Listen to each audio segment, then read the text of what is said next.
Muddled, School World Upside Down. Eduardo Galeano.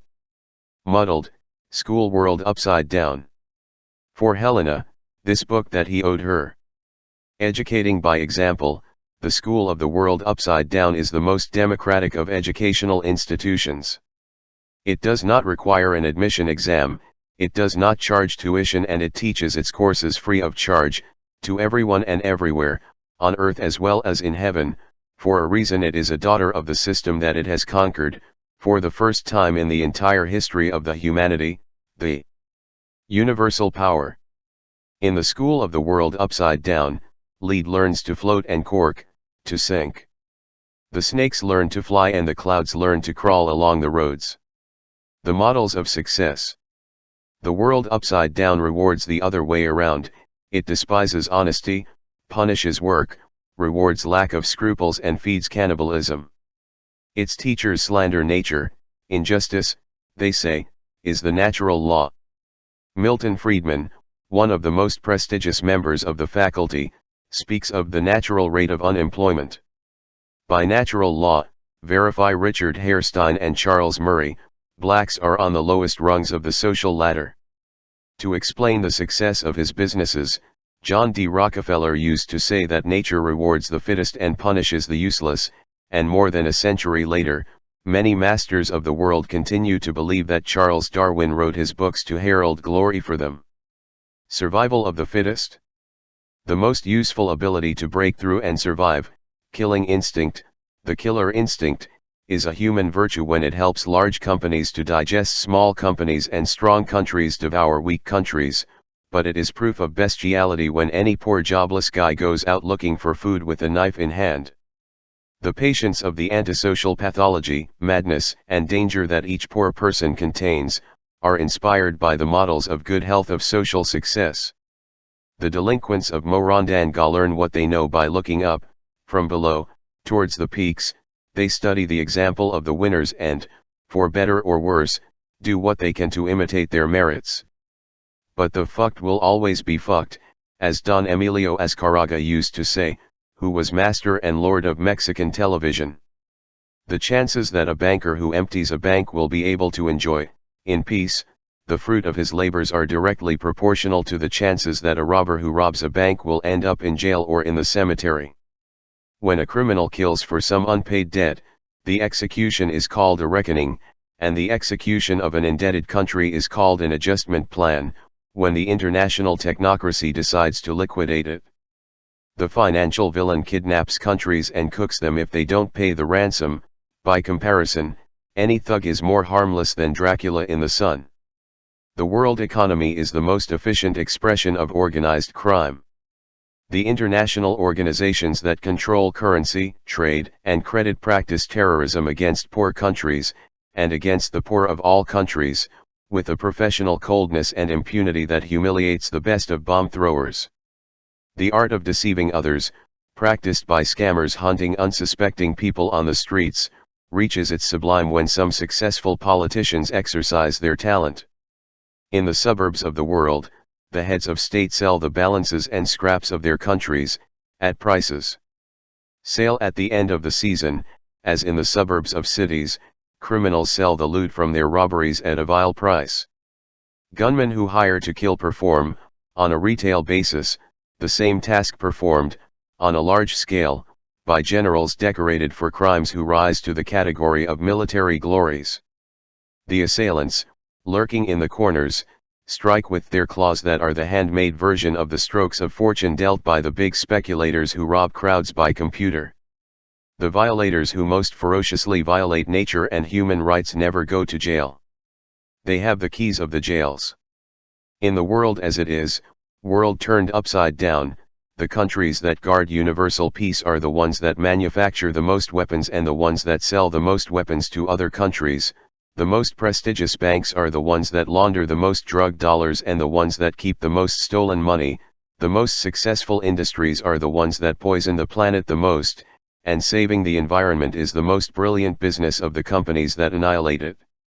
Those who kill the greatest number of people in the shortest time, those who earn the most money with the least amount of work, and those who exterminate the greatest amount of nature at the least cost, are worthy of impunity and congratulations. Walking is dangerous and breathing is a feat in the big cities of the world upside down.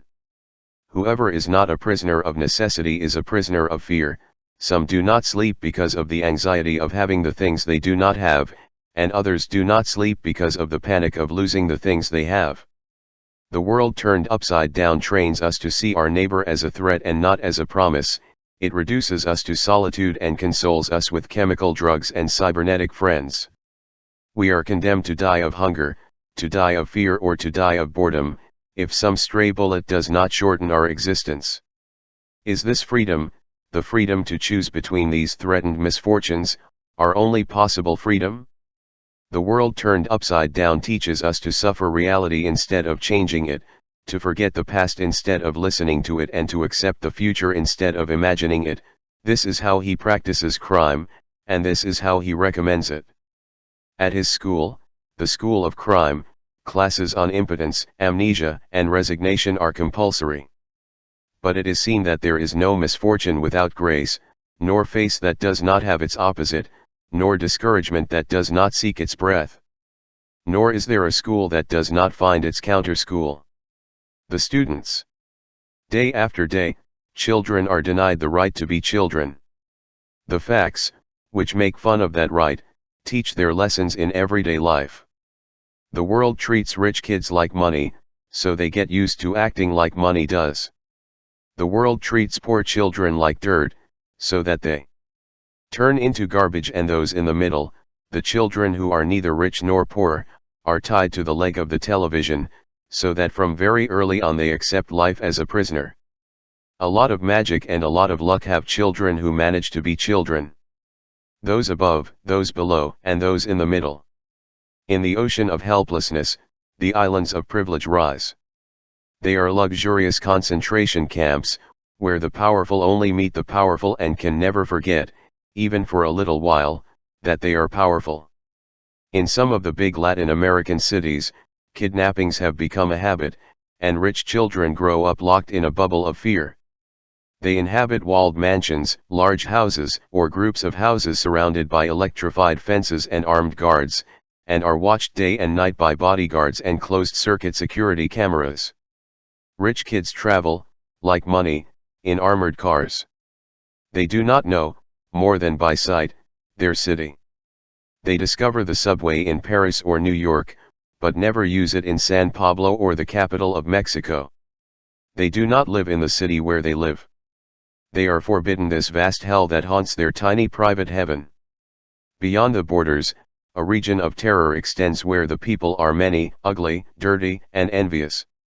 In the midst of globalization, children no longer belong anywhere, but those who have the least place are the ones who have the most things. They grow up without roots, stripped of cultural identity, and with no other social meaning than the certainty that reality is dangerous. Their homeland is in the brands of universal prestige, which distinguish their clothes and everything they wear, and their language is the language of international electronic codes. In the most diverse cities, and in the most distant parts of the world, the children of privilege resemble each other, in their customs and tendencies, just as shopping centers and airports resemble each other, which are out of time and from space. Educated in virtual reality, they become uneducated in ignorance of real reality, which only exists to be feared or to be bought. Fast food, fast cars, fast life. From birth, rich kids are trained for consumption and transience, and they spend their childhood proving that machines are more trustworthy than people. When the time for the initiation ritual arrives, they will be offered their first all-terrain armor, with four-wheel drive. During the years of waiting, they hit the cyber highways at full speed and confirm their identity by devouring images and merchandise, channel surfing, and shopping. Cyberchildren navigate cyberspace with the same ease with which abandoned children roam the streets of cities. Long before rich kids stop being kids and discover drugs that numb loneliness and mask fear, poor kids are already snorting gasoline or glue. While rich kids play war with laser bullets, already lead bullets threaten street kids. In Latin America, children and adolescents account for almost half of the total population. Half of that half lives in misery. Survivors: in Latin America, 100 children die every hour from hunger or a curable disease, but there are more and more poor children on the streets and in the fields of this region that manufactures the poor and prohibits poverty. Children are, for the most part, the poor, and poor are, for the most part, the children. And among all the hostages of the system, they are the ones who have the worst time. Society squeezes them, watches them, punishes them, sometimes kills them, almost never listens to them, never understands them. These children, children of people who work skipped or who have no job or place in the world, are forced, from very early on, to live at the service of any earning activity, working their ass off in exchange for food, or little else, all for across the world map. After learning to walk, they learn what are the rewards that are granted to the poor who behave well. They are the free labor of the workshops, the shops, and the home canteens, or they are the labor at bargain prices from export industries that manufacture sportswear for large multinational companies. They work in agricultural tasks or in urban bustle, or work at home, at the service of whoever is in charge. They are slaves of the family economy or of the informal sector of the globalized economy, where they occupy the lowest rung of the active population at the service of the world market. In the garbage dumps of Mexico City, Manila, or Lagos, they gather glass, cans and paper, and dispute the remains of food with the vultures. They dive into the Java Sea, looking for pearls. They chase diamonds in the mines of the Congo. They are moles in the galleries of the mines of Peru, essential because of their short stature, and when their lungs give out, they end up in clandestine cemeteries. They harvest coffee in Colombia and Tanzania, and poison themselves with pesticides. They are poisoned by pesticides in the cotton plantations of Guatemala and in the banana plantations of Honduras. In Malaysia they collect milk from the rubber trees, working days that stretch from star to star. They build railways in Burma. To the north of India they melt in glass kilns, and to the south in brick kilns, in Bangladesh. They perform more than 300 different occupations, with salaries that they oscillate between nothing and almost nothing for each never-ending day. They run camel races for the Arab emirs and are shepherd riders on the ranches of the Rio de la Plata. In Port-au-Prince, Colombo, Jakarta, or Recife they serve the master's table, in exchange for the right to eat what falls from the table. They sell fruit in the markets of Bogotá and sell chewing gum on the buses of San Pablo. They clean windshields on the corners of Lima, Quito, or San Salvador. They shine shoes in the streets of Caracas or Guanajuato. They sew clothes in Thailand and sew soccer shoes in Vietnam.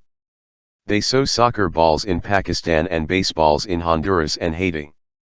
To pay off their parents' debts, they pick tea or tobacco on plantations in Sri Lanka and harvest jasmine in Egypt for French perfumery. Hired by their parents, they weave rugs in Iran, Nepal, and India from before dawn until after midnight. And when someone comes to rescue them, they ask, "Are you my new master?" Sold for $100 by their parents, they are offered in Sudan for sexual labor or any job. Children are forcibly recruited by armies, in parts of Africa, the Middle East and Latin America. In wars, little soldiers work killing, and above all they work dying. They account for half of the victims in recent African wars. With the exception of warfare, which is a macho thing according to tradition and reality teaches, in almost all other tasks, the arms of girls are as useful as the arms of boys. But the labor market reproduces in girls the discrimination that it normally practices against women. They, the girls, always earn less than the very little that they, the boys, earn, when they earn something. Prostitution is the early destiny of many girls and, to a lesser extent, also a few boys, throughout the world. As astonishing as it may seem, it is estimated that there are at least 100,000 child prostitutes in the United States, according to a 1997 UNICEF report. But it is in brothels and on the streets of the world's south that the vast majority of victims work. Children of the sex trade. This multimillion-dollar industry, a vast network of traffickers, intermediaries, tourist agents, and pimps, is managed with scandalous impunity. In Latin America, there is nothing new. Child prostitution has existed since the first House of Tolerance was inaugurated in 1536, in Puerto Rico. Currently, 500,000 Brazilian girls work selling their bodies, for the benefit of the adults who exploit them, as many as in Thailand, not as many as in India. On some beaches in the Caribbean Sea, the thriving sex tourism industry offers virgin girls to whoever can afford them. Every year the number of girls thrown into the consumer market increases. According to the estimates of international organizations, at least 1 million girls are added each year to the world supply of bodies. There are countless poor children who work, at home or abroad, for their family or for whomever. For the most part, they work outside the law and outside of statistics. And the other poor children? Of the others, there are many that are left over. The market does not need them, never need them. They are not profitable, they never will be. From the point of view of the established order, they start by stealing the air they breathe and then they steal everything they find. Between the cradle and the grave, hunger or bullets often interrupt their journey. The same productive system that despises the old, fears children. Old age is a failure, childhood is a danger. There are more and more marginalized children who are born prone to crime, according to some specialists. They make up the most threatening sector of surplus population. The child as a public danger, the antisocial behavior of minors in America, has been the recurring theme of the Pan-American Children's Congresses for several years now. Children who come from the countryside to the city, and poor children in general, have potentially antisocial behavior, as Congresses have been warning us since 1963. Governments and some experts on the subject share the obsession with children sick with violence, oriented to vice and perdition. Each Nino contains a potential El Nino current, and the devastation it can cause must be prevented. At the first South American Police Congress, held in Montevideo in 1979, the Colombian police explained that the increasing daily increase in the population under 18 years of age leads to an estimate of a larger potentially criminal population. In Latin American countries, the hegemony of the market is breaking the bonds of solidarity and shredding the community social fabric. What fate have the nobodies, the owners of nothing, in countries where the right to property is becoming the only right? And the children of nobodies? Hunger drives many, who are becoming more and more, into robbery, begging and prostitution, and the consumer society insults them by offering what it denies. And they take revenge by launching into the assault, bands of desperate people united by the certainty of the death that awaits. According to UNICEF, in 1995 there were 8 million abandoned children, street children, in the big Latin American cities. According to the organization Human Rights Watch, in 1993 para-police squads murdered 6 children a day in Colombia and 4 a day in Brazil. Between one end and the other, the middle. Between the children who lie prisoners of opulence and those who lie prisoners of homelessness, there are children who have much more than nothing, but much less than everything. Middle-class children are less and less free. That they let you be or that they don't let you be, that is the question, Chummy Chume, a Spanish humorist, was able to say. These children's freedom is confiscated, day after day, by the society that sacralizes order while generating disorder. The fear of the middle, the floor creaks underfoot, there are no more guarantees, stability is unstable, jobs evaporate, money vanishes, making ends meet is a feat. Welcome, the class of one of the most miserable neighborhoods of Buenos Aires. The middle class continues to live in a state of imposture, pretending to comply with the laws and believe in them, and pretending to have more than what they have, but it has never been so difficult for him to fulfill this self-sacrificing tradition. The middle class is suffocated by debt and paralyzed by panic, and in panic it raises its children. Panic of living, panic of falling, panic of losing the job, the car, the house, things, panic of not having what one must have to become. In the collective clamor for public safety, threatened by the monsters of lurking crime, the middle class is the one who shouts the loudest. She defends order as if she were its owner, although she is nothing more than a tenant overwhelmed by the price of rent and the threat of eviction. Caught in panic traps, middle-class children are increasingly condemned to the humiliation of perpetual confinement. In the city of the future, which is already being the city of the present, the teleniños, watched over by electronic nannies, will contemplate the street from some window of their telecasas, the street prohibited by violence or by the panic of violence, the street where it occurs, the always dangerous, and sometimes prodigious, spectacle of life. Basic Injustice Course. Advertising commands consumption and the economy prohibits it. Consumption orders, mandatory for all but impossible for the majority, translate into invitations to crime. The police pages of the newspapers teach more about the contradictions of our time than the pages of political and economic information.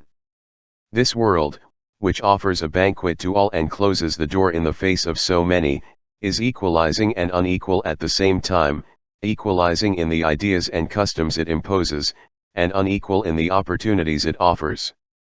Equality and inequality. The dictatorship of the consumer society exercises a totalitarianism symmetrical to that of its twin sister, the dictatorship of the unequal organization of the world.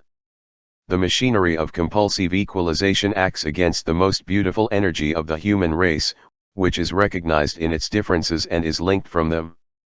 The best that the world has is in the many worlds that the world contains, the different music of life, its pains and colors, the 1,001 ways of living and saying, believing and creating, eating, working, dancing, playing, love, suffer and celebrate, that we have been discovering over thousands and thousands of years.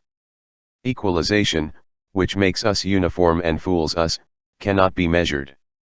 There is no computer capable of registering the daily crimes that the mass culture industry commits against the human rainbow and the human right to identity. But his devastating progress is eye-breaking. Time is being emptied of history and space no longer recognizes the astonishing diversity of its parts. Through the mass media, the owners of the world communicate to us the obligation that we all have to contemplate ourselves in a single mirror, which reflects the values of consumer culture. Who does not have, is not, who does not have a car, who does not wear branded shoes or imported perfumes, is pretending to exist. Imported economy, imposted culture. In the kingdom of Tilinguiria, we are all forced to embark on the consumption cruise, which crosses the agitated waters of the market. Most of the navigators are doomed to shipwreck, but the external debt pays, on behalf of all, the passages of those who can travel. The loans, which allow the consuming minority to be stuffed with new useless things, act at the service of the purapintism of our middle classes and the copyanditis of our upper classes, and television is in charge of converting into real needs, in the eyes of all, the artificial demands that the north of the world tirelessly invents and successfully projects onto the south. North and south, by the way, are terms used in this book for the division of the world pie, and they don't always coincide with geography. What about the millions and millions of Latin American children who will be young people condemned to unemployment or starvation wages? Does advertising stimulate demand or, rather, promote violence? Television offers full service, no. It only teaches to confuse the quality of life with the quantity of things, but also provides daily audiovisual courses on violence, which video games complement. Crime is the most successful show on the small screen. Hit before they hit you, advise the electronic masters of video games. You are alone, you only count on yourself. Flying cars, exploding people, you can kill too. And, meanwhile, cities are growing. Latin American cities are already being the largest in the world. And with the cities, at a rate of panic, crime grows. The world economy requires consumer markets in perpetual expansion, to give way to its growing production and to prevent its profit rates from collapsing, but at the same time it requires arms and raw materials at ridiculous prices, to bring down its production costs. The same system that needs to sell more and more, also needs to pay less and less. This paradox is the mother of another paradox. The north of the world issues increasingly imperious consumption orders, directed to the south and east, to multiply the consumers, but to a much greater extent it multiplies the criminals. Seizing the fetishes that give people real existence, each assailant wants to have what his victim has, to be what his victim is. Arm one another. Today, in the madhouse on the streets, anyone can die from a bullet, the one who was born to die of hunger and also the one who was born to die of indigestion. The cultural equalization imposed by the molds of the consumer society cannot be reduced to figures. Economic inequality, on the other hand, has someone to measure it. The World Bank, which does so much for it, admits it, and it is confirmed by the various United Nations agencies. The world economy has never been less democratic, the world has never been so scandalously unfair. In 1960, the richest 20% of humanity had 30 times as much as the poorest 20%. In 1990, the difference was 60 times. Since then, the scissors have continued to open. In the year 2000, the difference will be 90 times. At the extremes of extremes, between the very rich, who appear in the financial porn pages of Forbes and Fortune magazines, and the very poor, who appear on the streets and in the fields, the gulf is much deeper. A pregnant woman runs 100 times more risk of death in Africa than in Europe. The value of animal pet products sold each year in the United States is 4 times that of all Ethiopian production. The sales of only two giants, General Motors and Ford, far exceed the value of the production of all of Black Africa. According to the United Nations Development Programme, 10 people, the 10 most opulent affluent on the planet, have wealth equivalent to the value of the total production of 50 countries, and 447 billionaires have a fortune greater than the annual income of half of humanity. The head of this United Nations body, James Gustav Speth, declared in 1997 that, in the last half-century, the number of poor people has tripled, and 1,600 million people are living worse than 15 years ago. Shortly before, at the meeting of the World Bank and the International Monetary Fund, the president of the World Bank had thrown a bucket of cold water on the audience. In full celebration of the good progress of the government of the planet, which both organizations exercise, James Wolfensohn warned, if things continue like this, in 30 more years there will be 5 billion poor people in the world, and inequality will explode, like a bomb of watchmaking, in the face of the next generations. Meanwhile, without charging in dollars, or pesos, or even in kind, an anonymous hand proposed on a wall in Buenos Aires, fight hunger and poverty. Eat a poor man. To document our optimism, as Carlos Monsivais advises, the world continues its march. Within each country, the injustice that governs relations between countries is reproduced, and the gap between those who have everything and those who have nothing. We know it well in America. To the north, in the United States, the richest had, half a century ago, 20% of the national income. Now, they have 40%. And to the south? Latin America is the most unfair region in the world. In no other place are the loaves and fishes so poorly distributed, nowhere else is the distance so immense that separates the few who have the right to command, from the many who have the duty to obey. The Latin American economy is a slave economy that becomes postmodern. It pays African wages, charges European prices, and injustice and violence are the commodities it produces with the highest efficiency. Mexico City, 1997, official data, 80% poor, 3% rich, and the rest in between. And Mexico City is the capital of the country that generated the most sudden fortune billionaires in the world in the 1990s. According to United Nations data, a single Mexican possesses wealth equivalent to that of 17 million poor Mexicans. There is no country in the world as unequal as Brazil, and some analysts are already talking about the Brazilianization of the planet, to draw a portrait of the world to come. And by saying Brazilianization, they are not referring, by the way, to the international diffusion of happy soccer, spectacular carnival, and music that awakens the dead, wonders where Brazil shines at its greatest height, but to the imposition, on a universal scale, of a model of society founded on social injustice and racial discrimination. In this model, the growth of the economy multiplies poverty and marginalization. Belindia is another name for Brazil. This is how the economist Edmar Bacha baptized this country, where a minority consumes like the rich in Belgium, while the majority lives like the poor in India. In the era of privatization and the free market, money rules without intermediaries. What is the function attributed to the state? The state must deal with the discipline of cheap labor, condemned to dwarf wages, and the repression of the dangerous legions of arms that cannot find work, a judge and gendarme state, and little else. In many countries of the world, social justice has been reduced to criminal justice. The state watches over public safety, the market will take care of the other services, and of poverty, poor people, poor regions, God will take care of it, if the police are not enough. Although the public administration wants to disguise itself as a pious mother, it has no more remedy than to devote their dwindling energies to the functions of surveillance and punishment. In these neoliberal times, public rights are reduced to favor of power, and power deals with public health and public education, as if they were forms of public charity, on the eve of elections. Poverty kills every year, in the world, more people than the entire Second World War, which killed many. But, from the point of view of power, extermination is not bad, after all, if it helps regulate the population, which is growing too much.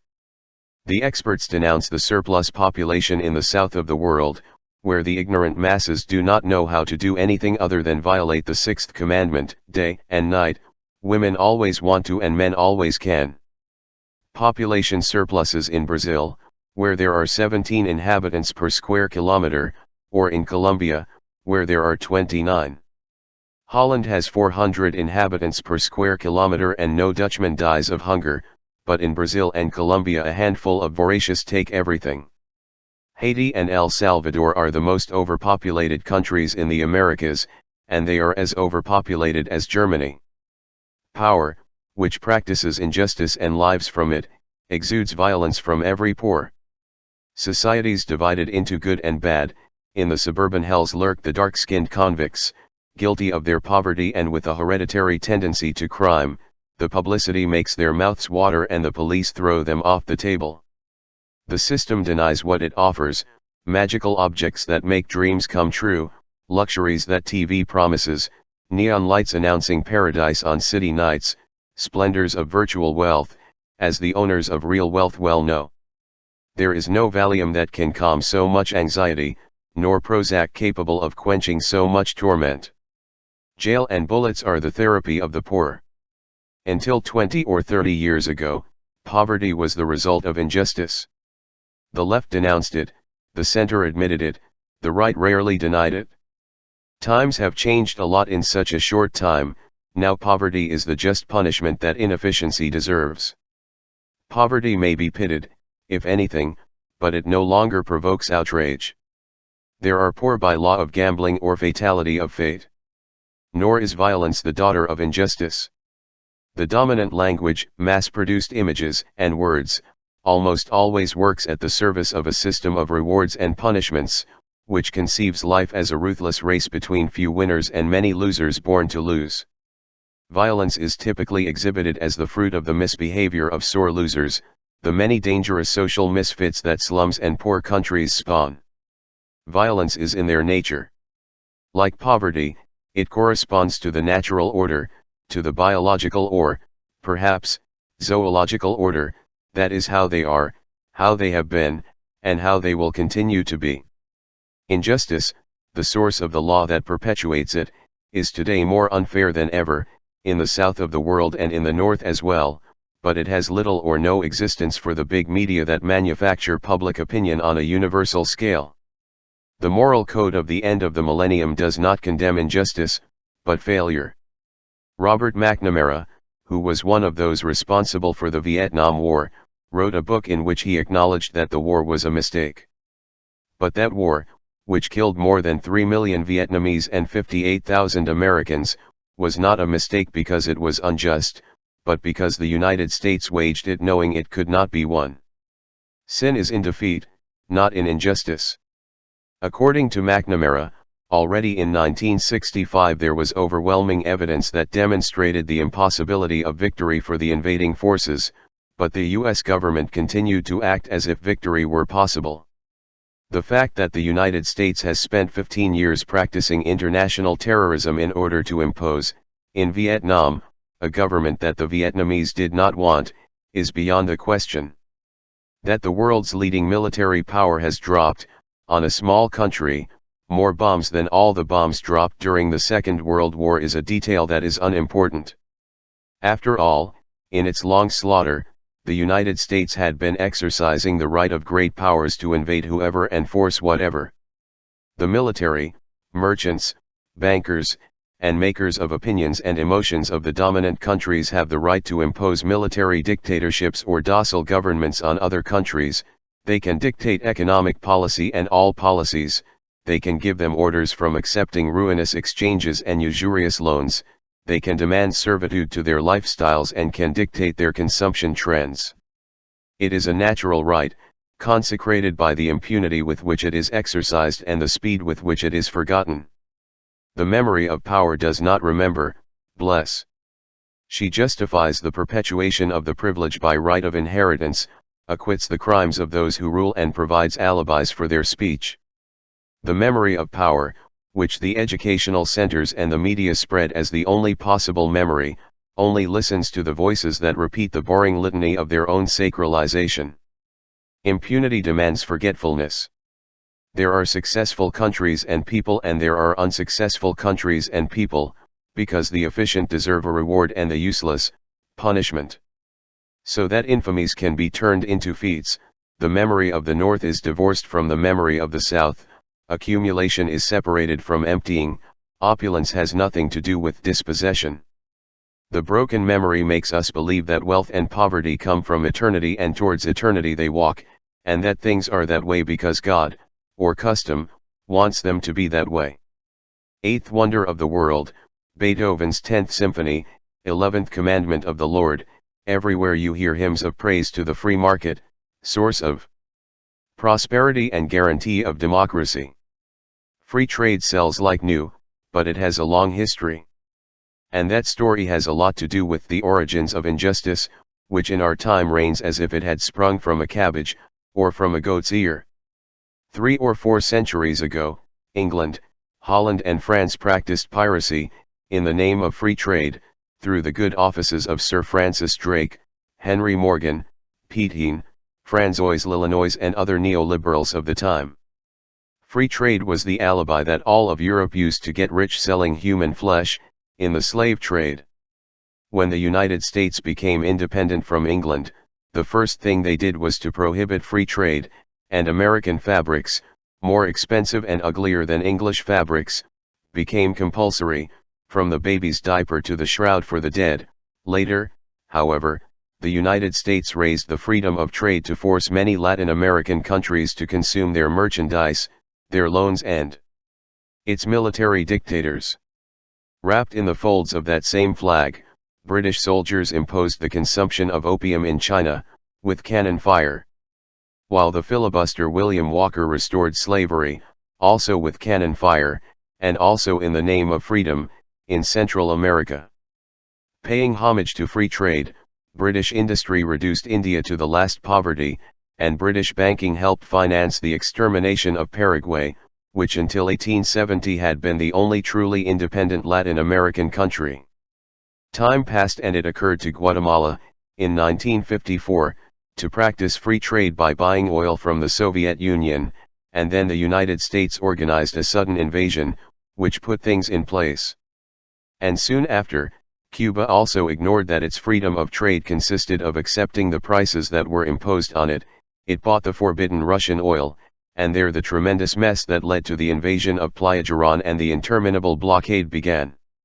All historical records teach that the freedom of trade and the other freedoms of money resemble the freedom of countries, as much as Jack the Ripper resembled Saint Francis of Assisi. The free market has turned our countries into bazaars full of imported knickknacks, which most people can look at but cannot touch.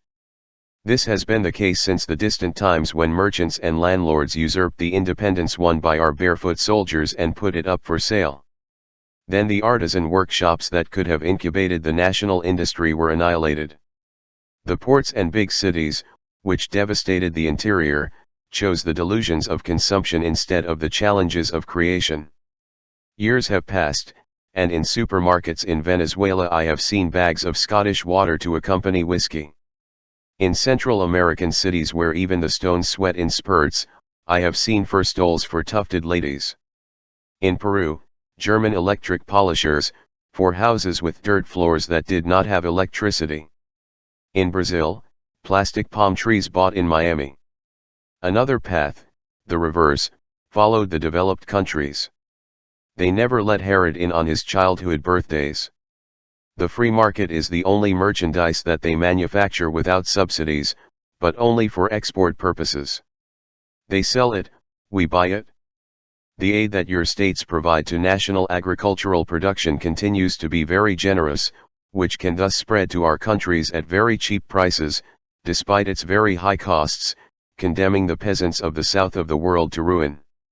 Each rural producer in the United States receives, on average, state subsidies 100 times the income of a farmer in the Philippine Islands, according to United Nations data. And that is not to mention the fierce protectionism of the developed powers in custody of what matters most to them, the monopoly of cutting-edge technologies, biotechnology, and the knowledge and communication industries, privileges defended to the letter so that the North continues to know and the South continues to repeat, and may it be so forever and ever. Many of the economic barriers remain high, and higher than ever are all the human barriers.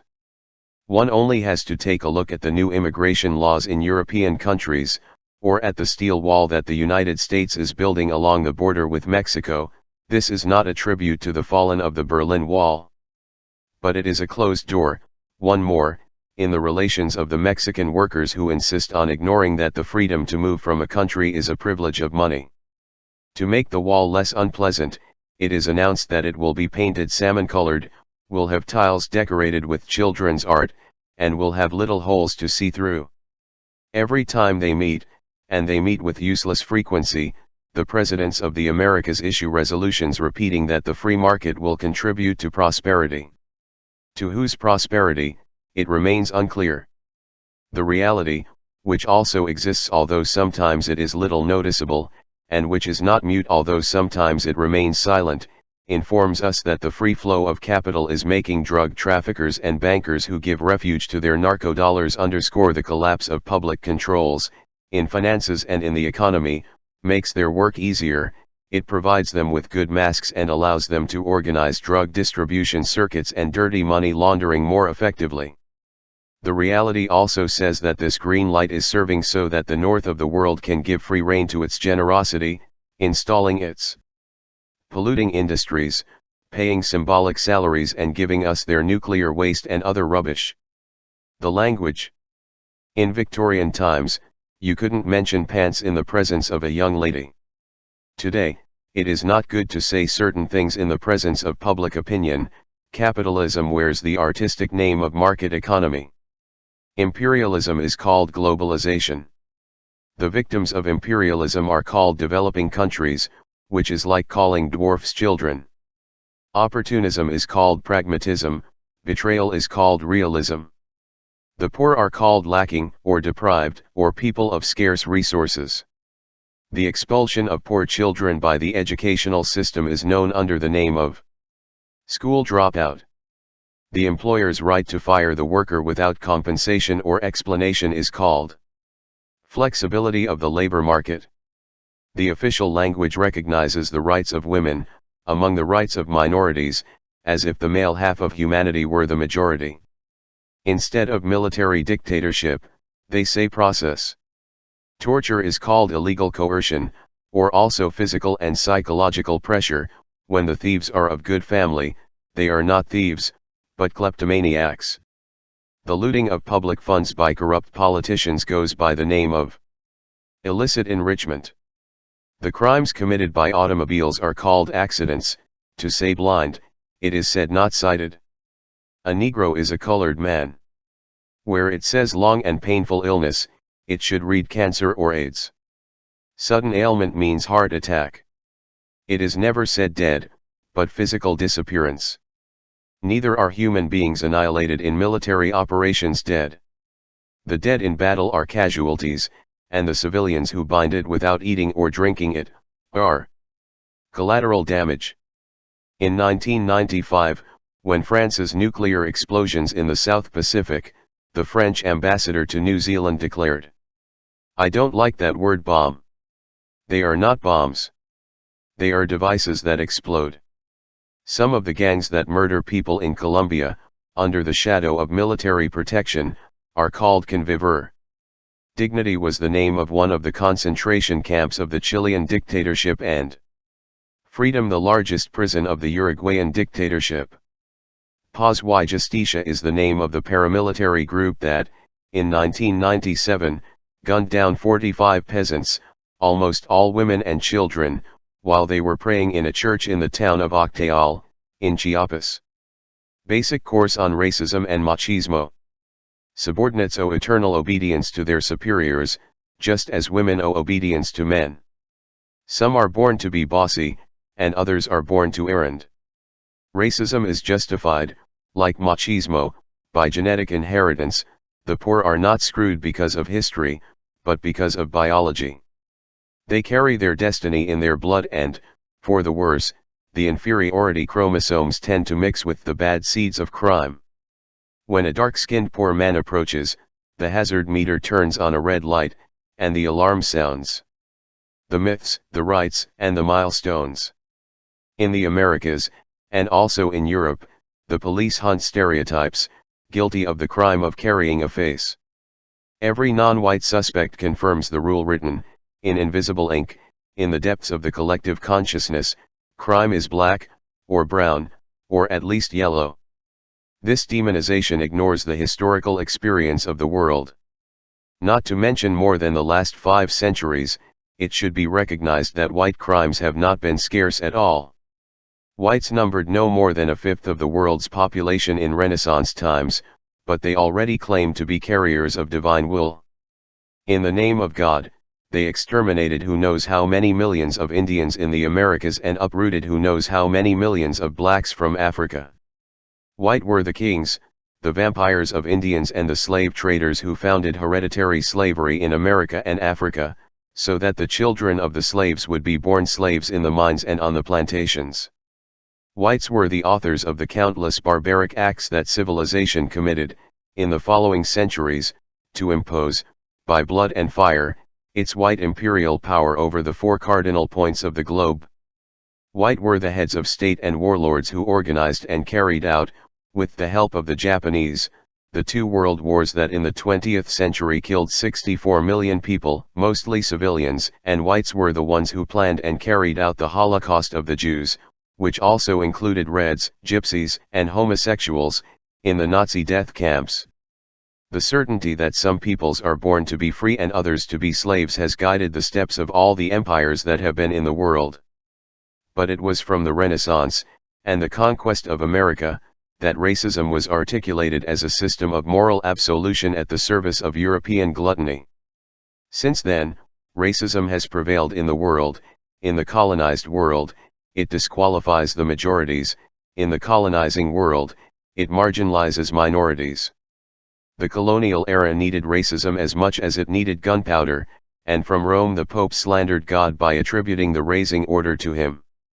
International law was born to give legal value to invasion and dispossession, while racism granted safe conduct to military atrocities and gave alibis to the ruthless exploitation of the people and the subject lands. In Hispanic America, a new vocabulary helped to determine the location of each person in the social scale, according to the degradation suffered by the mixture of bloods. Mulatto was, and is, the mestizo of black and white, in an obvious allusion to the mule, sterile daughter of the donkey and the mare, while many other terms were invented to classify the thousand colors generated by the successive jumbles of Europeans, Americans, and Africans in the New World. Simple names, such as Castizo, Cuarteron, Quinteron, Morisco, Cholo, Albino, Lobo, Zumbago, Cambujo, Albarazado, Barcino, Coyote, Chamiso, Zambo, Hibero, Trace Albo, Jaracho, Lunarejo, and Rayado, and also compound names, as Tornaatras, there you are, feel in the air and I don't understand you. They baptized the fruits of tropical salads and defended the greater or lesser severity of the hereditary curse. Of all the names, I don't understand you is the most revealing. Since what they call the discovery of America, we have spent 5 centuries not understanding you. Christopher Columbus. He believed that the Indians were Indians from India, that the Cubans inhabited China and the Haitians in Japan. His brother, Bartolome, founded the death penalty in the Americas by burning 6 indigenous people alive for the crime of sacrilege. The culprits had buried Catholic images so that the new gods would make the crops fertile. When the conquistadores reached the eastern shores of Mexico, they asked, "What is this place called?" The natives answered, "We don't understand anything," which in the Mayan language of that place sounded similar to Yucatan, and since then Yucatan has been called that. When the conquerors entered the heart of South America, they asked, "What is this lake called?" The natives answered, "The water, sir," which in the Guarani language sounded similar to Ipacarai, and since then the lake near Asunción del Paraguay has been called that. The Indians were always beardless, but in 1694, in his Dictionnaire Universal, Antoine Furetière described them as hairy and covered with hair, because European iconographic tradition mandated that savages be hairy like monkeys. In 1774, the doctrinaire friar from the town of San Andrés Itzapan, in Guatemala, discovered that the Indians did not worship the Virgin Mary but rather the serpent crushed under her foot, because the serpent was their old friend, a Mayan divinity, and also he discovered that the Indians venerated the cross because the cross has the shape of the meeting of the rain with the earth. At the same time, in the German city of Königsberg, the philosopher Immanuel Kant, who had never been to America, declared that the Indians were incapable of civilization and that they were destined for extermination. And that was what they were doing. The truth be told, although not on their own merits, there were not many Indians who had survived the shots from the arquebus and the cannon, the attack of viruses and bacteria unknown in America, and the endless days of forced labor in the fields and in the gold and silver mines. And many had been condemned to be whipped, burned, or hanged for the sin of idolatry. Those incapable of civilization lived in communion with nature and believed, as many of their grandchildren still believe, that the earth is sacred and everything that is sacred. That walks on the earth or springs from the earth. And the misunderstandings continued, from century to century. In Argentina, at the end of the 19th century, the military campaigns that annihilated the southern Indians were called the conquest of the desert, although Patagonia was less deserted then than it is now. Until a few years ago, the Argentine civil registry did not accept indigenous names, because they were foreigners. The anthropologist Catalina Buliabasic discovered that the civil registry had decided to document the undocumented Indians of the highlands of Salta, in the north of the country. The aboriginal names had been changed, for names as non-foreign as Chevrolet, Ford, 27, 8, 13, and there were even indigenous people renamed Domingo Faustino Sarmiento, complete like this, in memory of a hero who felt rather nauseated by the native population. Today, the Indians are considered a dead weight for the economy of the countries that largely live off their arms and a ballast for the plastic culture that those countries have as a model. In Guatemala, one of the few countries where they have been able to recover from the demographic catastrophe, Indians suffer mistreatment as the most marginalized of minorities, even though they are the majority of the population. Mestizos and whites, or those who say they are white, wear and live, or would like to dress and live, in the Miami way, so as not to look like Indians, while thousands of foreigners go on a pilgrimage to the Xixicastenango market, one of the bastions of beauty in the world, where indigenous art offers its textiles amazing creative imagination. Colonel Carlos Castillo Armas, who usurped power in 1954, dreamed of turning Guatemala into Disneyland. To save the Indians from ignorance and shame, the colonel set out to awaken their aesthetic taste, as explained in an official propaganda brochure, teaching them weaving, embroidery and other tasks. Death surprised him in full task. "You look like an Indian, or you smell black," some mothers say to their children who don't want to bathe, in countries with the strongest indigenous or black presence. But the chroniclers of the Indies recorded the astonishment of the conquerors, at the frequency with which the Indians they bathed, and since then it has been the Indians, and later the African slaves, who have been kind enough to transmit their hygiene customs to other Latin Americans. The Christian faith distrusted bathing, which resembled sin because it gave pleasure. In Spain, at the time of the Inquisition, whoever bathed frequently was confessing his Muslim heresy, and could end his days at the stake. In today's Spain, Arabic is Arabic if you spend the summer in Marbella. The poor Arab is nothing more than a Moor, for the racists, a stinking Moor. However, as anyone who has visited that water festival that is the Alhambra in Granada knows, Muslim culture has been a culture of water since the days when Christian culture denied all water that was not for drinking. In fact, the shower became popular in Europe with considerable delay, around the same time as television. The indigenous people are cowards and the blacks are scared, but they have always been good cannon fodder in the wars of conquest, in the wars of independence, in the civil wars and in the border wars of Latin America. Indians were the soldiers that the Spanish used to slaughter Indians at the time of the conquest. In the 19th century, the War of Independence was a catastrophe for black Argentines, always located in the first line of fire. In the war against Paraguay, the corpses of Brazilian blacks littered the battlefields. The Indians formed the troops of Peru and Bolivia. In the war against Chile, that abject and degraded race, as the Peruvian writer Ricardo Palma called it, was sent to the slaughterhouse, while the officers fled shouting "Long live the homeland." In recent times, the Indians put the dead in the war between Ecuador and Peru, and there were only Indian soldiers in the armies that raised the Indian communities in the mountains of Guatemala. The officers, mestizos, carried out a ferocious exorcism ceremony against half their blood for each crime. "Work like a black," say those who also say that blacks are lazy. It is said, "White runs, black flees." The white that runs is a stolen man, the Negro who flees is a thief. Even Martín Fierro, a character who embodied the poor and persecuted gauchos, was of the opinion that blacks were thieves, made by the devil for the blight of hell, and also the Indians. The Indian is an Indian and does not want to take advantage of his condition. Indian thief was born. And like an Indian thief he dies. Black thief, Indian thief, the tradition of misunderstanding dictates that thieves are the most stolen. Since the times of the conquest and slavery, the Indians and the blacks have been robbed of arms and lands, labor power and wealth, and also the word and memory. In the Rio de la Plata, Quilombo means brothel, chaos, disorder, relaxation, but this African word, from the Bantu language, really means initiation camp. In Brazil, Quilombos were the spaces of freedom that fugitive slaves founded, inside the jungle. Some of those sanctuaries lasted a long time.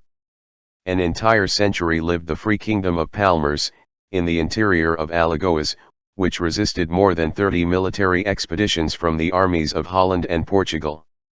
The true story of the conquest and colonization of the Americas is a story of unceasing dignity. There was not a day without rebellion, in all the years of those centuries, but official history has dismissed almost all of these uprisings, with the contempt that acts of misconduct by the workforce deserve. After all, when blacks and Indians refused to accept slavery or forced labor as their fate, they were committing crimes of subversion against the organization of the universe. Between the amoeba and God, the universal order is founded on a long chain of successive subordinations. As the planets revolve around the sun, the servants must revolve around the lords. Social inequality and racial discrimination have been part of the harmony of the cosmos since colonial times. And so it continues to be, and not only in the Americas. In 1995, Pietro Ingrao verified it in Italy, "I have a Filipino maid at home." How strange, it's hard to imagine a Filipino family having a white maid in their house. There has never been a lack of thinkers capable of elevating the prejudices of the ruling class to a scientific category, but the 19th century was prodigal in Europe.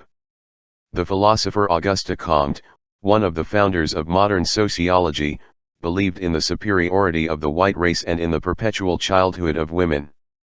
Like almost all his colleagues, Comte had no doubts about this essential principle: whites are the men fit to exercise command over those condemned to subaltern social positions.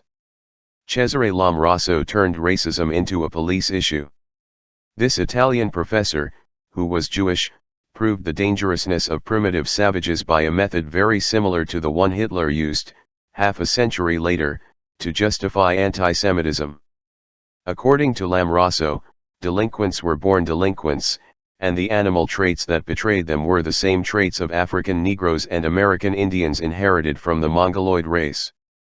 The murderers had broad cheekbones, curly dark hair, little beard, large fangs; thieves had flattened noses, the rapists swollen lips and eyelids. Like savages, criminals did not blush, which allowed them to lie outright. Women did blush, although Lombroso had discovered that even women considered normal harbor criminal traits. Also the revolutionaries: "I have never seen an anarchist who has a symmetrical face." Herbert Spencer founded on the empire of reason, the inequalities that today are market law. Although more than a century has passed, some of its certainties sound like today, very much from our neoliberal times. According to Spencer, the state should be bracketed, so as not to interfere in the processes of natural selection that give power to the strongest and most gifted men. Social protection did nothing more than multiply the swarm of the lazy, and the public school bred discontent. The state should limit itself to instructing the inferior races in the manual trades, and keeping them away from alcohol. As often happens with the police in raids, racism finds what it says. Until the early years of the 20th century, the fashion of weighing brains to measure intelligence lasted. This scientific method, which gave rise to an obscene exhibitionism of brain masses, showed that Indians, blacks, and women had rather light brains. Gabriel René Moreno, the great intellectual figure of the last century in Bolivia, had verified, scales in hand, that the indigenous brain and the mestizo brain weighed between 5, 7, and 10 ounces less than the brain of the white race. The weight of the brain has, in relation to intelligence, the same importance that the size of the penis has in relation to sexual efficiency, that is, none. But scientists were on the hunt for famous skulls, and they were not discouraged despite the bewildering results of their operations. Anatole France's brain, for example, weighed half that of Ivan Turgenev's, although their literary merits were considered equal. A century ago, Alfred Binet invented the first IQ test in Paris, with the healthy purpose of identifying children who needed more help from teachers in schools.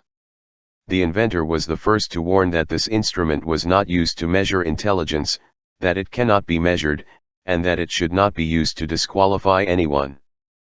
But already in 1913, the North American authorities imposed the Binet test at the gates of New York, very close to the Statue of Liberty, to the recently arrived Jewish, Hungarian, Italian, and Russian immigrants, and thus verified that 8 of every 10 immigrants had an infant mind. 3 years later, the Bolivian authorities applied it in the public schools of Potosi. 8 out of 10 children were abnormal. And from then until today, racial and social contempt continues to invoke the scientific value of IQ measurements, which treat people as if they were numbers. In 1994, the book The Bell Curve had a spectacular sales success in the United States. The work, written by 2 university professors, proclaimed without mincing words what many think but dare not say, or say under their breath: blacks and the poor have inevitably lower IQs than whites and the rich, by genetic inheritance, and therefore water is thrown into the sea when money is squandered on their education and social assistance. The poor, and especially the black-skinned poor, are donkeys, and they are not donkeys because they are poor, but they are poor because they are donkeys. Racism only recognizes the strength of the evidence of its own prejudices. It is proven that African art has been a primary source of inspiration, and often also the object of shameless plagiarism, for the most famous painters and sculptors of the 20th century, and it also seems unquestionable that rhythms of African origin are saving the world from death by sadness or yawning. What would be of us without the music that came from Africa and generated new magic in Brazil, in the United States and on the shores of the Caribbean Sea? However, to Jorge Luis Borges, Arnold Toynbee, and many other valuable contemporary intellectuals, the cultural sterility of blacks was evident. In the Americas, the royal culture is the daughter of several mothers. Our multiple identity realizes its creative vitality from the fruitful contradiction of the parts that make it up. But we have been trained not to see each other. Racism, crippling, prevents the human condition from fully shining with all its colors.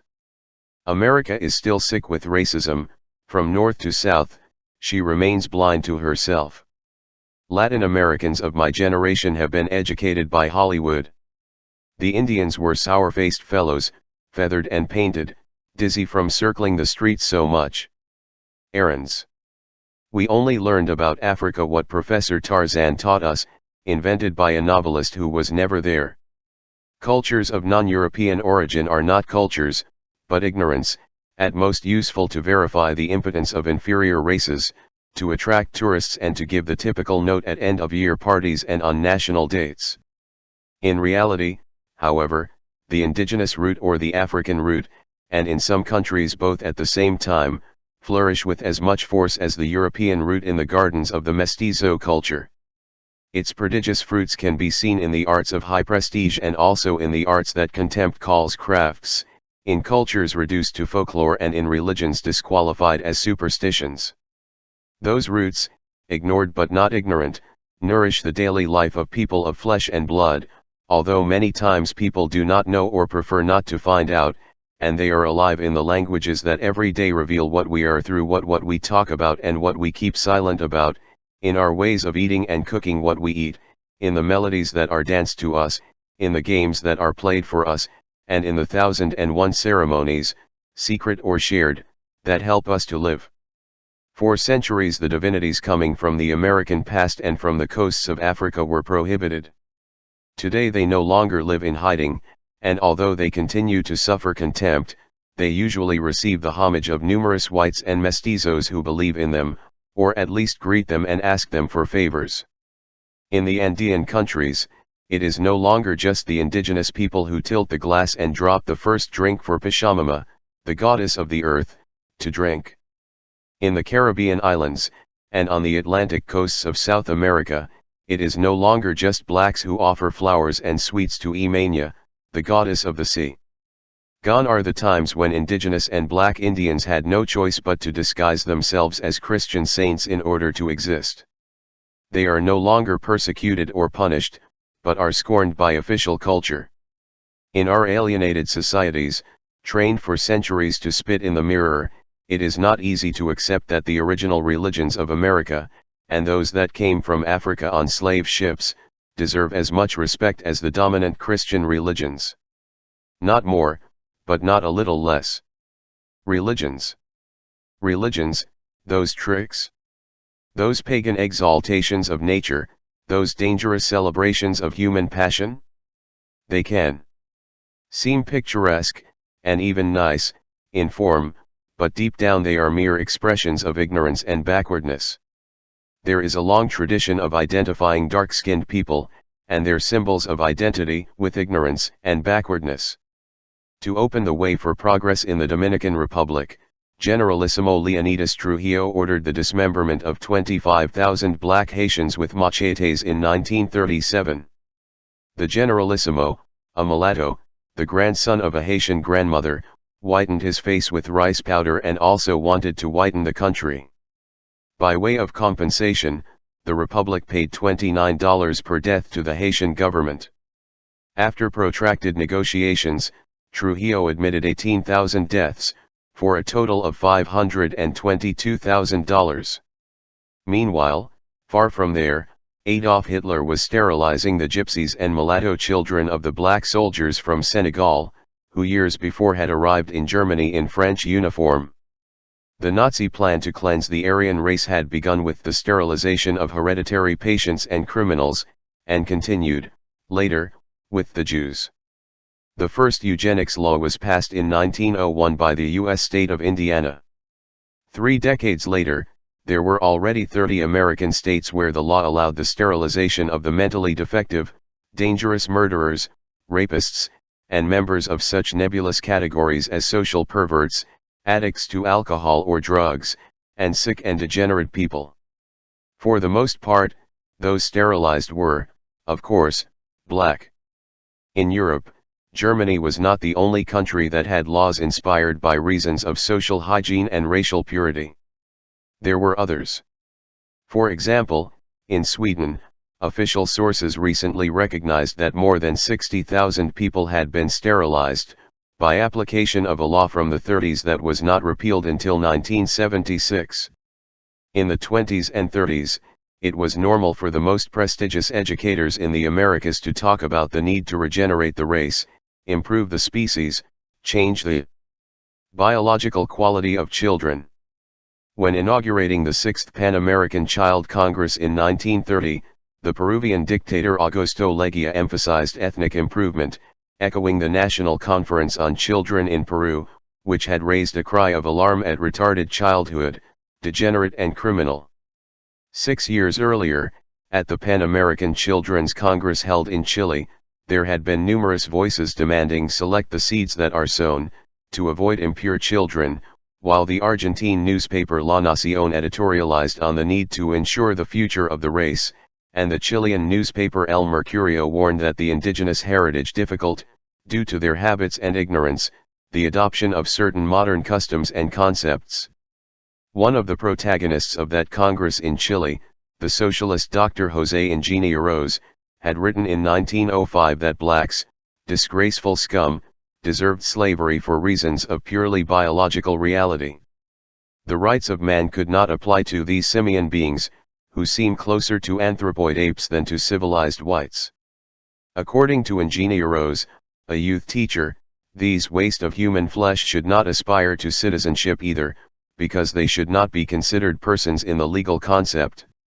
A few years before, another doctor, Raimundo Nina Rodrigues, had expressed himself in not so outrageous terms.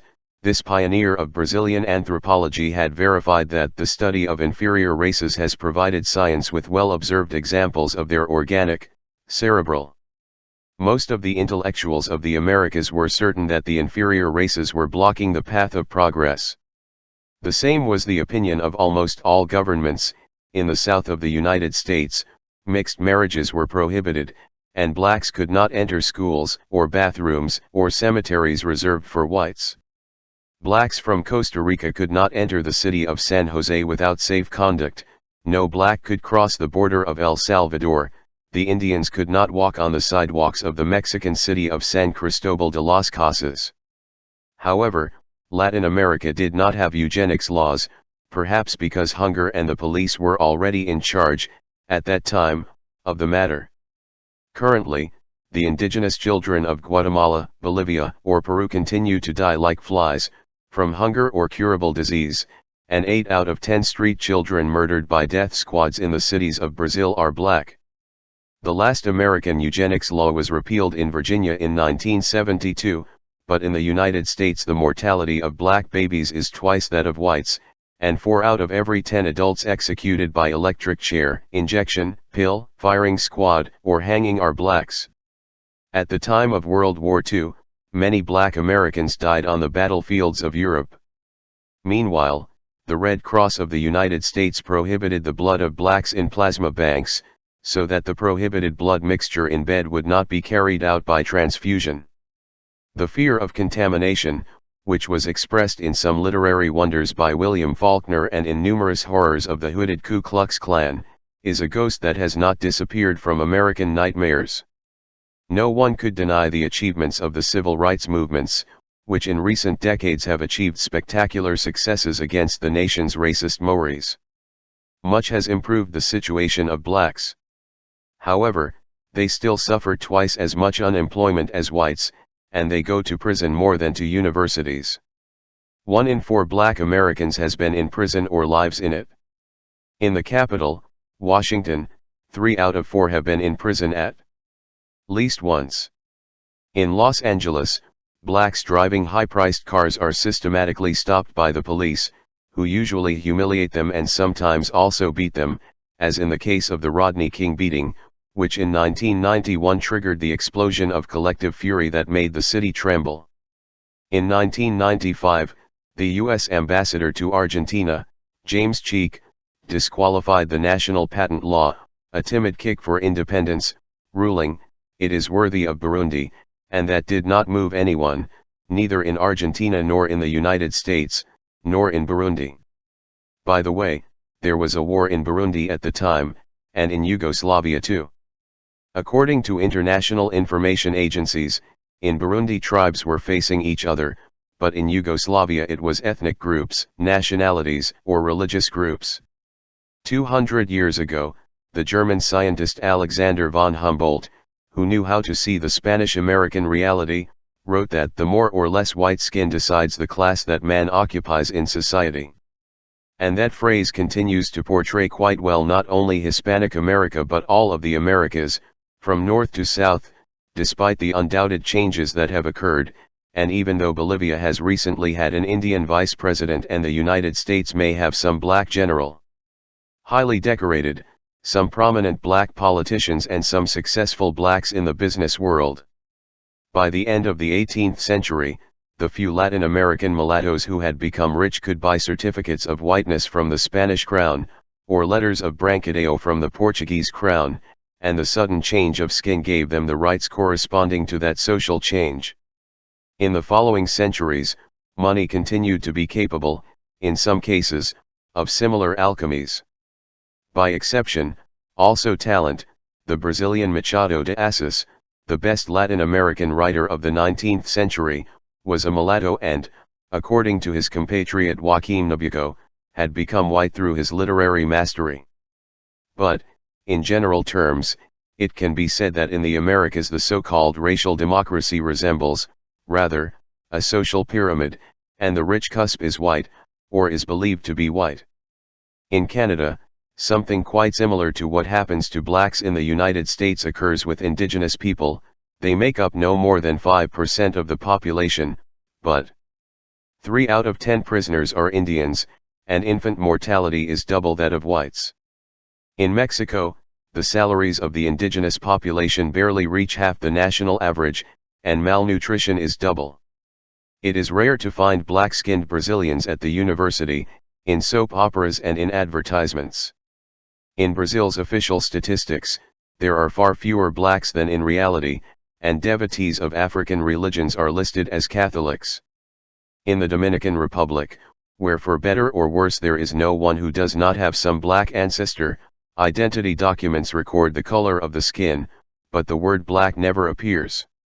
"I don't call him black, so as not to disgrace him for the rest of his life," an official explained to me.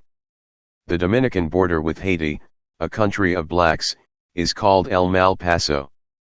Throughout Latin America, press ads calling for good-looking employees are actually asking for light-skinned employees. There is a black lawyer in Lima, the judges always confuse him with the criminal. In 1996, the mayor of San Pablo forced by decree, and under pain of a fine, that everyone could use the elevators in private buildings, usually closed to the poor, that is, blacks and mulattoes of high color. At the end of that year, on Christmas Eve, the Cathedral of Salta, in northern Argentina, was left without a nativity scene. The sacred figures had indigenous features and clothing, the shepherds and the wise men, the Virgin and Saint Joseph and even the newborn Jesucito were Indians. Sacrilege size could not last. Faced with the outrage of local high society and fire threats, the manger was removed. Already at the time of the conquest, it was clear that the Indians were doomed to servitude in this life and to hell in the next. There was plenty of evidence of Satan's reign in America. Among the most irrefutable evidence was the fact that homosexuality was freely practiced on the coasts of the Caribbean Sea and in other regions. Since 1446, by order of King Alfonso, the homosexuals of Portugal marched to the stake. We command and provide by general law, that every man who commits such a sin, in any guise, be burned and reduced to dust by fire, for such that never of his body nor of his burial can be heard memory. In 1497, Isabel and Ferdinand, the Catholic kings of Spain, also ordered that those guilty of the heinous sin of sodomy, who until then had been stoned to death or hung from the gallows, be burned alive. The warriors who conquered America made some noteworthy contributions to the technology of exemplary kills. In 1514, 2 days before what is called the discovery of the Pacific Ocean, Captain Vasco Núñez de Balboa harnessed 50 Indians who offended God by practicing the abominable sin against nature. Instead of burning them alive, he tossed them to the dogs specialized in devouring human flesh. The show took place in Panama, in the light of the bonfires. Balboa's dog, Leoncico, who received a lieutenant's salary, showed off his mastery in the art of gutting. Almost 5 centuries later, in May 1997, in the small Brazilian city of São Gonçalo do Amarante, a man killed 15 people and shot himself in the chest because they were saying in the town that he was homosexual. The order that has prevailed in the world since the conquest of America has never had the intention of socializing earthly goods, may God free and preserve, but instead it has dedicated itself fervently to universalize the most fucking phobias of the biblical tradition. In our time, the gay movement has gained wide spaces of freedom and respect, especially in the countries of the north of the world, but there are still many cobwebs dirtying the eyes. There are too many people who still see in homosexuality guilt that cannot be expiated, an indelible and contagious stigma, or an invitation to perdition that tempts the innocent, sinners, sick or criminals, depending on how you look at it, or in any case of public danger. Numerous homosexuals have been and continue to be victims of the social cleansing groups that operate in Colombia and of the death squads in Brazil, or of any of the madmen in police uniforms or civilian clothes who throughout the world exorcise their demons by beating the neighbor, or by stabbing or shooting him. According to the anthropologist Louise Mott, from the gay group of Bahia, no less than 1,800 homosexuals have been murdered in the last 15 years in Brazil. They kill each other, say the unofficial police sources. They are bug things. Which is exactly the same explanation that one often hears about the wars in Africa. They are things of blacks, or about the massacres of indigenous people in America. They are things of Indians. They are women's things, it is also said. Racism and machismo drink from the same sources and spit out similar words. According to Eugenio Raúl Zaffarani, the founding text of criminal law is the Witch's Hammer, an Inquisition manual written against half of humanity and published in 1546. The Inquisitors dedicated the entire manual, from the first to the last page, to justify the punishment of the woman and demonstrate her biological inferiority. Women had already been mistreated for a long time by the Bible and by Greek mythology, from the times when foolish Eve made God throw us out of paradise and reckless Pandora uncovered the box that filled the world with misfortunes. The head of the woman is the man, St. Paul had explained to the Corinthians, and 19 centuries later Gustave Le Bon, one of the founders of social psychology, was able to verify that an intelligent woman is as rare as a two-footed gorilla. Heads.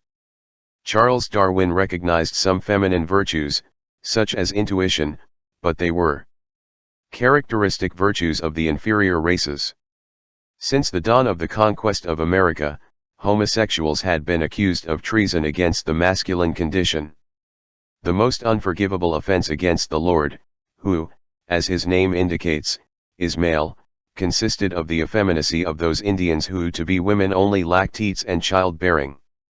In our days, lesbians are accused of betraying the feminine condition, because these degenerates do not reproduce the workforce. The woman, born to make children, undress drunkards, or dress saints, has traditionally been accused, like the Indians, like the blacks, of congenital stupidity. And it has been condemned, like them, to the suburbs of history. The official history of the Americas only makes a little place for the faithful shadows of the heroes, the self-sacrificing mothers and the suffering widows, the flag, embroidery, and mourning. The European women who led the conquest of America or the Creole women who wielded the sword in the wars of independence are rarely mentioned, although macho historians could well, at least, applaud their warrior virtues. And much less is said about the Indian women and the black women who led some of the many rebellions of the colonial era. Those are the invisible ones. By a miracle they appear, very occasionally, digging a lot. Not long ago, reading a book about Suriname, I discovered Kaala, chief of the free, who with her sacred rod led the runaway slaves and who abandoned her husband, because he was lazy in love, and killed him out of grief. As also happens with the Indians and blacks, the woman is inferior, but threatening. The evil of a man is worth more than the goodness of a woman, warned Ecclesiastes 42:14. And Ulysses knew well that he should beware of the songs of the sirens, which captivate and lose men. There is no cultural tradition that does not justify the male monopoly of arms and speech, nor is there a popular tradition that does not perpetuate the discrediting of women or denounce them as a danger. The proverbs, transmitted by inheritance, teach that women and lies were born on the same day and that a woman's word is not worth a pin, and in Latin American peasant mythology they are almost always ghosts of women, in search of revenge, the fearsome souls, the bad lights, that at night lie in wait for walkers. While awake and in dreams, the masculine panic is revealed before the possible feminine invasion of the forbidden territories of pleasure and power, and so it has been from the centuries of the centuries.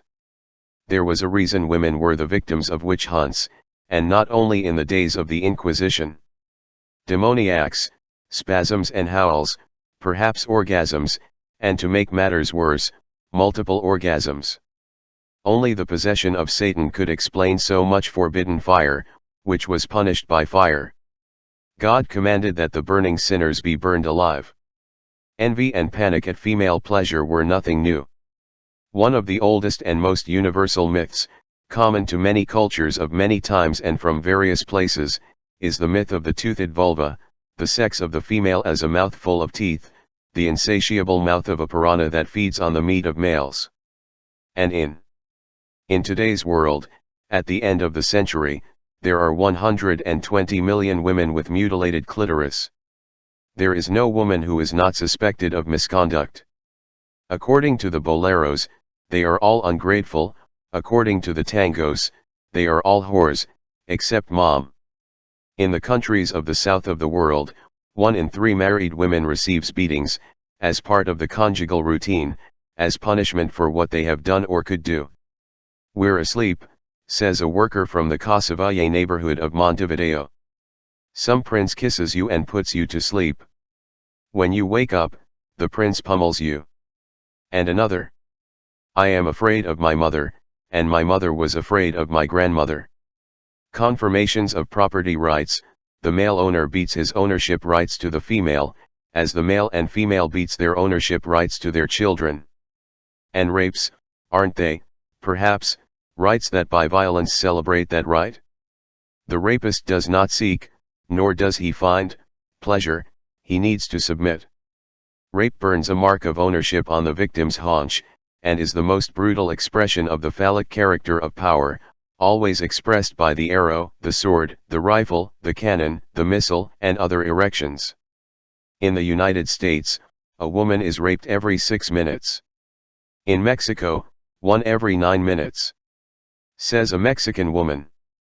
There is no difference between being raped and being hit by a truck, except that later the men ask you if you liked it. The statistics only register reported rapes, which in Latin America are always much less than the rapes that have occurred. For the most part, the raped are silent out of fear. Many girls, raped in their homes, end up on the streets. They make the streets cheap bodies, and some find, like street children, their home on the asphalt. Lila, 14 years old, raised haphazardly on the streets of Rio de Janeiro, says, "Everyone steals. I steal and they steal from me. When Lila works, selling her body, they pay her little or they pay her by beating her. And when she steals, the police steal what she steals, and they also steal her body." Angelica, 16 years old, thrown into the streets of Mexico City, says, "I told my mom that my brother had abused me, and she kicked me out of the house. Now I live with a guy, and I'm pregnant. He says that he will support me if I have a child. If I have a girl, he doesn't say. In today's world, being born a girl is a risk," says the director of UNICEF. And denounces the violence and discrimination that women suffer from childhood, despite the achievements of feminist movements throughout the world. In 1995, in Beijing, the International Conference on Women's Rights revealed that women win, in today's world, 1/3 of what men earn for the same work done. Of every 10 poor people, 7 are women, barely 1 in 100 women owns something. Humanity flies crookedly, a bird with only one wing. In parliaments there is, on average, 1 woman for every 10 legislators, and in some parliaments there are none. A certain utility is recognized for women at home, in the factory or in the office, and it is even admitted that they may be essential in bed or in the kitchen, but the public space is virtually monopolized by males, born for the fights of power and war. Carol Bellamy, who heads the United Nations agency UNICEF, is not often the case. The United Nations preaches the right to equality, but does not practice it. At the top level, where decisions are made, men occupy 8 out of 10 positions in the highest international body.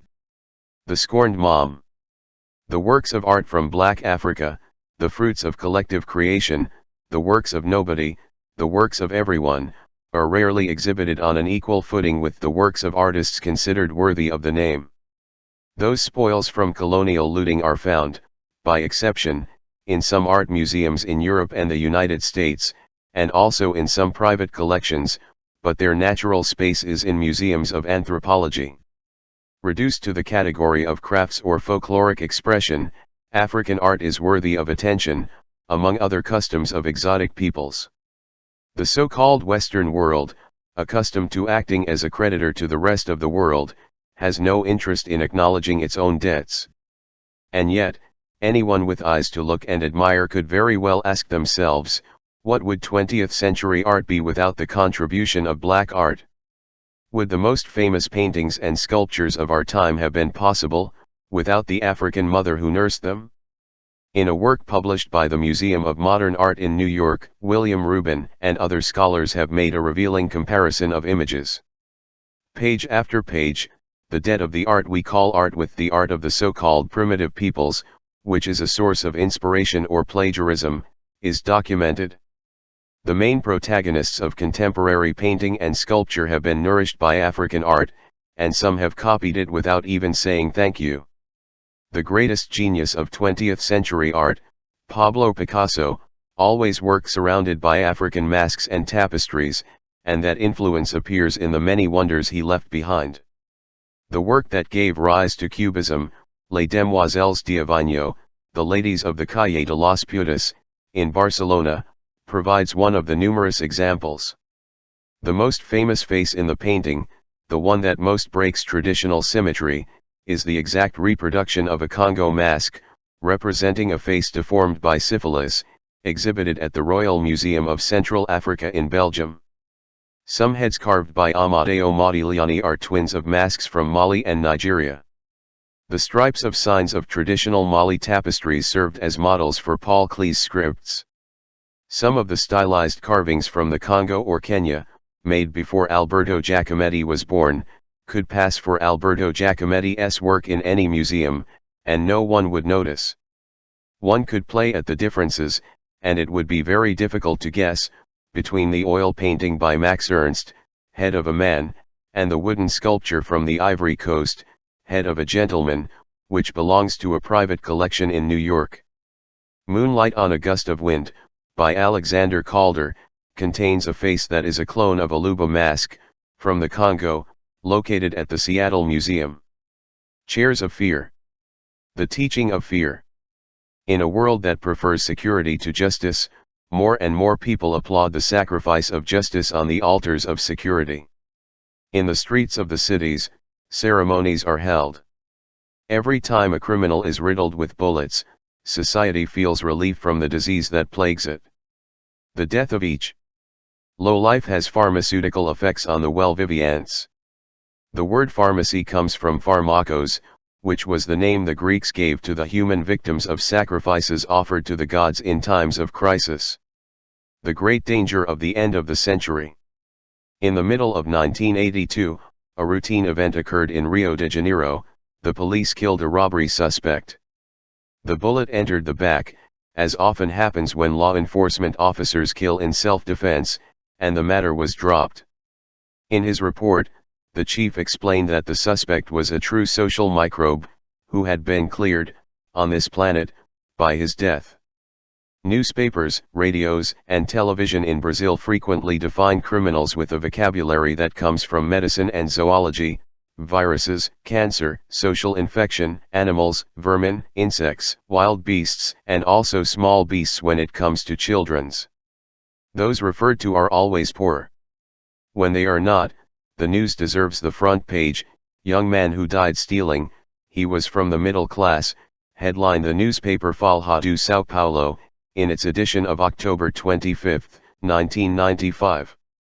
Not counting the numerous victims of para-police groups, in 1992 the São Paulo State Police officially killed 4 people a day, which at the end of the year was a total 4 times greater than all the deaths of the military dictatorship that reigned in Brazil for 15 years.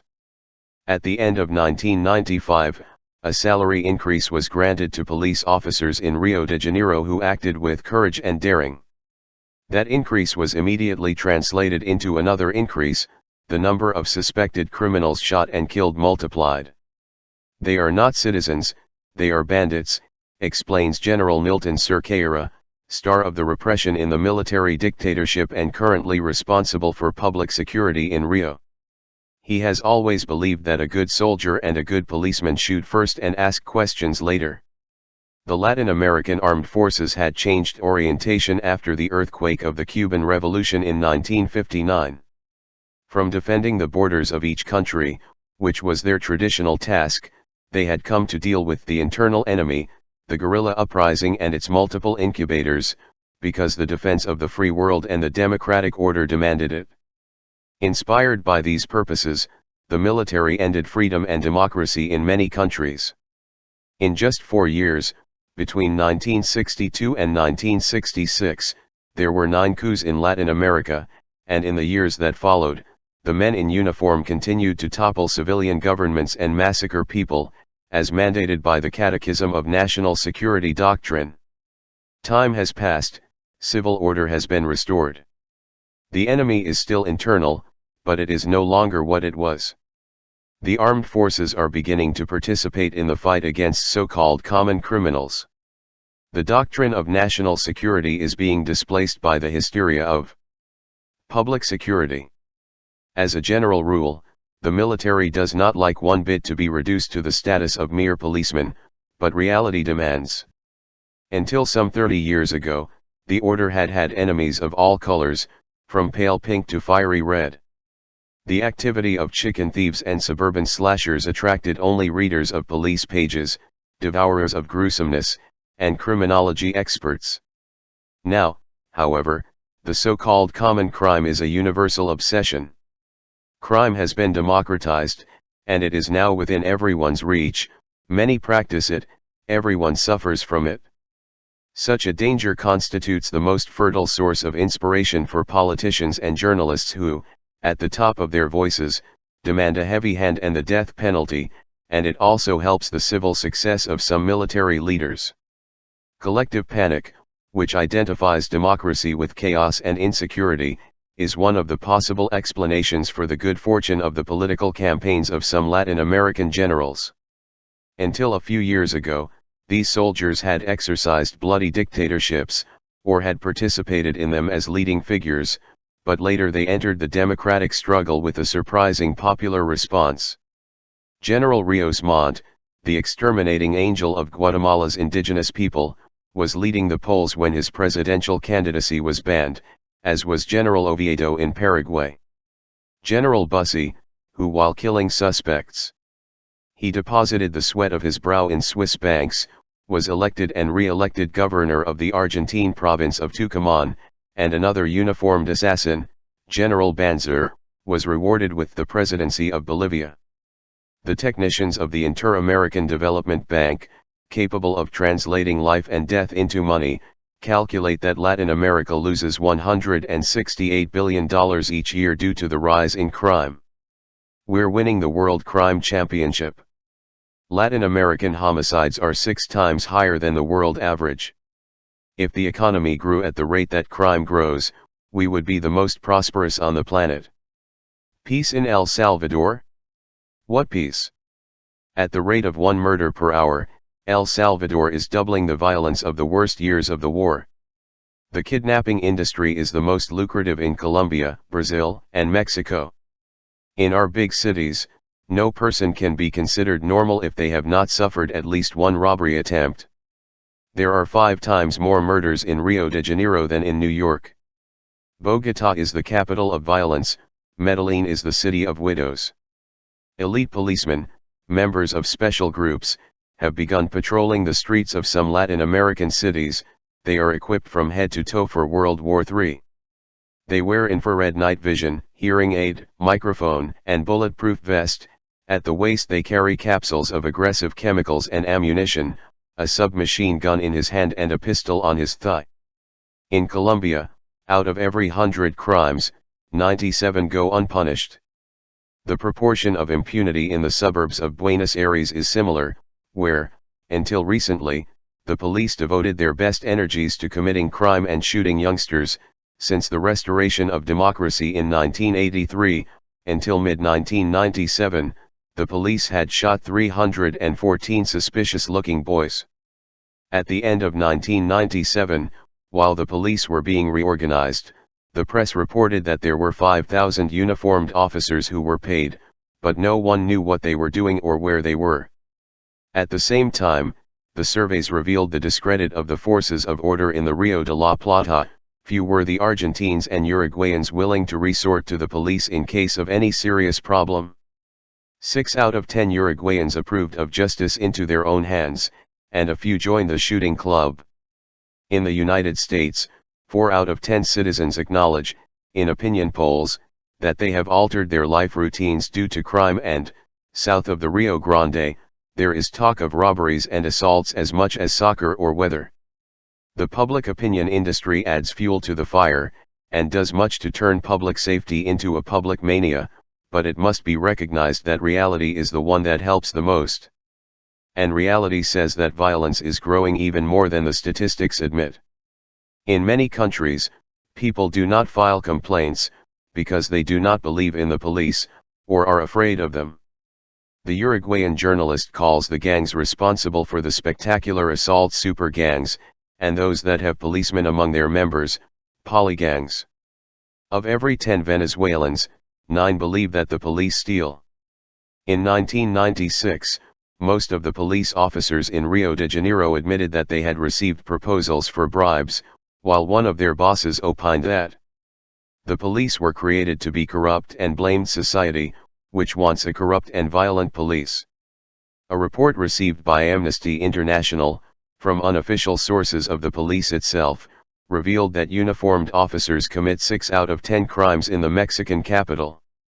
To catch 100 criminals in a year requires 14 policemen in Washington, 15 in Paris, 18 in London, and 1,295 policemen in Mexico City.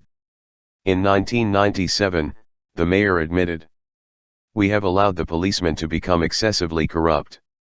In excess? Asked the inquisitive Carlos Monsive. What's wrong with them? Are they corrupt or are they being honest? Make it win. At this end of the century, everything is globalized and everything looks alike: clothing, food, lack of food, ideas, lack of ideas, and also crime and fear of crime. Throughout the world, crime is increasing more than the numbers sing, although many sing. Since 1970, crime reports have grown 3 times more than the world population. In the countries of Eastern Europe, while consumerism buried communism, daily violence rose at the rate at which wages fell. In the 1990s, it tripled in Bulgaria, the Czech Republic, Hungary, Latvia, in Lithuania, and Estonia. Organized crime and disorganized crime have taken over Russia, where child crime is flourishing like never before. The children who roam the streets of Russian cities are called forgotten.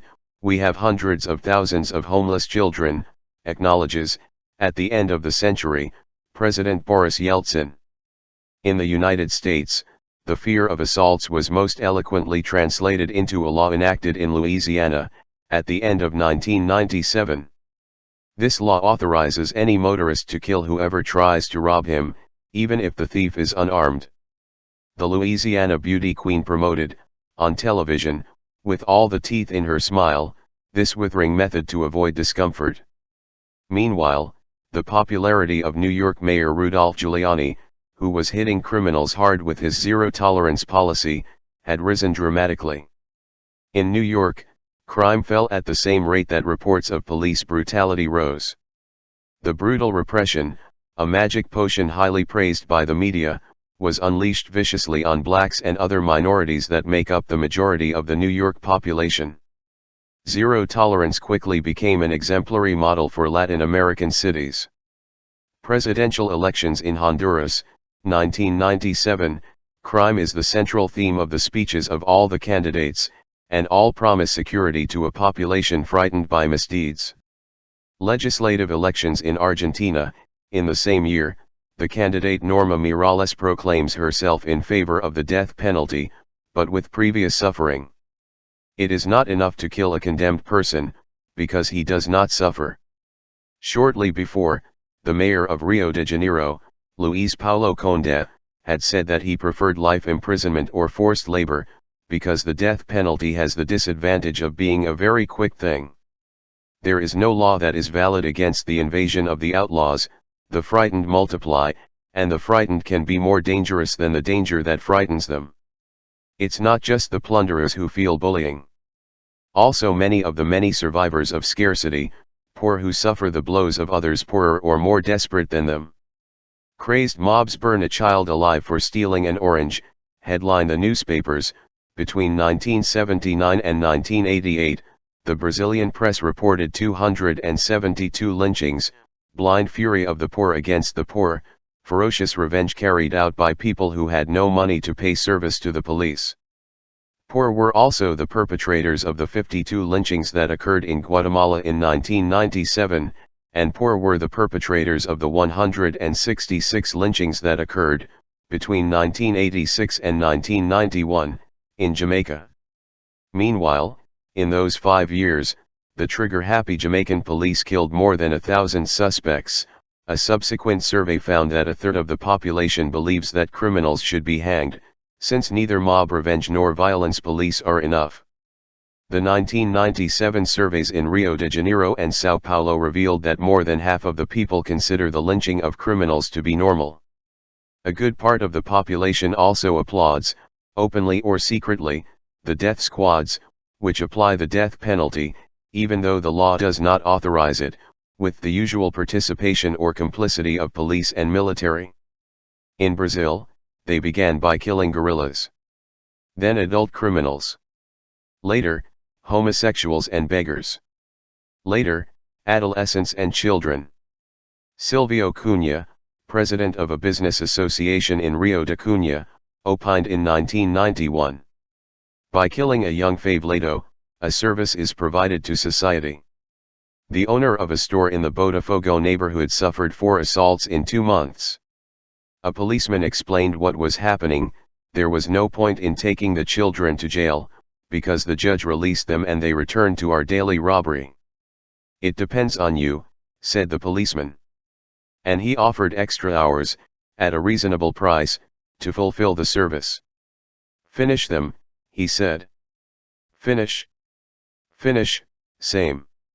On behalf of the merchants, the extermination groups, which in Brazil like to call themselves self-defense, clean up the cities, while other fellow gunmen clean up the fields, on behalf of the landowners, riddling the landless peasants and other annoying people. According to the magazine Isto, May 20, 1998, in the state of Maranhão, the life of a judge is worth $500, and $400 that of a priest. $300 it costs to kill a lawyer. Killer for hire organizations offer their services online, with prices. Specials for subscribers. In Colombia, the death squads, which claim to be groups of social cleansing, also began killing guerrillas, and now they kill anyone, in the service of merchants, landowners, or whoever wants to pay. Many of its members are police officers and soldiers without uniform, but executioners are also trained from an early age. In Medellin, there are some schools for hitmen, offering easy money and strong emotions to 15-year-olds. These children, trained in the arts of crime, kill. Sometimes, on request, to other children as starving as they are. Poor against poor, as usual, poverty is too short a blanket, and each one pulls to their side. But the victims can also be prominent politicians or famous journalists. The chosen target is called a dog or lump. The young killers charge their work according to the importance of the dog and the risk of the operation. Exterminators often work behind the legal masks of companies that sell security. At the end of 1997, the Colombian government acknowledged that it had 30 inspectors to control 3,000 private security companies. The year before, there was an exemplary inspection, in a single visit, which lasted a week. An inspector checked 400 self-defense groups. He found nothing unusual. Death squads leave no traces. Very rarely is the rule of impunity broken, silence is rarely broken. An exception, in Colombia, in mid-1991, 60 beggars were shot to death in the city of Pereira. The murderers were not arrested, but at least 13 police officers and 2 officers retired, forced by a disciplinary sanction. Another exception, in Brazil, in mid-1993, 50 children who were sleeping in the doorways of the Candelaria Church in Rio de Janeiro were machine-gunned. 8 died. The massacre had worldwide repercussions and, in the long run, 2 of the military policemen who, dressed in civilian clothes, had carried out the operation, were imprisoned. A miracle. Afanasio Jazigi was elected state deputy with the highest number of votes in the history of the state of São Paulo. He had gained his popularity from the radio. Day after day, microphone in hand, he preached, "Enough with the problems, the time for solutions has come. Solution to the problem of overcrowded prisons, we have to grab all those incorrigible prisoners, put them against the wall and burn them with a flamethrower. Or put a bomb in them, boom, and matter solved. These bums are costing us millions and millions." In 1987, interviewed by Belchavigny, Jazigi explained that torture is fine, because the police only torture the guilty. Sometimes, he said, the police don't know what crimes the offender has committed, and find out by beating him, like a husband does when he beats up his wife. Torture, he concluded, is the only way to learn the truth. Around the year 1252, Pope Innocent IV authorized the torture against those suspected of heresy. The Inquisition developed the production of pain, which 20th-century technology has elevated to levels of industrial perfection. Amnesty International has documented the systematic practice of electric shock torture in 50 countries. In the 13th century, power spoke without mincing words. Now, torture is done but not said. Power avoids bad words. In late 1996, when the Israeli Supreme Court authorized torture against Palestinian prisoners, it called it moderate physical pressure. In Latin America, torture is called legal constraints. Common criminals, or those who have the face of a criminal, have always suffered pressure in the police stations of our countries. It is customary, it is considered normal, that the police extract confessions, using methods of torture identical to those that the military dictatorships had applied to political prisoners. The difference is that a good part of those political prisoners came from the middle class and some from the upper class, and the social class borders are the only limits that impunity can recognize, sometimes, in these cases. In times of military horror, the denunciation campaigns carried out by human rights organizations did not always sound like a wooden bell. They found some echo, sometimes a wide echo, in the closed environment of the countries subjected to dictatorships, and also in the universal media. To common prisoners, on the other hand, who listens to them? They are socially despicable and legally invisible. When someone commits the folly of denouncing that they have been tortured, the police subject them to treatment again, with multiplied fervor. Filthy prisons, prisoners like sardines in a can, the vast majority are prisoners without a sentence. Many, without even being processed, are there, it is not known why. If compared, Dante's Inferno looks like something out of Disney. Riots break out continually in these boiling prisons. Then, the forces of order shoot the disorderly and, incidentally, kill everyone they can, and thus the problem of lack of space is somewhat alleviated. In 1992, there were more than 50 prisoner uprisings in the Latin American prisons with the most serious overcrowding problems. The riots left a balance of 900 dead, almost all executed in cold blood.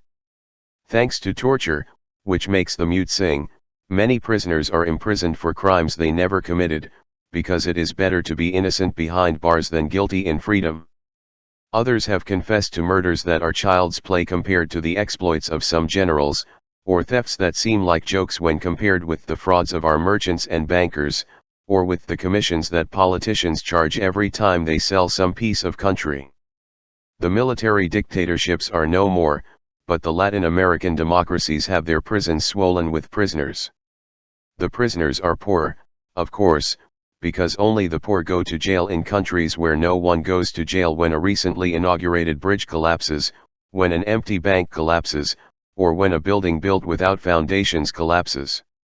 The same system of power that manufactures poverty is the one that declares war without quarter on the desperate that it generates. A century ago, Georges Vacher de la Poche demanded more guillotine to purify the race. This French thinker, who believed that all geniuses are German, was convinced that only the guillotine could correct the errors of natural selection and stop the alarming proliferation of the inept and criminals. The good bandit is the dead bandit, say now, those who demand heavy-handed social therapy. Society has the right to kill, in legitimate defense of public health, in the face of the threat of the slums plagued by bums and drug addicts. Social problems have been reduced to police problems, and there is a growing clamor for the death penalty. It is a just punishment, it is said, that saves jail costs, exerts a healthy intimidation effect, and solves the problem of recidivism by suppressing the potential recidivist. Dying, you learn. In most Latin American countries, the law does not authorize capital punishment, although state terror applies it every time a policeman's warning shot enters the back of the neck of a suspect and every time death squads shoot with impunity. With or without the law, the state practices premeditated, treacherous, and advantageous homicide, and yet, no matter how much the state kills, it cannot avoid the challenge of the streets that have become no man's land. Power cuts and trims the weed, but it cannot attack the root without endangering its own life. The criminal is condemned, and not the machine that manufactures him, as the drug addict is condemned, and not the way of life that creates the need for chemical consolation and its illusion of escape. Thus, responsibility is exonerated from a social order that throws more and more people onto the streets and into jails, and that generates more and more hopelessness and despair. The law is like a spider's web, made to catch flies and other small insects, and not to block the passage of large bugs, Daniel Drew has verified, and more than a century ago. José Hernández, the poet, had compared the law to the knife, which never offends whoever handles it. But the official discourses invoke the law as if the law applied to everyone, and not only to the unfortunate who cannot avoid it. The poor criminals are the villains of the film, rich criminals write the script and direct the actors. In other times, the police functioned at the service of a productive system that needed abundant and docile labor. Justice punished the vans and their agents put them in the factories with bayonet blows. Thus, the European industrial society proletarianized the peasants and was able to impose, in the cities, the discipline of work. How can the discipline of unemployment be imposed now? What techniques of compulsory obedience can work against the growing crowds that are not, and will not be, employed? What is done with the castaways, when there are so many, so that their slaps don't sink the raft? Today, the reason for the state is the reason for the financial markets that run the world and that produce nothing more than speculation. Marcos, the spokesman for the indigenous people of Chiapas, has portrayed what is happening in accurate words. We attended, he said, the strip state tease. The state detaches itself from everything, except its indispensable undergarment, which is repression. The moment of truth, shoemaker to your shoes. The state only deserves to exist to pay the external debt and to guarantee social peace. The state murders by action and by omission. End of 1995, news from Brazil and Argentina. Crimes by action. Rio de Janeiro's military police were killing civilians at a rate 8 times faster than at the end of the previous year, and police in the suburbs of Buenos Aires hunted down young people like little birds. Crimes by omission. At the same time, 40 kidney patients were dying in the town of Caruaru, in the northeast of Brazil, because public health had given them dialysis with contaminated water, and in the province of Misiones, in the northeast of Argentina, drinking water, contaminated by pesticides, generated babies with cleft lips and spinal cord deformities. In the favelas of Rio de Janeiro, women carry cans of water, like crowns, on their heads, and the children fly kites in the wind to warn that the police are coming. When carnival arrives, black-skinned queens and kings come down from those snouts, wigs with white curls, necklaces of lights, silk cloaks. On Ash Wednesday, when the carnival ends and the tourists leave, the police take anyone still in disguise to prison. And, every other day of the year, the state is busy keeping at bay, with blood and fire, the commoners who have been monarchs for a little while. At the turn of the century, there was only one favela in Rio. In the 40s, when there were already a few, the writer Stefan Zweig visited them. He found no violence or sadness there. Now, the favelas in Rio number more than 500. Many people live there who work, cheap hands that serve the table and wash the cars and the clothes and the bathrooms in the wealthy neighborhoods, and also many excluded from the labor market and the consumer market who, in some cases, live in the favelas. They receive money or relief from drugs. From the point of view of the society that has generated them, the favelas are nothing more than havens for organized crime and cocaine trafficking. The military police frequently invade them, in operations that appear to be Vietnam War, and also dozens of extermination groups deal with them. The dead, illiterate children of illiterates, are mostly black adolescents. A century ago, the director of the Illinois Children's Reform School concluded that a third of his boarding schools were beyond redemption. Those children were the future criminals, who love the world, the flesh, and the devil. It was not clear what could be done with that third party, but already at that time some scientists, like the English Cyril Bird, proposed to eliminate the source of the crime, the very poor, preventing the propagation of their species. 100 years later, the countries of the south of the world treat the very poor as if they were toxic garbage. Northern countries export their hazardous industrial waste to the south, and thus dispose of it, but the south cannot export its hazardous human waste to the north. What to do with the very poor who have no redemption? The bullets do what they can to prevent the spread of their species, while the Pentagon, the world's military vanguard, announces the renewal of its arsenals. The wars of the 21st century will require more specialized weapons in street riots and looting. In some American cities, such as Washington and Santiago de Chile, and in numerous British cities, There are already video cameras monitoring the streets. The consumer society consumes fugacity. Things, people, things, made not to last, die shortly after being born, and there are more and more people condemned since they appear in life. The abandoned children of the streets of Bogotá, who before they were called gamins, now they are called expendables and are marked for death. The numerous nobodies, the out of places, are economically unfeasible, to use the technical language. The law of the market expels them, due to an overabundance of cheap labor. What fate do the remaining humans have? The world invites them to disappear, tells them, you do not exist, because you do not deserve to exist. Official reality tries to hide them or lose them. The marginal population that has grown the most in Buenos Aires is called the hidden city, and the tin and cardboard neighborhoods that spring up in the ravines and garbage dumps of Mexico City are called lost cities. The Casa Alianza Foundation interviewed more than 140 orphaned and abandoned children. Of the many who lived and still live on the streets of Guatemala City, all had sold their bodies for coins, all suffered from venereal diseases, all inhaled glue or solvents. One morning in the mid-1990s, some of these children were chatting in a park when armed men took them away in a truck. A girl was saved, hidden in a garbage can. The corpses of 4 children appeared a few days later, without ears, without eyes, without tongues.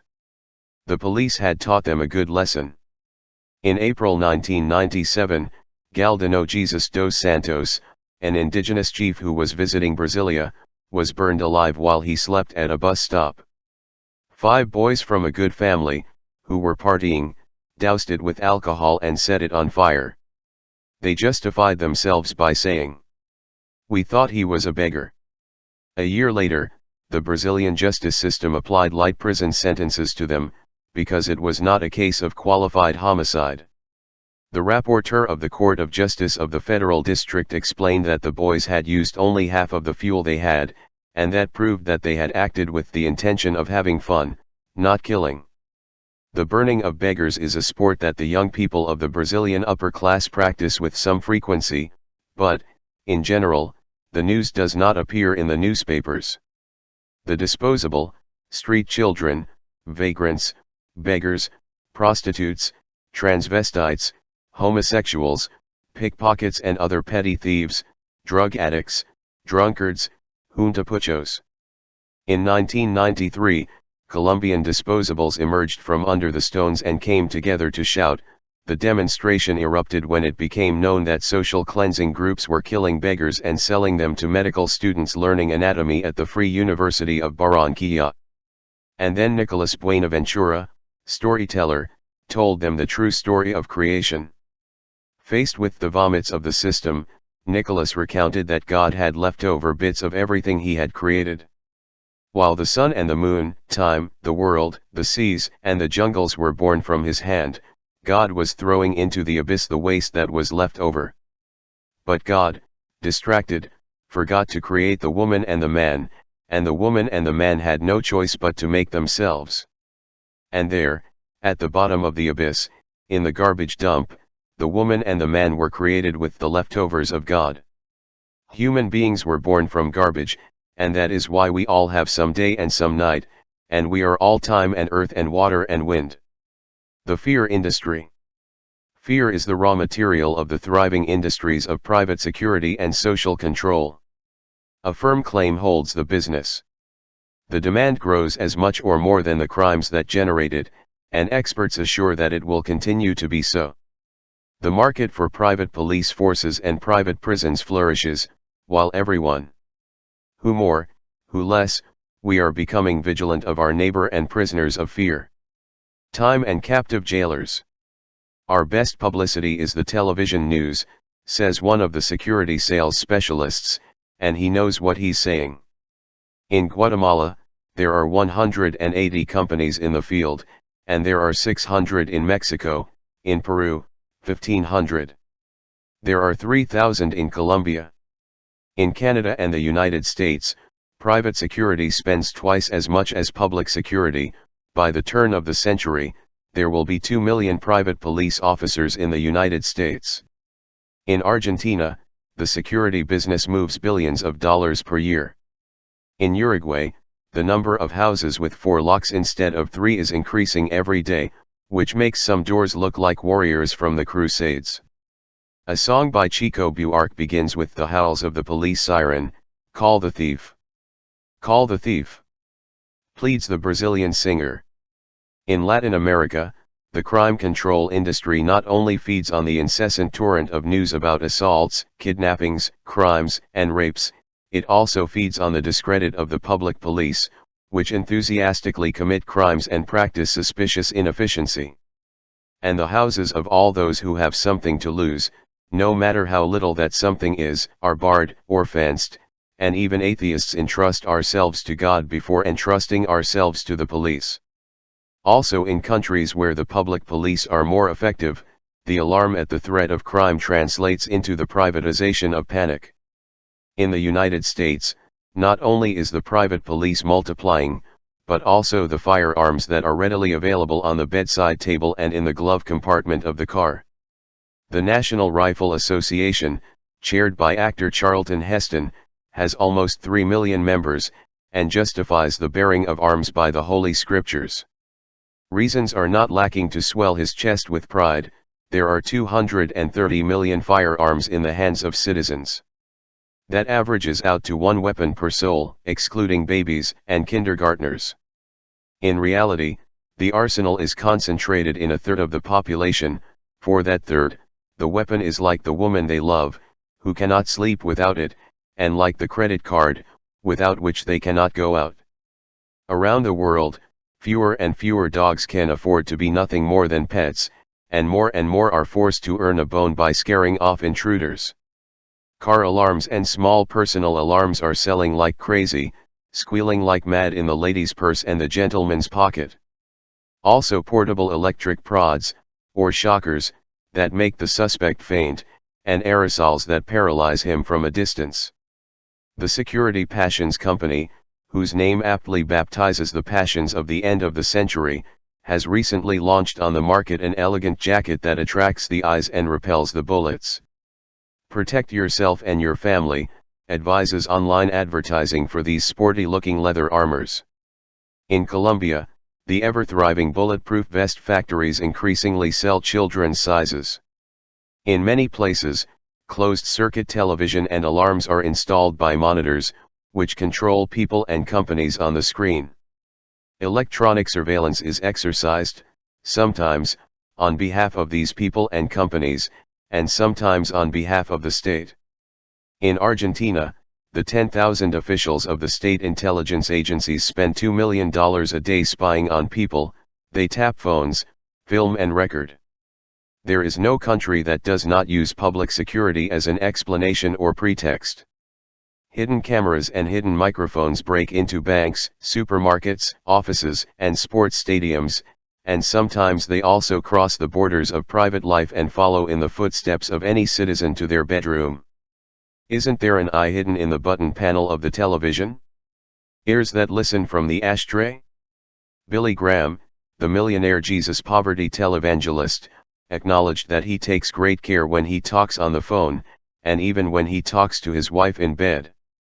Our business does not promote Big Brother, defends the spokesman for the Security Industry Association of the United States. In a prophetic novel, George Orwell had imagined, half a century ago, the nightmare of a city where power, Big Brother, watched over all the inhabitants by television screens. He titled it 1984. Perhaps he got the date wrong. Who are the jailers, and who are the captives? It could well be said that, in some way, we are all prisoners. Those who are in jails and those who are outside are prisoners of necessity, free, forced to live to work because they cannot afford to work to live. And what about the prisoners of despair, who do not have a job and will not have it, condemned to live stealing or miraculous? And the prisoners of fear? We are free? Are we not all prisoners of fear, those above, those below and those in the middle too? In society's force to save himself who can, we are imprisoned, the watchman and the watched, the chosen and the outcasts. The Argentine cartoonist Nick imagined a journalist interviewing a neighbor of the neighborhood, who answers clinging to the bars. "Look, we all put bars on the windows, TV cameras, reflectors, double bolts, and armored glass. You no longer receive your relatives?" "Yeah. I have a visiting regime." "And what do the police tell you?" "That if I comply with good conduct, on Sunday morning I will be able to go out to the bakery." I have even seen bars made of tin and wood in the suburbs of cities, poor people defending themselves from other poor people, some of them as poor as church mice. Urban development, metastasis of inequality, the suburbs grow, and in the suburbs there are slums and gardens. Rich suburbs are often not too far from the slums that supply them with maids, gardeners, and custodians. In the spaces of helplessness, the anger of those who eat stir-fried lurks. In spaces of privilege, the rich live under house arrest. In a private neighborhood of San Isidro, in Buenos Aires, the newspaper delivery man opines. "To live here? Me, not crazy. If I have nothing to hide, why am I going to live locked up?" Helicopters traverse the skies over the city of Sao Paulo, going back and forth between luxury prisons and the rooftops of downtown buildings. The streets, kidnapped by thugs, poisoned by pollution, are a trap that is better to avoid. Fugitives from violence and smog, the rich are forced into hiding.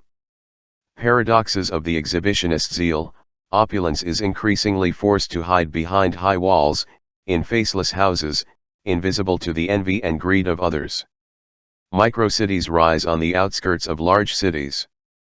The mansions are grouped there, protected by complex electronic security systems and by armed guards who guard its borders.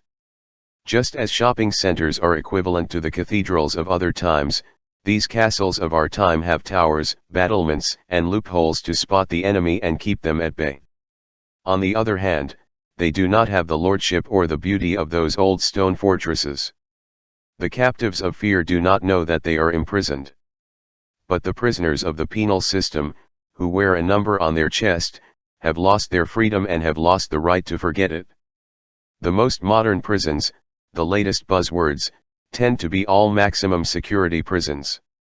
They no longer propose to reintegrate the delinquent into society, to recover the lost, as was said before, they simply propose to isolate him, and nobody bothers to lie sermons anymore. Justice is blindfolded so as not to see where the offender comes from, or why he committed the offense, which would be a first step towards his possible rehabilitation. The end-of-the-century model prison has not the slightest purpose of redemption, and not even of punishment. Society cages the public danger, and throws away the key. In some newly built prisons in the United States, cell walls are steel and windowless, and the doors open and close electronically. The prison system is only generous in the distribution of televisions, to which it attributes narcotic effects, but more and more prisoners have little or no contact with other prisoners. The isolated prisoner can see, from time to time, a guard, although the guards are increasingly rare. Current technology allows a single officer to watch, from the control booth, 100 prisoners. Machines take care of everything. Inmates on home prison are also controlled by electronic means, ever since a judge named Jack Love, lovingly conceived a remote-controlled bracelet. The bracelet, tied to the offender's wrist or ankle, makes it possible to monitor his movements and to know if he tries to rip it off, if he drinks alcohol or if he runs away from home.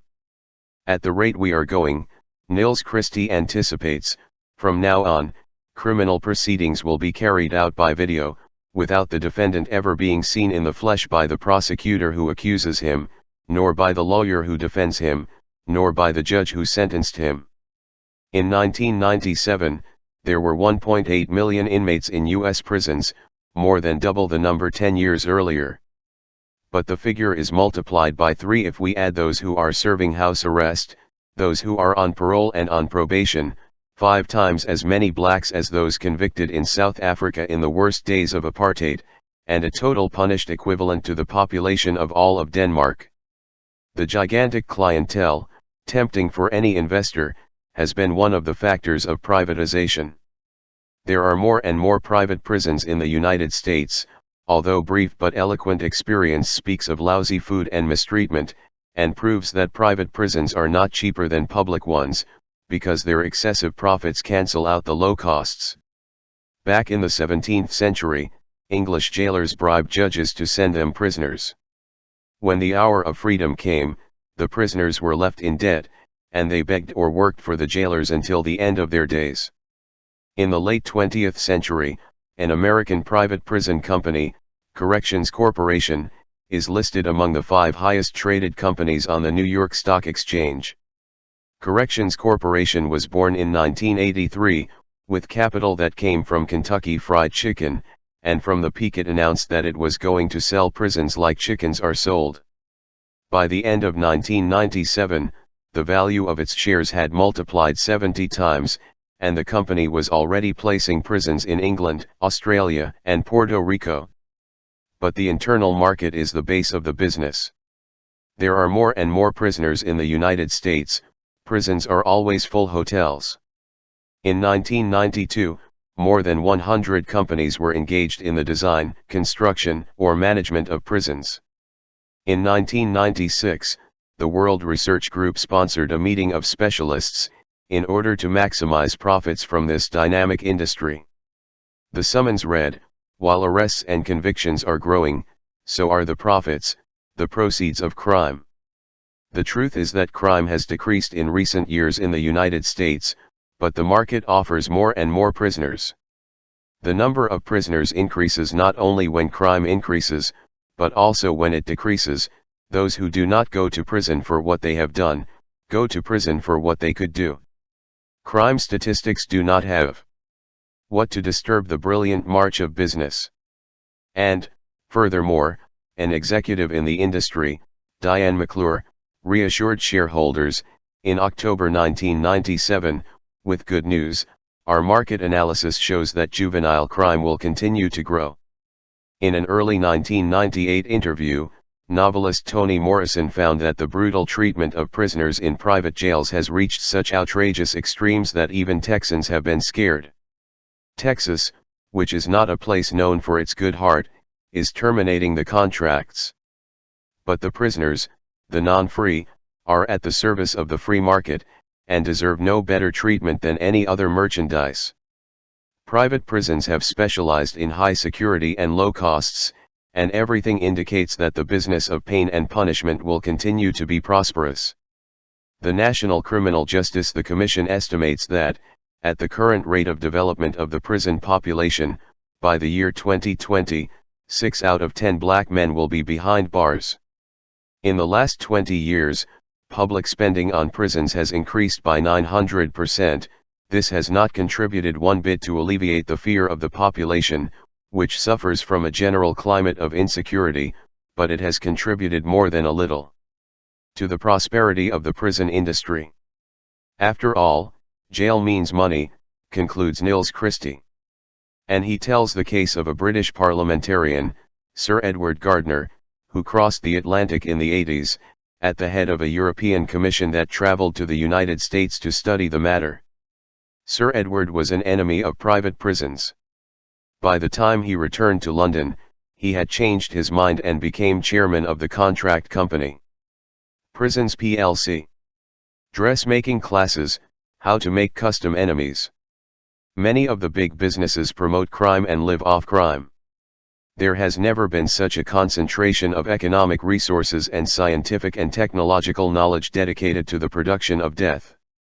The countries that sell the most weapons to the world are the same countries that are in charge of world peace. Fortunately for them, the threat of peace is weakening, the dark clouds are already moving away, while the war market is recovering and offers promising prospects of profitable butcher shops. Weapons factories work just as hard as factories that craft enemies to suit their needs. The devil's ample wardrobe. Good news for the military economy, which is like saying, good news for the economy.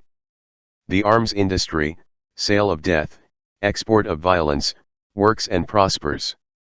The world offers firm and growing markets, while the universal sowing of injustice continues to yield good harvests and crime and drug addiction, social unrest, and national, regional, local and personal hatred grow. After a few years of decline after the end of the Cold War, arms sales have risen again. The world arms market grew by 8% in 1996, with a total turnover of $40 billion.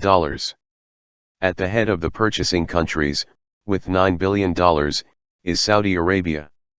This country is also at the head, for many years, in the list of countries that violate human rights.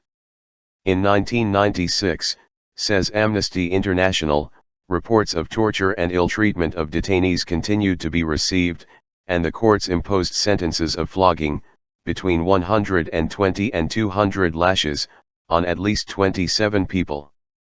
They included 24 Filipinos, who were reportedly convicted of homosexual behavior. At least 69 people received death sentences and were executed. And also, the government of King Fahd maintained the ban on political parties and trade unions. Strict censorship continued to be exercised over the press. For many years this oil monarchy has been the best customer of the U.S. armaments industry and of British combat aircraft. The healthy exchange of oil for weapons allows the Saudi dictatorship to drown in blood the internal protest, and allows the United States and Great Britain to feed their economies of wars and secure their sources of energy against any threat, arms and oil, two key factors of national prosperity. Some misguided person could come to believe that King Fahd pays these millions for weapons and, incidentally, buys impunity. For reasons known to Allah, we never see, hear, or read any denunciation of Saudi atrocities in the media. These media, however, tend to be concerned with human rights in other Arab countries. Islamic fundamentalism is only demonic when it hinders business, and the best friends are that more weapons buy. The U.S. arms industry practices the fight against terrorism by selling weapons to terrorist governments, whose only relationship to human rights is that they do everything possible to annihilate them. In the era of peace, which is the name they say the historical period that began in 1946 has, wars have killed no fewer than 22 million people and have driven more than 40 millions. There is never a lack of war or little war for news-consuming viewers to put in their mouths. But the informers never inform, nor the commentators comment, anything that can help to understand what is happening. For that, they would have to start by answering the most basic questions: who is trafficking all this human pain? Who wins from this tragedy? The executioner's face is always well hidden, Bob Dylan once sang. In 1968, 2 months before he was smashed in the face by a bullet, Pastor Martin Luther King had denounced his country as the greatest exporter of violence in the world. 30 years later, the figures say, of every $10 that the world spends on arms, 4 go to the United States. Data from the International Institute for Strategic Studies indicates that the biggest arms sellers are the United States, the United Kingdom, France, and Russia.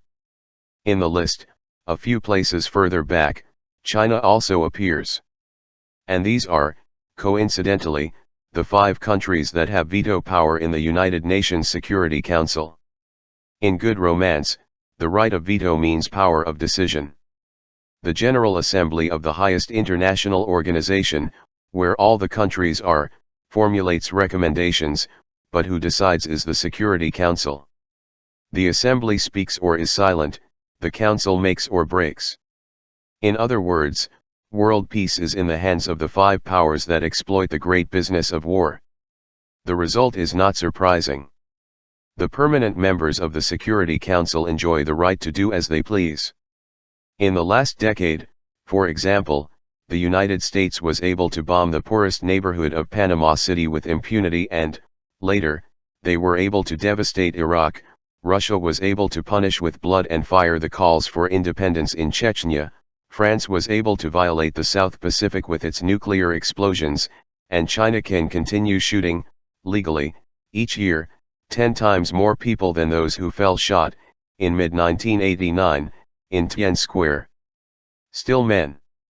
As had happened before in the Malvinas Islands War, the invasion of Panama served for military aviation to test the effectiveness of its new models, and television turned the invasion of Iraq into a universal display window for the new weapons that were offered to the market.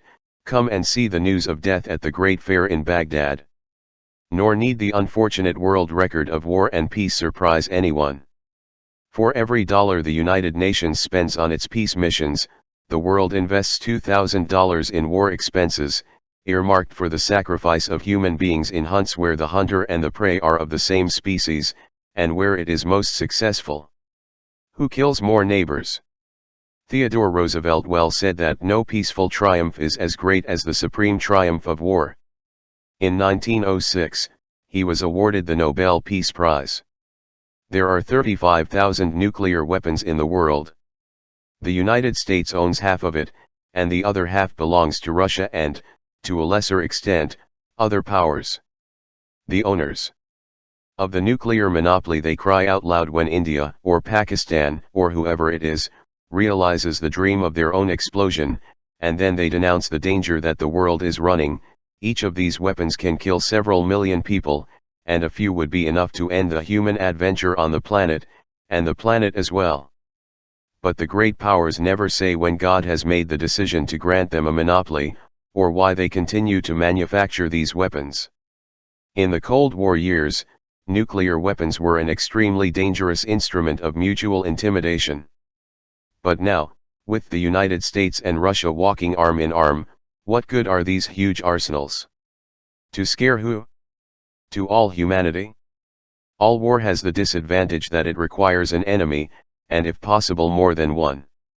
Without the provocation, threat, or aggression of one or several enemies, spontaneous or fabricated, war is inconvenient, and the supply of arms can face a dramatic problem of contraction in demand.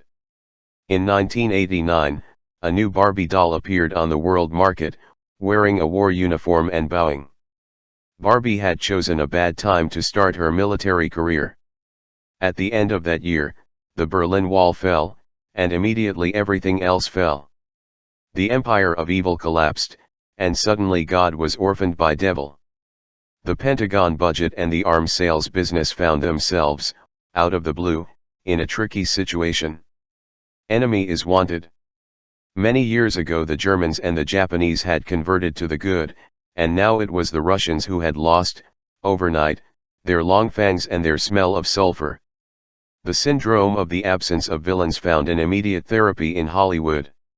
Ronald Reagan had already announced, lucid prophet, that the war in outer space had to be won. All the talent and money in Hollywood was devoted to making enemies in the galaxies. The alien invasion had already been a movie theme before, but without much pain or glory, in a hurry, and with tremendous box office success, the screens devoted themselves to the task of exhibiting the ferocious threat of the Martians and other repulsive foreign reptilians. Or cockroaches, which sometimes take on a human form to deceive the unsuspecting and to reduce filming costs. Meanwhile, here on Earth, things have improved. It is true that the supply of bad guys has fallen, but in the south of the world there are still long-lasting villains. The Pentagon should raise a monument to Fidel Castro, for his 40 years of selfless work. Muammar al-Qaddafi, who had been a highly prized villain. He works little or nothing today, but Saddam Hussein, who was good in the 1980s, became a very bad in the 1990s, and is still so useful that in early 1998 the United States threatened to invade Iraq, for second time, to stop people talking about President Bill Clinton's sexual mores. At the beginning of 1991, another president, George Bush, had warned that there was no reason to look for enemies in the outer reaches. After invading Panama, and while invading Iraq, Bush stated, "The world is a dangerous place." And this certainty continued to be, over the years, the most irrefutable justification for the prosperous military industry and the highest war budget on the planet, mysteriously called the defense budget. The name is an enigma. The United States has not been invaded by anyone since the English burned the city of Washington in 1812. Except for a fleeting excursion by Pancho Villa at the time of the Mexican Revolution, no enemy has crossed its borders. By contrast, the United States has always had a nasty habit of invading others. Much of the American public opinion is staggeringly ignorant of everything that happens outside their country, and they fear or despise what they ignore. In the country that has most developed information technology, television news gives little or no space to world news, except to confirm that foreigners are prone to terrorism and ingratitude. Each act of rebellion or explosion of violence, wherever it occurs, becomes further proof that the international conspiracy continues its march, fueled by hatred and envy.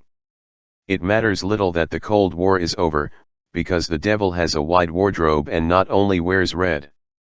Polls indicate that Russia is now last on the list of enemies, but many citizens fear a nuclear attack from some terrorist group. It is not known which terrorist group has nuclear weapons, but as sociologist Woody Allen warns, no one can bite into a hamburger anymore without fear of it exploding. In reality, the most ferocious terrorist attack in American history occurred in 1995, in Oklahoma, and the perpetrator was not a foreigner armed with nuclear weapons, but a white American citizen who had been decorated in the war against Iraq. Among all the ghosts of international terrorism, narco-terrorism is the one that scares the most. Saying the drug is like, in other times, saying the plague, the same terror, the same feeling of helplessness. A mysterious curse, the incarnation of the devil that tempts and loses victims. Like all misfortunes, it comes from outside.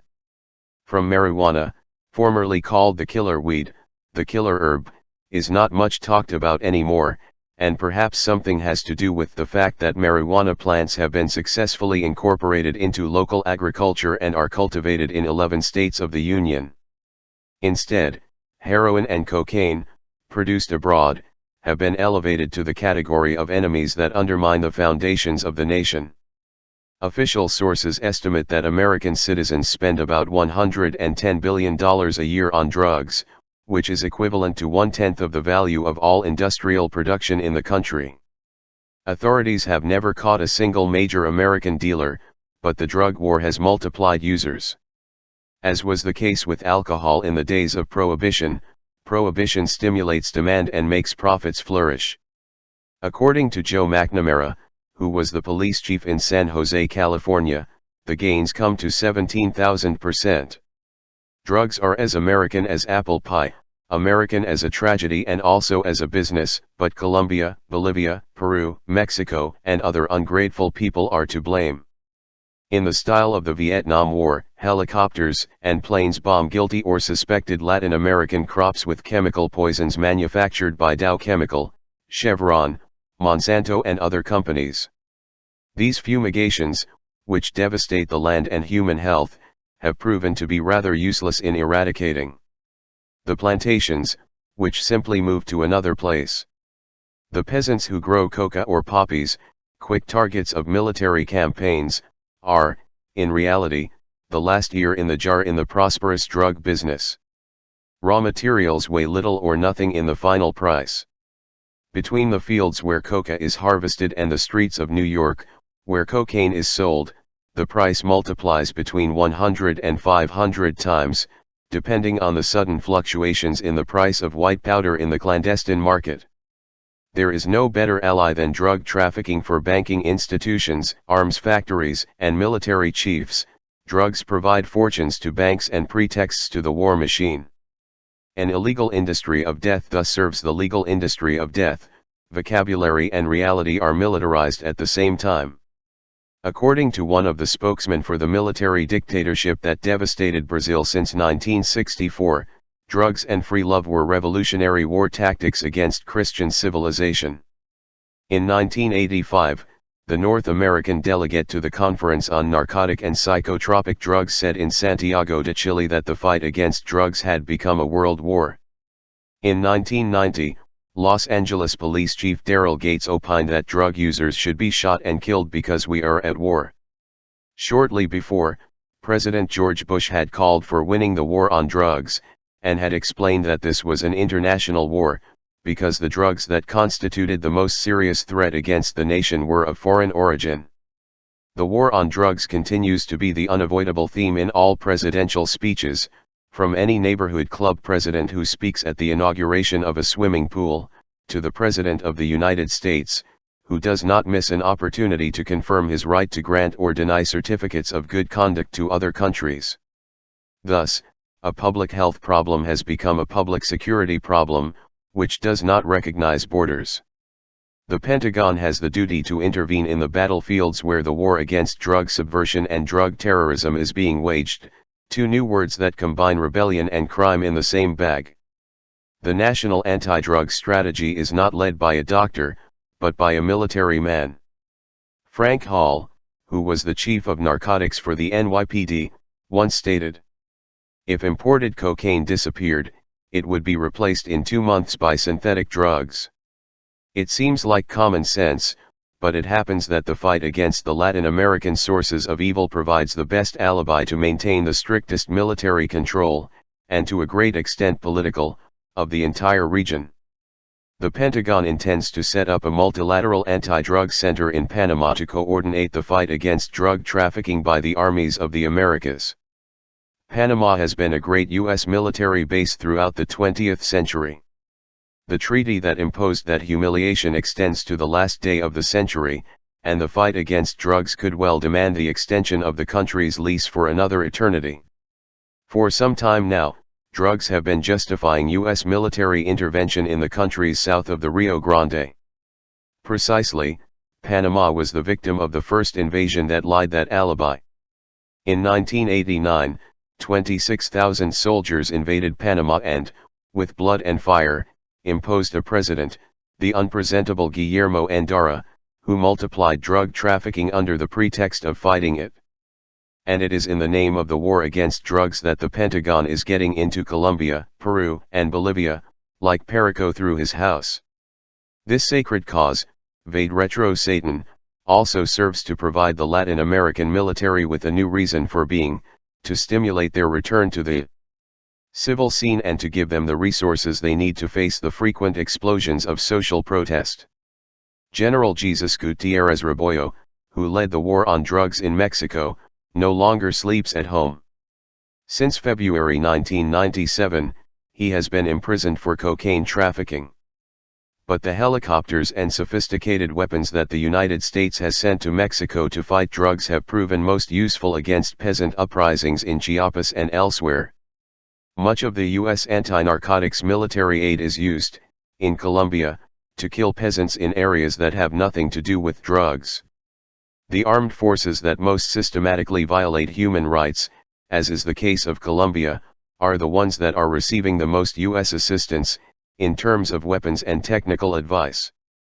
These armed forces have been at war for several years now against the poor enemies of order, and in defense of order, the enemy of the poor.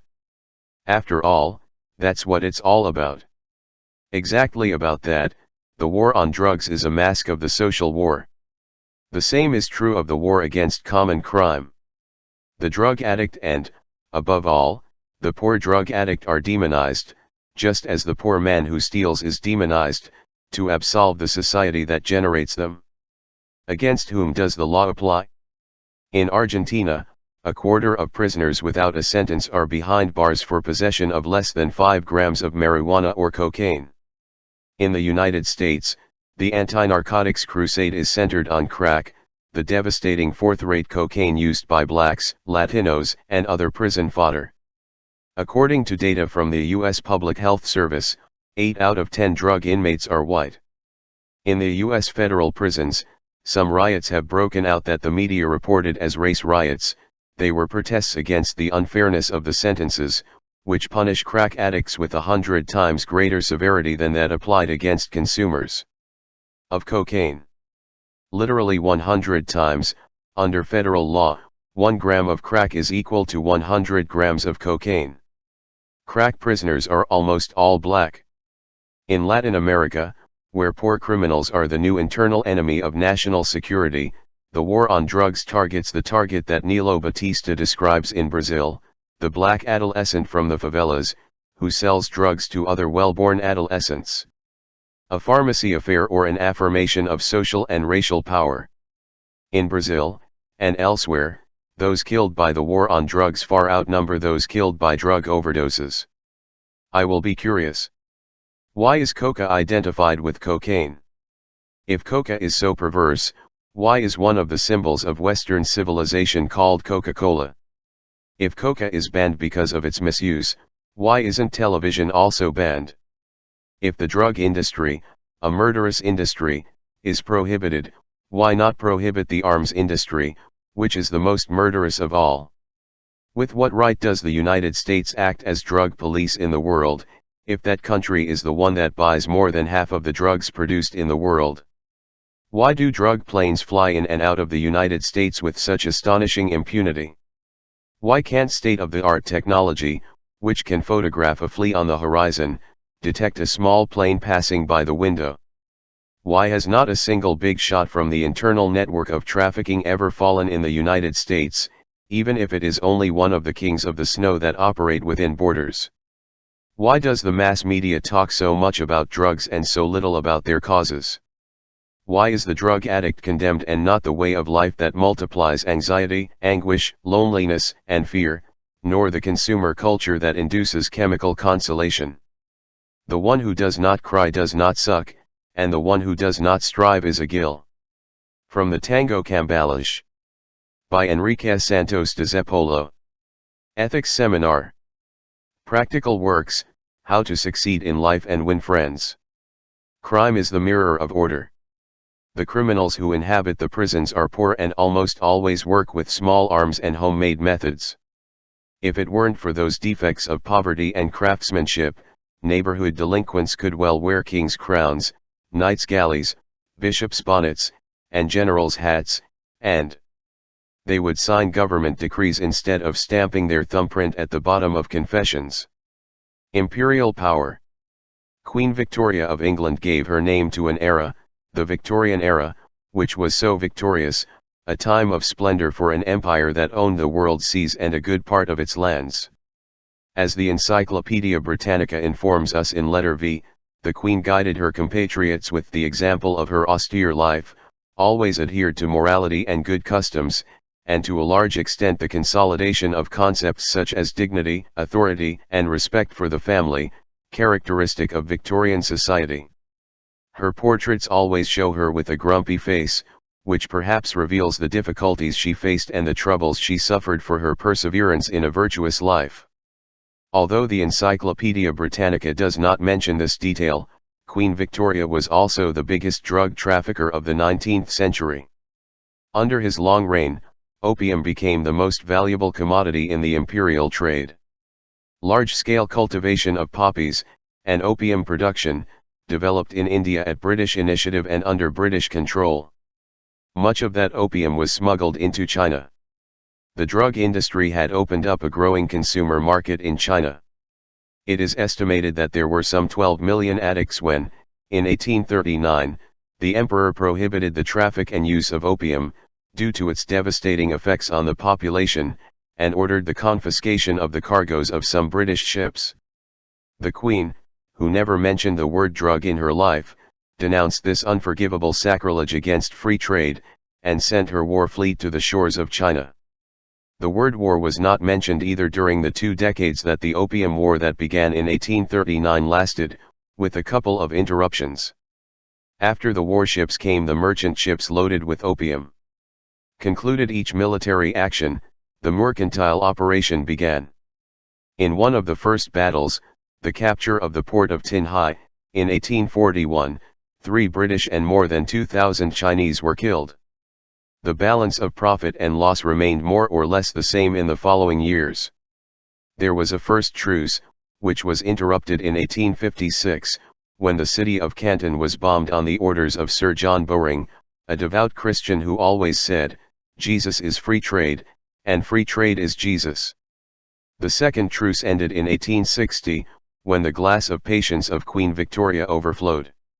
It was time to put an end to the stubbornness of the Chinese. Peking fell to cannon fire, and the invading troops stormed and burned the imperial summer palace.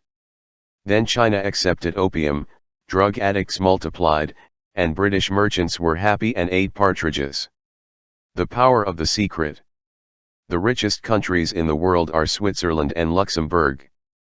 Two small countries, two large financial centers. Of the minuscule Luxembourg, little or nothing is known.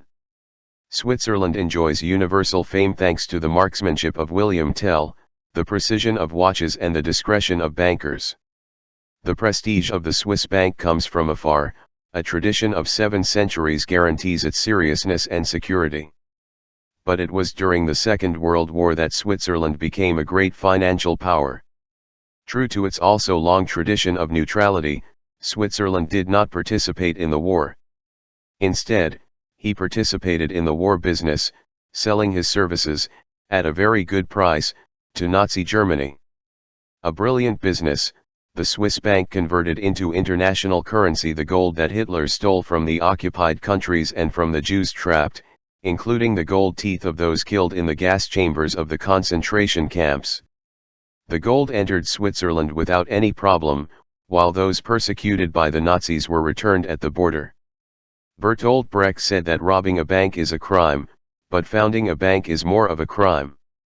After the war, Switzerland became an international Alibaba's den for dictators, thieving politicians, tax evasion jugglers, and drug and arms dealers. Under the glittering sidewalks of Bahnhofstrasse in Zurich or the Corritere in Geneva, they sleep, invisible, turned into gold bars and mountains of bank notes, the fruits of looting and fraud. Bank secrecy is no longer what it used to be, weakened as it is by scandals and judicial investigations, but for better or worse this engine of national prosperity continues to be active. Money continues to have the right to wear disguises and masks, a carnival that lasts all year, and the plebiscites reveal that the majority of the population does not think that is bad at all. No matter how dirty the money arrives, and no matter how complicated the rinses are, the laundry leaves it without a single stain. In the 1980s, when Ronald Reagan presided over the United States, Zurich was the center of operations for multi-pronged manipulations led by Colonel Oliver North. As revealed by the Swiss writer Jean Ziegler, U.S. weapons arrived in Iran, an enemy country, which partly paid for them with morphine and heroin.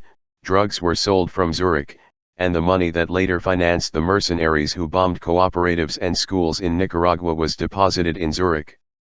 Back then, Reagan used to compare these mercenaries to the founding fathers of the United States. Temples with tall marble columns or discreet chapels, the Helvetic sanctuaries avoid questions and offer mystery. Ferdinand Marcos, despot of the Philippines, had between $1 and $1.5 billion stashed away in 40 Swiss banks. The Philippine consul general in Zurich was a director of the Credit Suisse. At the beginning of 1998, 12 years after the fall of Marcos, after much lawsuit and countersuit, the federal court ordered the return of $570 million to the Philippine state. It wasn't everything, but it was something. An exception to the rule, criminal money usually disappears without a trace. Swiss surgeons change his face and name, and get busy bringing his new fantasy identity to legal life. Of the booty of the Somoza dynasty, Nicaraguan vampires, nothing appeared. Almost nothing was found, and nothing was returned, of what the Duvalier dynasty stole in Haiti. Mobutu Sese Seko, who squeezed the last drop of its juice from the Congo, met with his bankers in Geneva, always with his escort of armored Mercedes. Mobutu had between $4 and $5 billion, only $6 million appeared, when his dictatorship collapsed. Mali's dictator Mausa Traoré had $1.5 million, the Swiss bankers returned $4 million. The money from the Argentine military who sacrificed themselves for the country, exercising terror since 1976, ended up in Switzerland. 22 years later, a judicial investigation revealed the tip of that iceberg. How many millions would have vanished in the fog that shelters the phantom accounts? In the 1990s, the Salinas family ransacked Mexico. Raúl Salinas, the president's brother, was called Mr. 10%, due to the commissions he pocketed for the privatization of public services and for the protection of the drug mafia. The press has reported that this river of dollars flowed into Citibank and also into the Union de Banques Suisses, the Société de Banque Suisse and other branches of the Red Cross of money. How much can be recovered? In the magical waters of Lake Geneva, money plunges and becomes invisible. There are those who praise Uruguay, calling it the Switzerland of America. Uruguayans are not very sure of the tribute. Will it be because of the democratic vocation of our country, or because of banking secrecy? For some years now, banking secrecy has turned Uruguay into the safe house of the Southern Cone, a large bank with a view of the sea. The divine power. On the last night of the year 1970, 3 bankers of God met at a hotel in Nassau, in the Bahamas.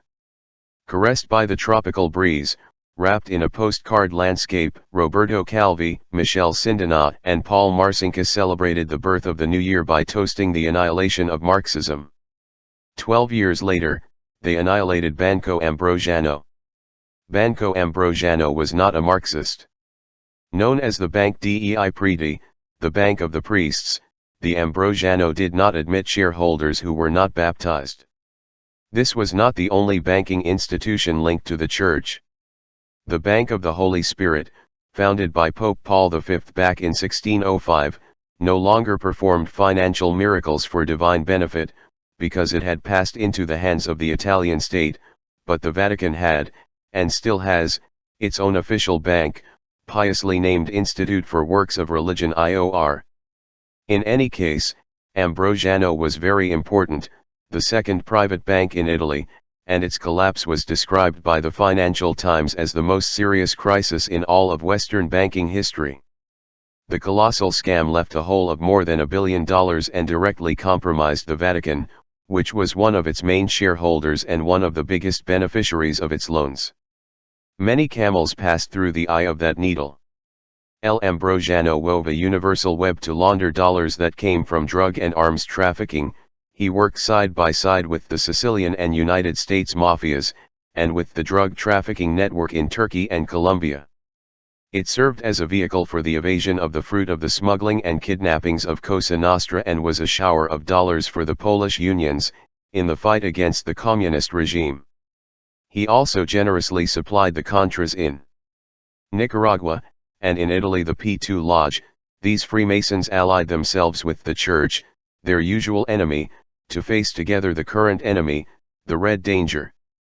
The bosses of the P2 received $100 million from Ambrosiano, which contributed to their family prosperity and helped them to form a parallel government, and to carry out terrorist attacks, to punish the Italian left and scare the population. The emptying of the bank was carried out, over the years, through many open financial mouths in Switzerland, the Bahamas, Panama and other tax havens. Heads of government, ministers, cardinals, bankers, captains of industry, and high-ranking bureaucrats were accomplices in the looting organized by Calvi, Sindenat and Marcinkus. Calvi, who administered funds for the Holy See and presided over Ambrosiano, was famous for his icy smile and his ability to perform accounting tricks. Sindenat, king of the Italian stock market, a trusted man of the Vatican for its real estate and financial investments, also served as a vehicle for contributions from the U.S. Embassy to right-wing Italian parties. In several countries he owned banks, factories, and hotels, and even owned the Watergate building in Washington, which had gained scandalous fame thanks to the curiosity of President Nixon. Archbishop Marcinkus, who headed the Institute for Works of Religion, was born in Chicago, in the same neighborhood as Al Capone. A stocky man, always with a cigar in his mouth, Monsignor Marcinkus had been the Pope's bodyguard before becoming the head of his businesses. All three had worked for the greater glory of God and out of their own pockets. It can well be said that they had a successful career. But none of the three could escape the fate of persecution and martyrdom that the Gospels had announced to the apostles of the faith. Shortly before the bankruptcy of Banco Ambrosiano, Roberto Calvi was found hanged under a London bridge. 4 years later, Michel Sindenat, a prisoner in a maximum security prison, asked for coffee with sugar. They misunderstood him, and they served him coffee with cyanide. A few months later, an arrest warrant was issued against Archbishop Marcinkus, for fraudulent bankruptcy. Political power. 60 years ago, the writer Roberto Arlt advised anyone who wanted to pursue a political career. You proclaim, I have stolen, and I aspire to steal Big E. Commit to auctioning off every last inch of Argentine land, to sell Congress and to install a tenement in the Palace of Justice. In your speeches, say, stealing is not easy, gentlemen. It takes being a cynic, and I am. It takes being a traitor, and I am. According to the Argentine writer, this would be a surefire formula, because all the scoundrels talk about honesty, and people are fed up with lies. A Brazilian politician, Adhemar de Barros, conquered the electorate of the state of São Paulo, the richest in the country, with the slogan Rouba more face, he steals but does. In Argentina, on the other hand, that advice was never successful among the candidates, and to this day it is still impossible to find a politician who has the courage to announce what he will steal, or who out loud confesses what he has already stolen, and does not. There is no looter of public funds capable of recognizing, I stole for myself, I stole to give myself the high life. If his conscience existed and was capable of torment, the thief would say, in any case, I did it for the party, for the people, for the country. It is out of love for the country that some politicians take it home. Roberto Arlt's formula would not work. No Brazilian politician has copied Adhemar de Barros' recipe. As a general rule, it has been proven, the ones that yield the most votes are theater arts, good performances, well-chosen masks. As another Argentine writer, José Pablo Feynman, says, electoral success usually rewards double discourse and double personality. Like Superman and Batman, the superheroes, many professional politicians cultivate schizophrenia, and in it gives them superpowers, like the timid Clark Kent becomes Superman just by taking off his glasses, and like the vapid Bruce Wayne becomes Batman no sooner puts on the Batcape. You don't need to be an expert political scientist to realize that, as a general rule, speeches only make their true sense when read backwards. The rule has few exceptions. On the plane, politicians promise changes and in the government they change, but they change their opinion. Some are round, from so much turning around, it gives you a crick in the neck to see them turn, from left to right, with such speed. Education and health, first, they cry, as the captain of the ship cries, women and children, first, and education and health are the first to drown. The speeches praise the work, while the facts curse the workers. Politicians who swear, hand to chest, that national sovereignty is priceless, are usually the ones who later give it away, and those who announce that they will chase thieves are usually the ones who later steal even the horseshoes of galloping horses. In the middle of 1996, Abdallah Bucaram conquered the presidency of Ecuador claiming to be the scourge of the corrupt. Bucaram, a loud politician who believed that he sang like Julio Iglesias and believed that this was a merit, did not last long in power.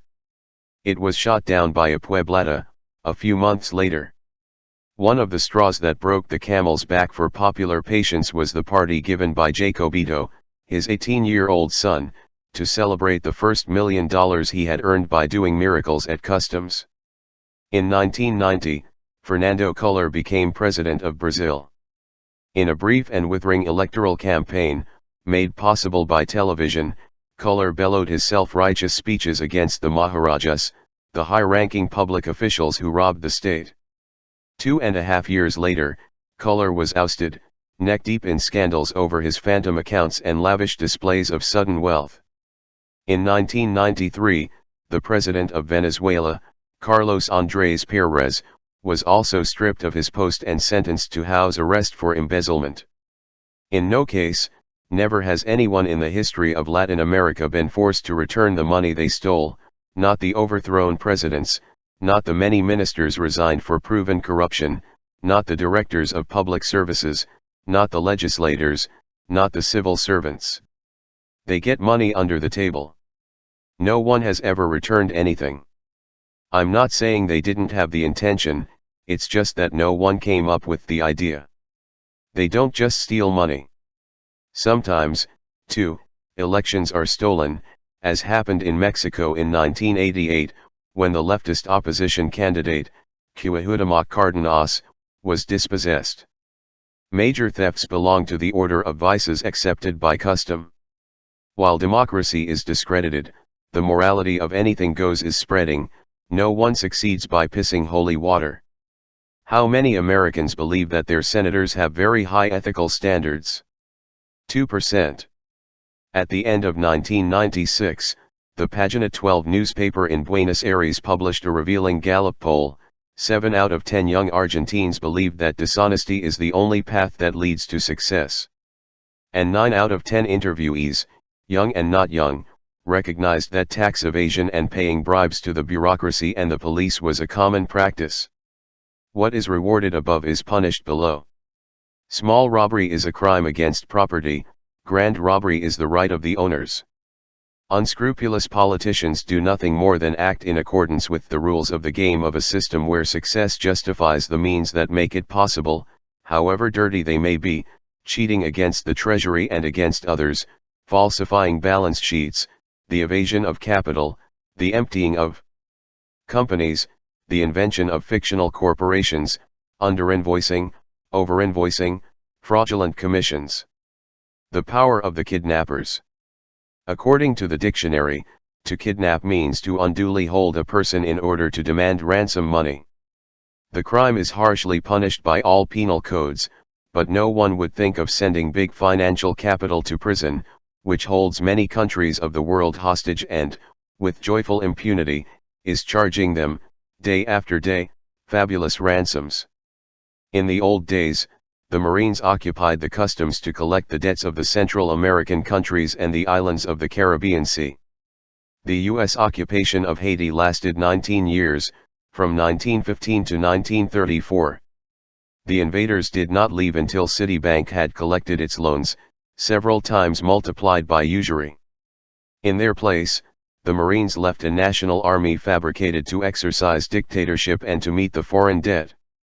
Today, in times of democracy, international technocrats are more effective than military expeditions. The Haitian people have not elected, not even with a vote, the International Monetary Fund or the World Bank, but they are the ones who decide where each peso that enters the public coffers goes. As in all poor countries, the veto has more power than the vote, the democratic vote proposes and the financial dictatorship disposes. The monetary fund is called international, as the bank is called world, but these twin brothers live, get paid, and decide in Washington, and the numerous technocracy never spits out the plate where they eat. Although the United States is, by far, the country with the most debts in the world, no one from outside issuing the order to put the auction flag on the White House, and no international official would dream of such insolence. On the other hand, the countries of the south of the world, which deliver $250,000 per minute in debt bondage, they are captive countries, and the creditors dismember their sovereignty, as the Roman patricians of other imperial times dismembered their plebeian debtors in the public square. No matter how much those countries pay, there is no way to quench the thirst of the great leaky vessel that is foreign debt. The more they pay, the more they owe, and the more they owe, the more they are obliged to obey the order to dismantle the state, jeopardize political independence and alienate the national economy. He lived paying and died owing, the tombstones could say. Santa Eduviges, patron saint of the indebted, is the most requested saint in Brazil. Thousands and thousands of desperate debtors flock to their altars on pilgrimage, begging that creditors not take their television, car, or house. Sometimes Saint Eduviges works the miracle. But how could the saint help countries where creditors have already taken over the government? Those countries have the freedom to do what they are told to do by faceless gentlemen who live far away and who, at long distances, practice financial extortion. They open or close the bag, depending on the submission shown to the right economy track, the correct economic path. The single truth is imposed with a fanaticism worthy of the monks of the Inquisition, the commissioners of the single party or the fundamentalists of Islam, Exactly the same policy is dictated for countries as diverse as Bolivia and Russia, Mongolia and Nigeria, South Korea and Mexico. At the end of 1997, the president of the International Monetary Fund, Michel Camdesis, declared, "The state should not give orders to the banks." Translated, that means, it is the banks that must give orders to the state. And, at the beginning of 1996, the German banker Hans Tietmeyer, president of the Bundesbank, had verified, the financial markets will increasingly play the role of gendarmes. Politicians must understand that, from now on, they are under the control of the financial markets. Once upon a time, the Brazilian sociologist Heber de Souza, Betinho, proposed that presidents go off to enjoy tourist cruises. Governments govern less and less, and the people who have voted for them feel less and less represented by them. The surveys reveal little faith. Less than half of Brazilians believe in democracy and just over half of Chileans, Mexicans, Paraguayans, and Peruvians. In the legislative elections of 1997, Chile registered the largest number of blank or invalid votes in its entire history. And there have never been so many young people who have not bothered to register in the registers. Global power. In her 12 years of government since 1979, Margaret Thatcher exercised the dictatorship of financial capital over the British Isles. Highly praised for her masculine virtues, the Iron Lady ended the era of manners, pulverized striking workers, and re-established a rigid class society with astonishing speed. Thus Britain became the model for Europe. Meanwhile, Chile had become the model for Latin America, under the military dictatorship of General Pinochet. The two model countries are now among the most unfair countries in the world. According to data on the distribution of income and consumption, published by the World Bank, a deep gap currently separates the British and Chileans who have a surplus, from the British and Chileans who live on a surplus. In both countries, incredible as it may seem, social inequality is greater than in Bangladesh, India, Nepal, or Sri Lanka. And, incredible as it may seem, the United States has achieved greater inequality than Rwanda suffers from since Ronald Reagan took the helm in 1980. The reason of the market imposes its totalitarian dogmas, which Ignacio Raimonet calls globalitarian, on a universal scale. Reason becomes religion, and forces you to comply with its commandments. Sit upright in your chair, not raise your voice, and do your homework without asking why. What time is it? The one you send, sir. In the battered countries of the south of the world, those below pay for the good letter that those above do, and the consequences are plain to see: hospitals without remedies, schools without roofs, food without subsidies. No judge could send a world system that kills by starvation to jail with impunity, but this crime is a crime, even if it is committed as if it were the most normal thing in the world. The bread of the poor is their life.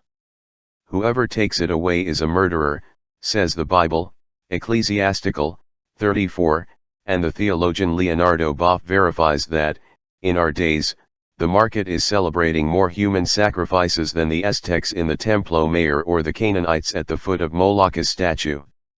The commercial hand of the global order steals what its financial hand lends. Tell me how much you sell and I'll tell you how much you're worth. Latin American exports do not reach 5% of world exports, and African exports add up to 2%. What the South buys costs more and more, and what it sells is worth less and less. To buy, governments get more and more indebted, and to meet the usury of the loans, they sell grandmother's jewelry and grandmother too. At the orders of the market, the state is privatized. Shouldn't it be deprivatized, rather, with the state in the hands of international banks and national politicians who discredit it and then sell it, with impunity, at a bargain price?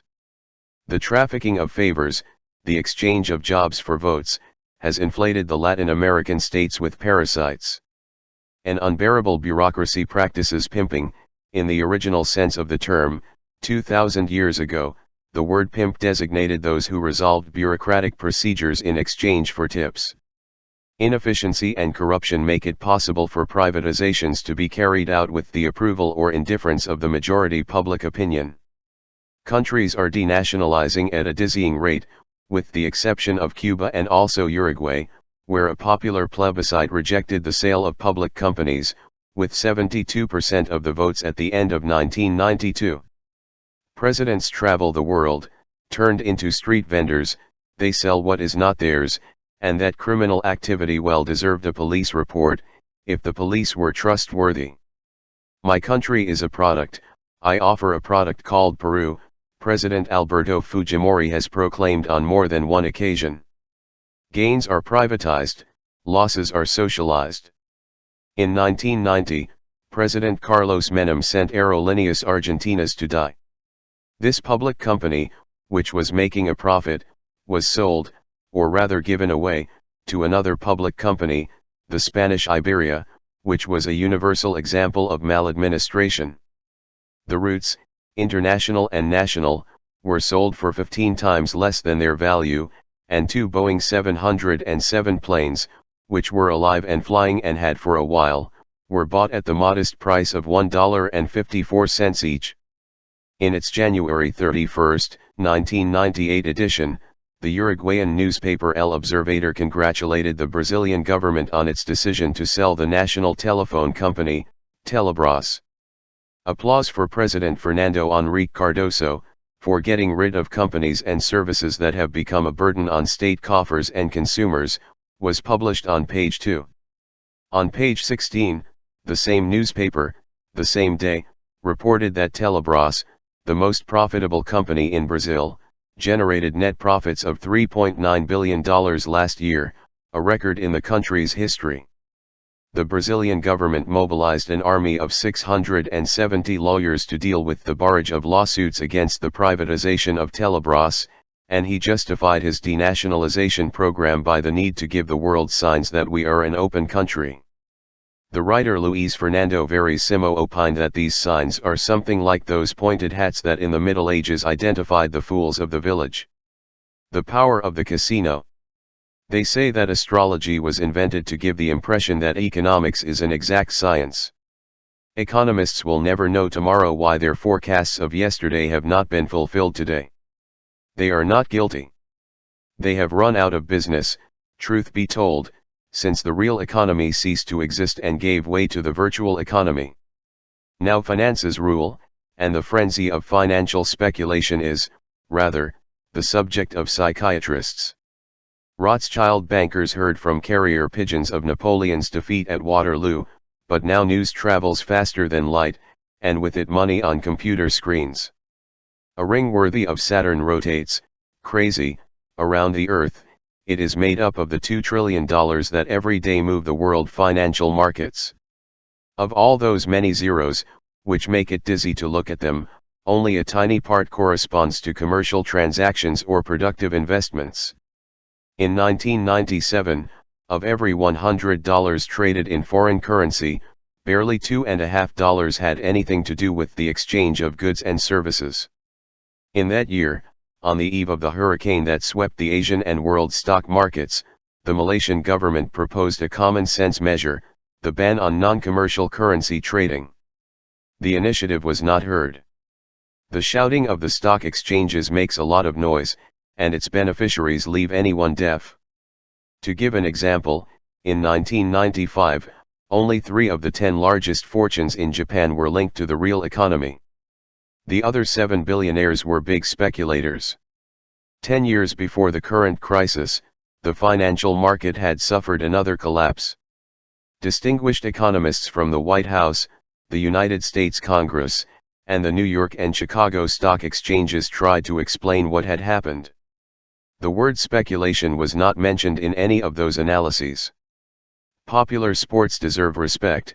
4 out of 10 Americans participate in some way in the stock market. Smart pumps, smart bombs, were the ones that killed Iraqis in the Gulf War without anyone knowing, except the dead, and the smart money is the one that can yield profits of 40%, without knowing how. Wall Street is called that way, Calle del Muro, because of the wall erected centuries ago to prevent black slaves from escaping, Wall Street is currently the center of the great universal electronic gambling, and all of humanity is a prisoner of the decisions that are made there. They take. The virtual economy transfers capital, knocks down prices, fleeces the unsuspecting, ruins countries and, in a jiffy, produces millionaires and beggars. In the midst of the global obsession with insecurity, reality teaches that the crimes of financial capital are much more fearsome than the crimes that appear in the police pages of the newspapers. Mark Mobius, who speculates on behalf of thousands of investors, explained at the beginning of 1998 to the German magazine Der Spiegel, "My clients make fun of ethical criteria. They want us to multiply their profits." During the crisis of 1987, another phrase had made him famous: "You have to buy when blood runs through the streets, even if the blood is mine." George Soros, the world's most successful speculator, who made his fortune by successively toppling the British pound, the lira, and the ruble, knows what he is talking about when he realizes, the main enemy of the open society, I believe, is no longer communism, but the capitalist threat. The Dr. Frankenstein of capitalism has generated a monster that walks on its own, and there is no stopping it. It is a kind of state above states, an invisible power that governs everyone, although it has been chosen by no one.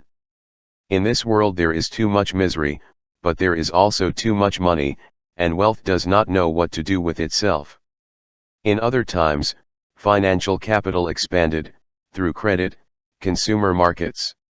It was at the service of the productive system, which needs to grow in order to be, currently, in full excess.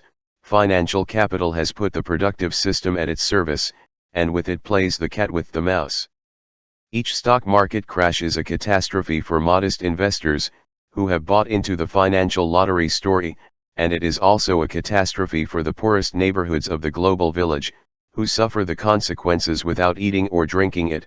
From one slap, each crisis empties their plate and evaporates their jobs. But rarely do stock market crises mortally wound the self-sacrificing millionaires who day after day, their backs bent over the computer, their calloused hands on the keyboard, redistribute the world's wealth by deciding the fate of money, the level of interest rates and the value of arms, things, and coins. They are the only workers who can deny the anonymous hand that once wrote on a wall in Montevideo, "He who works has no time left to make money." Lessons against useless vices. Unemployment multiplies crime, and humiliating wages stimulate it. Never was the old proverb that teaches, "The living lie from the fool, and the fool from his work." On the other hand, nobody says anymore, because nobody would believe it, that work and you will prosper. Labor law is being reduced to the right to work for what they want to pay you and under the conditions they want to impose on you. Work is the most useless vice. There is no cheaper commodity in the world than labor. While wages fall and hours increase, the labor market vomits people. Take it or leave it, the queue is long. Employment and unemployment in the time of fear. The shadow of fear bites the heels of the world, which walks you, to the bumps, taking its last steps towards the end of the century. Fear of losing a job, losing money, losing food, losing a house, losing. There is no exorcism that can protect anyone from the sudden curse of bad luck. Even the most winner can, out of the blue, become a loser, a failure unworthy of forgiveness or compassion. Who is saved from the terror of unemployment? Who is not afraid of being shipwrecked by new technologies, or globalization, or any other of the many choppy seas in the world today? The furious waves hit, the ruin or flight of local industries, competition from cheaper labor from other latitudes, or the relentless advance of machines, which do not require wages, vacations, Christmas bonuses, or retirement, severance pay, or anything other than the electricity that powers them. The development of technology is not serving to multiply leisure time and spaces for freedom, but rather it is multiplying unemployment and spreading fear. Panic is universal at the possibility of receiving the letter that regrets informing you that we are forced to dispense with your services due to the new expense policy, or due to the urgent restructuring of the company, or just because, No euphemism relieves the firing squad. Anyone can fall, anytime, anywhere, anyone can become, from one day to the next, an old man of 40 years. In its report on the years 96 and 97, the ILO, the International Labour Organization, says that the evolution of employment in the world continues to be discouraging. In industrialized countries, unemployment is still very high and social inequalities are increasing, and in the so-called developing countries, there is a spectacular increase in unemployment, growing poverty, and a decline in the standard of living. Hence the fear, the report concludes. And fear spreads, work or nothing. At the entrance to Auschwitz, the Nazi death camp, a large sign read, "Work freeze."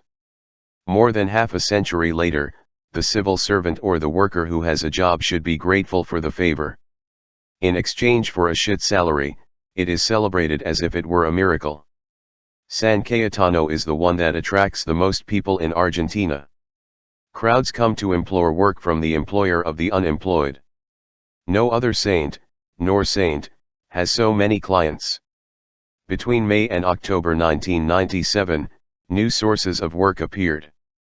It is not known if it was the work of San Cayetano or of democracy. The legislative elections were coming, and the Argentine government overwhelmed the saint by distributing 500,000 jobs left and right. But the jobs, which paid salaries of $200 a month, lasted little longer than the electoral campaign. Some time later, President Menem advised Argentines to play golf, because that distracts and loosens the nerves. There are more and more unemployed in the world. The world has more and more people left over. What will the owners of the world do with so much useless humanity? Will they send her to the moon? In early 1998, gigantic demonstrations in France, Germany, Italy, and other European countries made headlines in the world press. Some unemployed paraded inside the black garbage bags. It was the staging of the drama of work in today's world. In Europe, there are still subsidies that alleviate the lot of the unemployed, but the fact is that 1 in 4 young people does not get a permanent job. Black work, outside the law, has tripled in Europe in the last quarter of a century. In Britain, more and more workers are staying at home, always available and free of charge, until the phone rings. So they work for a while, at the service of a contracting agency. Afterwards, they return home, and sit waiting for the phone to ring again. The globalization of a galley, where factories magically disappear, fleeing to poor countries, the technology that vertiginously reduces the labor time necessary for the production of each thing, impoverishes and subjugates the workers, instead of freeing them from necessity and servitude, and work is no longer essential for money to reproduce. There are many capitals that are diverted towards speculative investments. Without transforming matter, and without even touching it, money reproduces itself more fertilely by making love to itself. Siemens, one of the largest industrial companies in the world, is earning more from its financial investments than from its productive activities. In the United States there is much less unemployment than in Europe, but the new jobs are precarious, poorly paid and without social protection. I see it among my students, says Noam Chomsky. They are afraid that if they don't behave properly, they will never get a job, and that has a disciplinary effect. Only 1 in 10 workers has the privilege of permanent, full-time employment in the 500 largest American companies. Of every 10 new jobs offered in Britain, 9 are precarious. In France, 8 out of 10. History is taking a leap of 2 centuries, but backwards. The majority of workers do not have, in today's world, job stability or the right to severance pay, and job insecurity collapses wages. 6 out of 10 Americans are receiving salaries that are less than the salaries of a quarter of a century ago, although in these 25 years the economy of the United States has grown by 40%. Despite this, thousands and thousands of Mexican braceros, the wetbacks, continue to cross the border river and continue to risk their lives in search of another life. In a couple of decades, the gap between wages in the United States and those in the United States has doubled. Mexico. The difference was 4 times, now 8. As the capital that emigrates to the south in search of cheap labor well knows, and as the cheap labor that tries to emigrate to the north well knows, work is, in Mexico, the only merchandise that falls in price each month. In these last 20 years, a good part of the middle class has fallen into poverty, the poor have fallen into misery, and the wretched have fallen from the statistical charts. The stability of those who have a job is guaranteed by law, but in fact it depends on the Virgin of Guadalupe. Job insecurity, the main factor, along with unemployment, in the wage crisis, is universal like the flu. It is suffered everywhere, and at all levels. No one is safe. Not even specialized workers in the most sophisticated and dynamic sectors of the world economy can breathe easy. There, too, piece rate hiring is rapidly replacing permanent jobs. In telecommunications and electronics, virtual companies are already operating, which need very few people. The tasks are carried out from computer to computer, without the workers knowing each other and without knowing their employers, phantom fugitives who owe no obedience to any national legislation. Highly qualified professionals are as condemned to uncertainty and job instability as any neighbor's son, even if they earn much more and even if they are the spoiled children, always abstract, of the magazines that praise the miracles of technology in the age of happiness. Universal. The fear of losing a job, and the anguish of not finding it, are not at all unrelated to a nonsense that statistics record, and that can only seem normal in a world that has lost all the screws. Over the past 30 years, declared working hours, which are often lower than actual hours, have increased markedly in the United States, Canada, and Japan, and decreased only slightly in some European countries. This is a treacherous attack on common sense, committed by the world upside down. The astonishing increase in productivity brought about by the technological revolution not only does not translate into a proportional evolution of wages, but does not even reduce working hours in high-tech countries.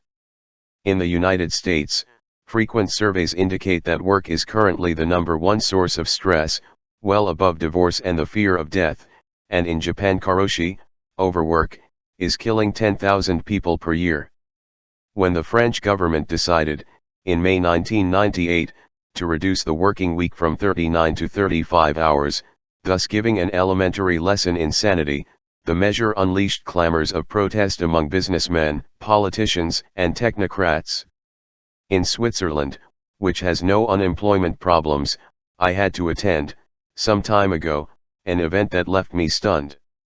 A referendum proposed working fewer hours without lowering wages, and the Swiss voted against it. I remember that I did not understand it. I confess that I still do not understand it yet. Work is a universal obligation since God condemned Adam to earn his bread by the sweat of his brow, but there is no reason to take God's will to heart. I suspect that this work fervor has a lot to do with the terror of unemployment, although in the case of Switzerland unemployment is a hazy and distant threat, and with the panic of free time. To be is to be useful, to be you have to be saleable. The time that is not translated into money, free time, lifetime lived for the pleasure of living and not for the duty to produce, generates fear. After all, there is nothing new about that. Fear has always been, along with greed, one of the two most active engines of the system that was once called capitalism. The fear of unemployment allows labor rights to be mocked with impunity. The maximum 8-hour day no longer belongs to the legal order, but to the literary field. Where it shines among other works of surreal poetry, and they are already relics, worthy of being exhibited in archaeology museums, the employer's contributions to workers' retirement, medical assistance, insurance against work accidents, vacation salary, Christmas bonus, and family allowances. Labor rights, legally enshrined with universal value, had been, in other times, the fruit of other fears, fear of worker strikes and fear of the threat of the social revolution, which seemed so lurking. But that frightened power, the power of yesterday, is the power that frightens today, to be obeyed. And so, in a little while, the worker conquests that had cost 2 centuries are raffled off. Fear, the father of a large family, also generates hatred. In the countries of the north of the world, it usually translates into hatred against foreigners who offer their arms at desperate prices. It is the invasion of the invaded. They come from the lands where the colonial troops of conquest and the military expeditions of punishment had landed 1,000 times. Those who now make this journey in reverse are not soldiers forced to kill, they are workers forced to sell their arms in Europe or North America, at whatever price. It comes from Africa, Asia, Latin America and, in recent years, after the catastrophe of bureaucratic power, they have also come from Eastern Europe. In the years of the great European and North American economic expansion, prosperity growing demanded more and more labor, and it didn't matter if the workers were foreigners, as long as they worked hard and received little. In the years of stagnation, or of ailing growth threatened by crisis, the inevitable guests have become undesirable intruders, they stink, make noise, and take jobs.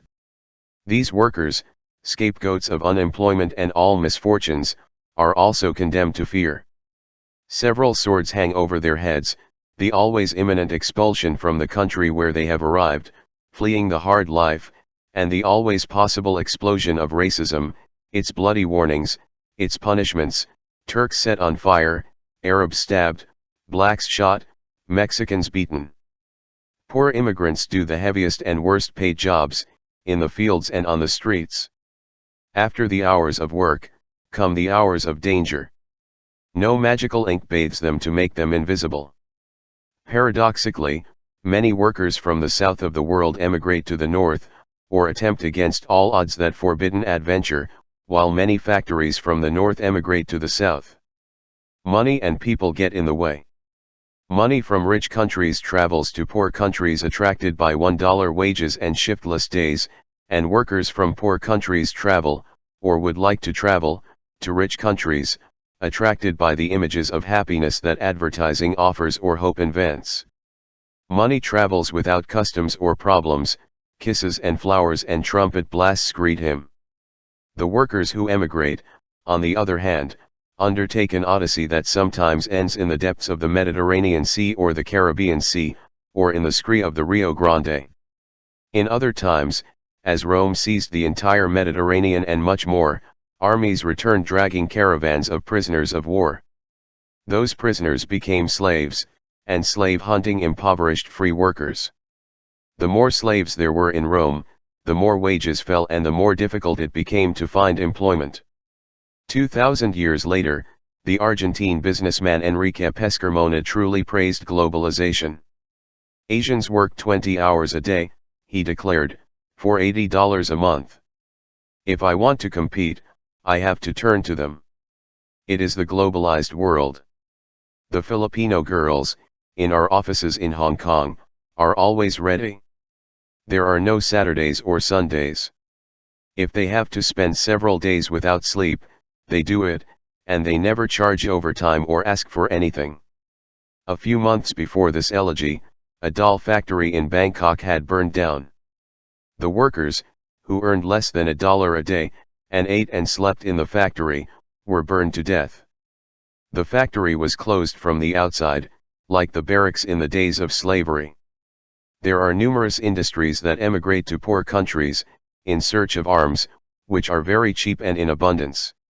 The governments of these poor countries welcome the new sources of work, which are brought on a silver platter by the messiahs of progress. But in many of these poor countries, the new factory proletariat labors in conditions that evoke the name labor had in Renaissance times, tripalium, which was also the name of an instrument of torture. The price of a T-shirt with the image of Princess Pocahontas, sold by Disney, is equivalent to a week's salary of the worker who has sewn that T-shirt in Haiti, at a rate of 375 T-shirts per hour. Haiti was the first country in the world to abolish slavery, and 2 centuries after that feat, which cost many deaths, the country suffers from slavery. Salaried, the McDonald's chain gives away toys to its children's customers. These toys are made in Vietnam, where the workers work 10 hours straight, in tightly closed sheds, in exchange for 80 cents. Vietnam had defeated the US military invasion, and a quarter of a century after that feat, which cost many deaths, the country suffers globalized humiliation. Arm hunting no longer requires armies, as it did in colonial times. That is what the misery that most of the planet suffers takes care of. It is the death of geography. Capital crosses borders at the speed of light, thanks to the new communication and transport technologies, which have made time and distances disappear. And when one economy catches a cold somewhere on the planet, other economies on the other side of the world sneeze. At the end of 1997, the devaluation of the currency in Malaysia implied the sacrifice of thousands of jobs in the footwear industry in southern Brazil. Poor countries are involved, with soul and life and hat, in the universal contest for good conduct, to see who offers the lowest wages and the most freedom to poison the environment. Countries compete with each other, tooth and nail, to seduce large multinational companies. The best conditions for companies are the worst conditions for wage levels, job security, and the health of the land and people. Throughout the world, workers' rights are leveling downward, while the available workforce is multiplying as never before, even in the worst of times, has occurred. Globalization has winners and losers, warns a United Nations report. A rising tide of wealth is supposed to lift all boats. But some can navigate better than others. Yachts and ocean liners are indeed rising, in response to new opportunities, but rafts and rowboats are taking on water, and some are sinking fast. Countries tremble at the possibility that the money will not come, or that the money will flee. The shipwreck is a reality or a threat that translates into widespread panic. If they don't behave, the companies say, we're going to the Philippines, or Thailand, or Indonesia, or China, or Mars. Misbehaving means, defending nature or what's left of it, recognizing the right to form unions, demanding respect for international standards and local laws, raising the minimum wage. Made in El Salvador in the United States. For every shirt sold for $20, Salvadoran workers received 18 cents. The workers, or rather workers, because they were mostly women and girls, who worked their backs for more than 14 hours a day in the hell of the workshops, organized a union. The contracting company fired 350. The strike came. There were beatings by the police, kidnappings, prisons. At the end of 1995, Gap stores announced that they were leaving for Asia. In Latin America, the new reality of the world translates into a vertical growth of the so-called informal sector of the economy. The informal sector, which translated means work outside the law, offers 85 out of every 100 new jobs. Outlawed workers work more, earn less, do not receive social benefits and are not covered by the labor guarantees won in long, hard years of union struggle. And the situation of legal workers is not much better either.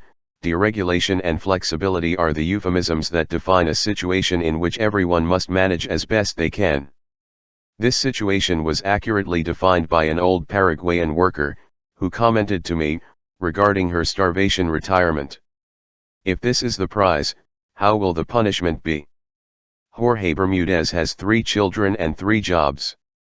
At dawn, he goes out to tour the streets of the city of Quito in an old Chevrolet that acts as a taxi.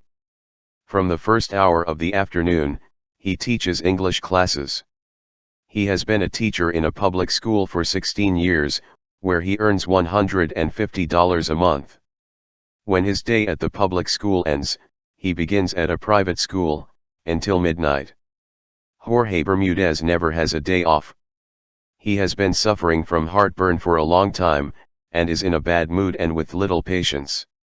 A psychologist explained to him that these were psychosomatic complaints and behavioral disorders derived from overwork, and told him that he had to leave 2 of his 3 jobs to restore his physical and mental health. The psychologist did not tell him how to make ends meet. In the world upside down, education does not pay. Latin American public education is one of the sectors hardest hit by the new employment situation. Teachers and professors receive praise, the corniness of the speeches that exalt the selfless work of the apostles of teaching who lovingly mold the clay of the new generations with their hands, and in addition, they receive salaries that are seen with a magnifying glass. The World Bank calls education an investment in human capital, which is, from their point of view, a tribute, but in a recent report he proposes, as a possibility, reducing the salaries of teachers in countries where the supply of teachers makes it possible to maintain the teaching level. Reduce salaries. What salaries? Poor, but teachers, they say in Uruguay, and also, I'm hungrier than a school teacher. University professors are in the same. In the middle of 1995, I read in the press a call for competition from the Faculty of Psychology of Montevideo. An ethics professor was needed, $100 a month was offered. I thought that one had to be an ethical wizard not to be corrupted by such a fortune. Theft is no less theft because it is committed in the name of laws. Or emperors. John McDougall, senator from California, in an 1861 speech. Master classes on impunity. Models to study. These specimens have an undoubted didactic value. Here instructive experiences of the oil industry are related, which loves nature with more fervor than impressionist painters.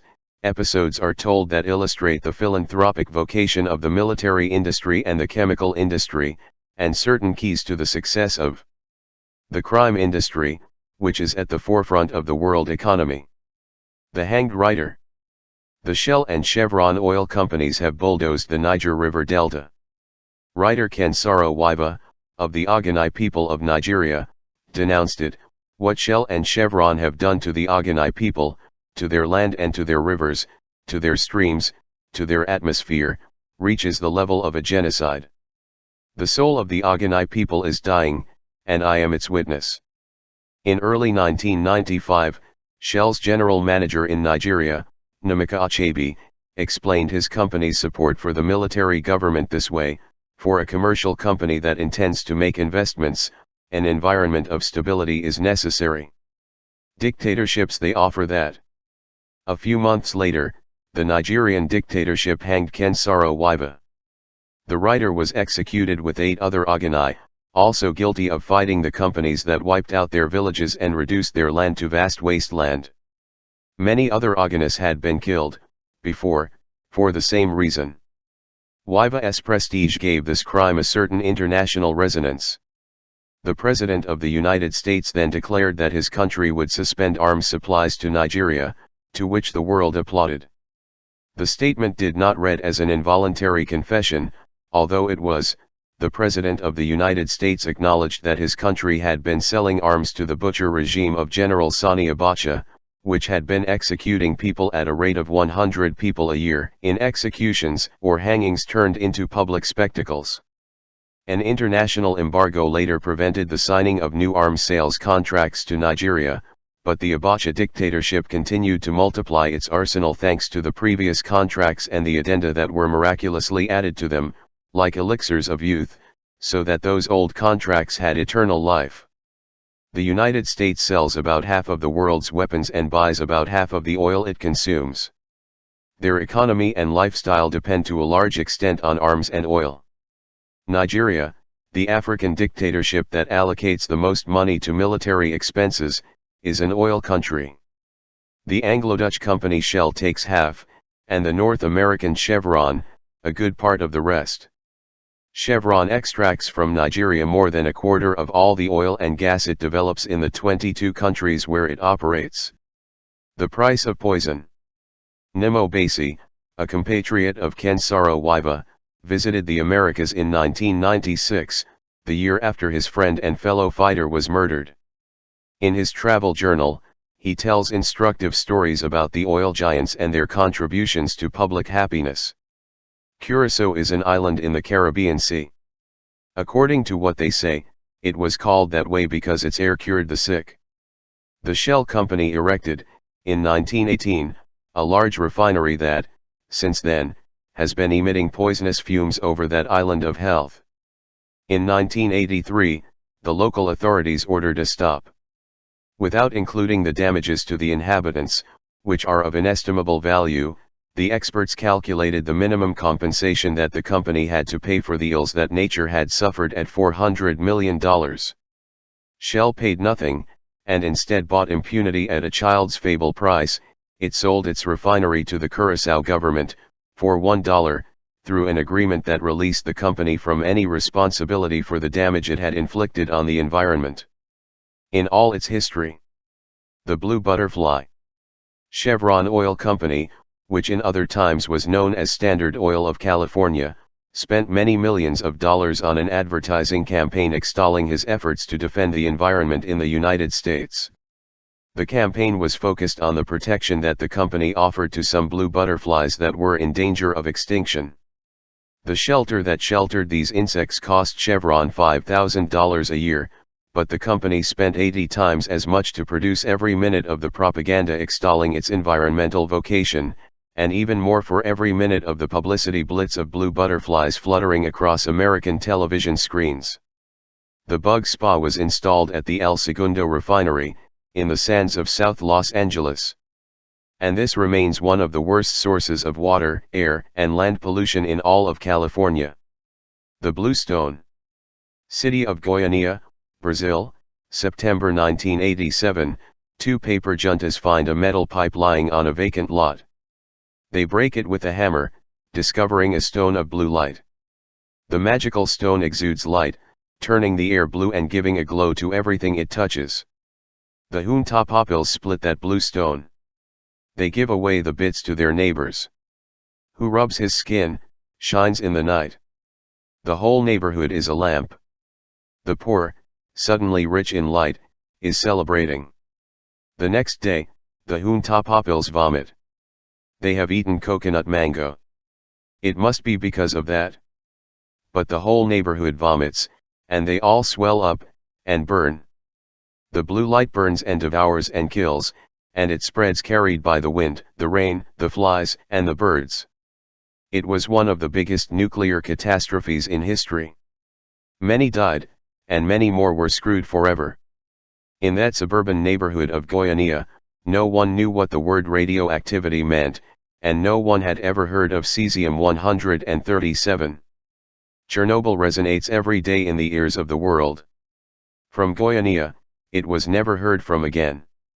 In 1992, Cuba received sick children from Goiânia, and gave them free medical treatment. Nor did this fact have the slightest repercussion, despite the fact that the universal fabrics of public opinion are always, as is well known, very concerned about Cuba. 1 month after the tragedy, the federal police chief in Goiás declared, "The situation is absurd. There is no person responsible for the control of radioactivity used for medicinal purposes." Buildings without feet. Mexico City, September 1985, the earth shakes. 1,000 houses and buildings collapse in less than 3 minutes. It is not known, and will never be known, how many deaths that moment of horror left in the largest and most fragile city in the world. At first, when the removal of the rubble began, the Mexican government counted 5,000. Then he was silent. The first corpses rescued carpeted an entire baseball stadium. The old constructions withstood the earthquake, but the new buildings collapsed as if they had no foundations, because many did not, or only had them on the plans. Years have passed, and those responsible remain unpunished, the businessmen who built and sold modern sand castles, the officials who authorized skyscrapers in the most sunken area of the city, the engineers who murderously lied the foundation and load calculations, the inspectors who got rich by turning a blind eye. The rubble is gone, new buildings rise over the ruins, the city continues to grow. Green the first want you green. The most successful earthly companies have branches in hell and also in heaven. The more they sell in one, the better they do in the other. And so the devil pays and God forgives. According to the projections of the World Bank, the ecological industries will move larger fortunes than the chemical industry, in a little while, at the turn of the century, and they are already earning mountains of money. Saving the environment is being the most brilliant business of the same companies that annihilate it. In a recent book, The Corporate Planet, Joshua Carliner offers 3 administrative examples, and of high educational value. The General Electric Group has 4 of the companies that poison the most air on the planet, but it is also the largest North American manufacturer of air pollution control equipment.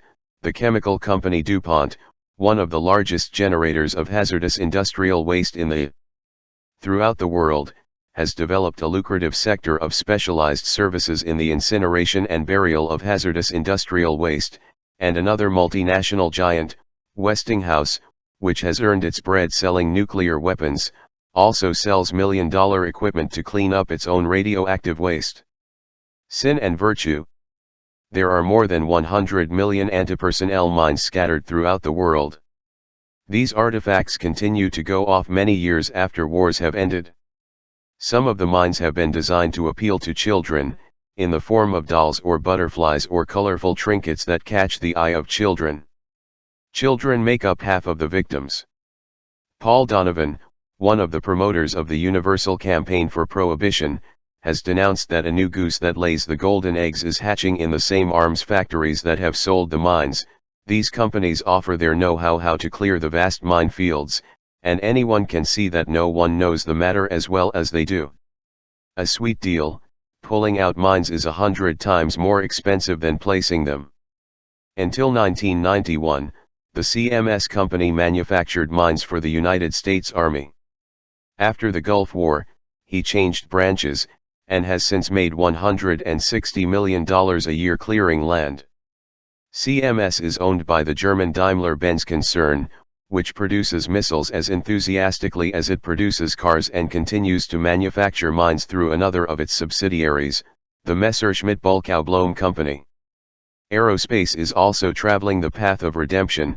One of its companies, the Royal Ordnance, signed a contract for $90 million to remove the mines planted, coincidentally, by the Royal Ordnance from the fields of Kuwait. In Kuwait, the French company Sofremi competes with it in the self-sacrificing task, which clears these mined lands, in exchange for $111 million, while exporting weapons that supply the world's wars. One of the most fervent angels on earth carrying out this humanitarian mission is a South African specialist named Vernon Joint, who has spent his life designing antipersonnel mines and other deadly gadgets.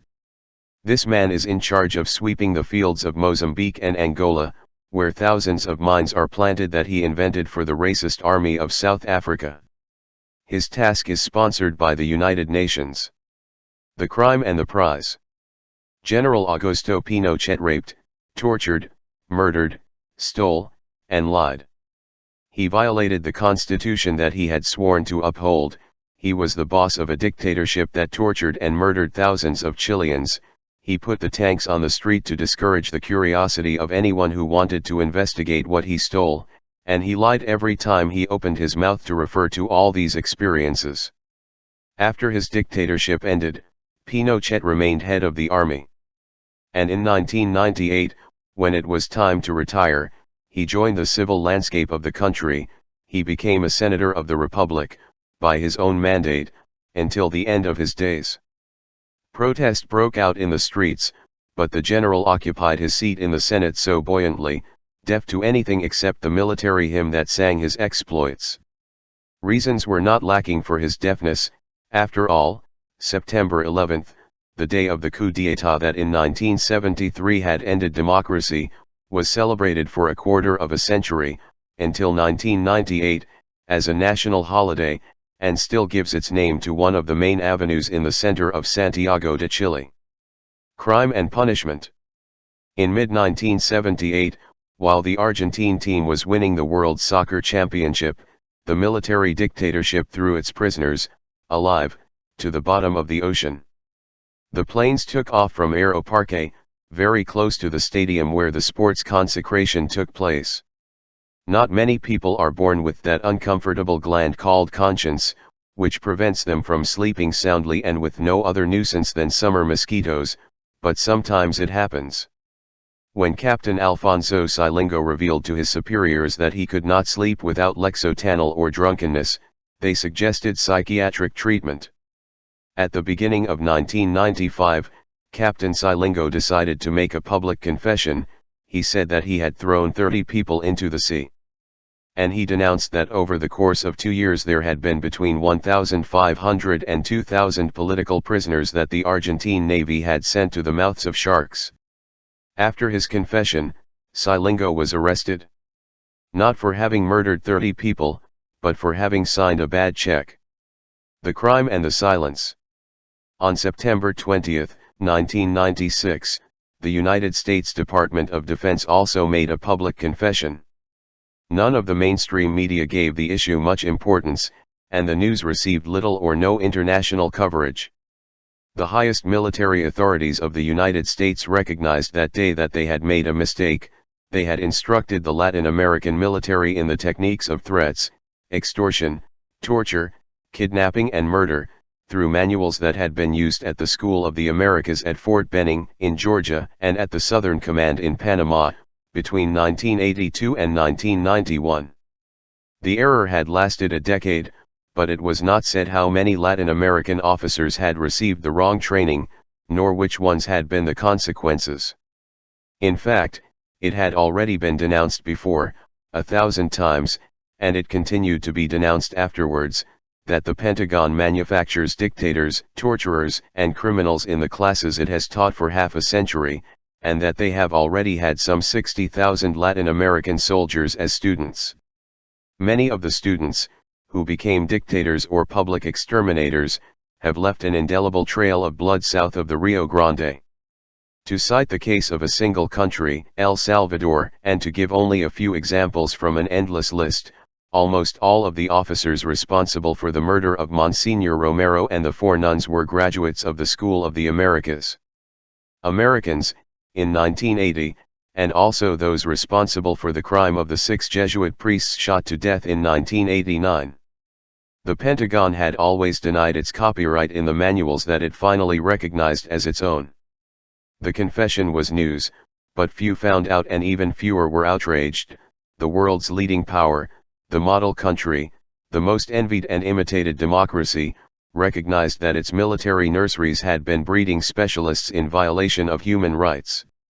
In 1996, the Pentagon promised to correct the error, with the same seriousness with which it had practiced it.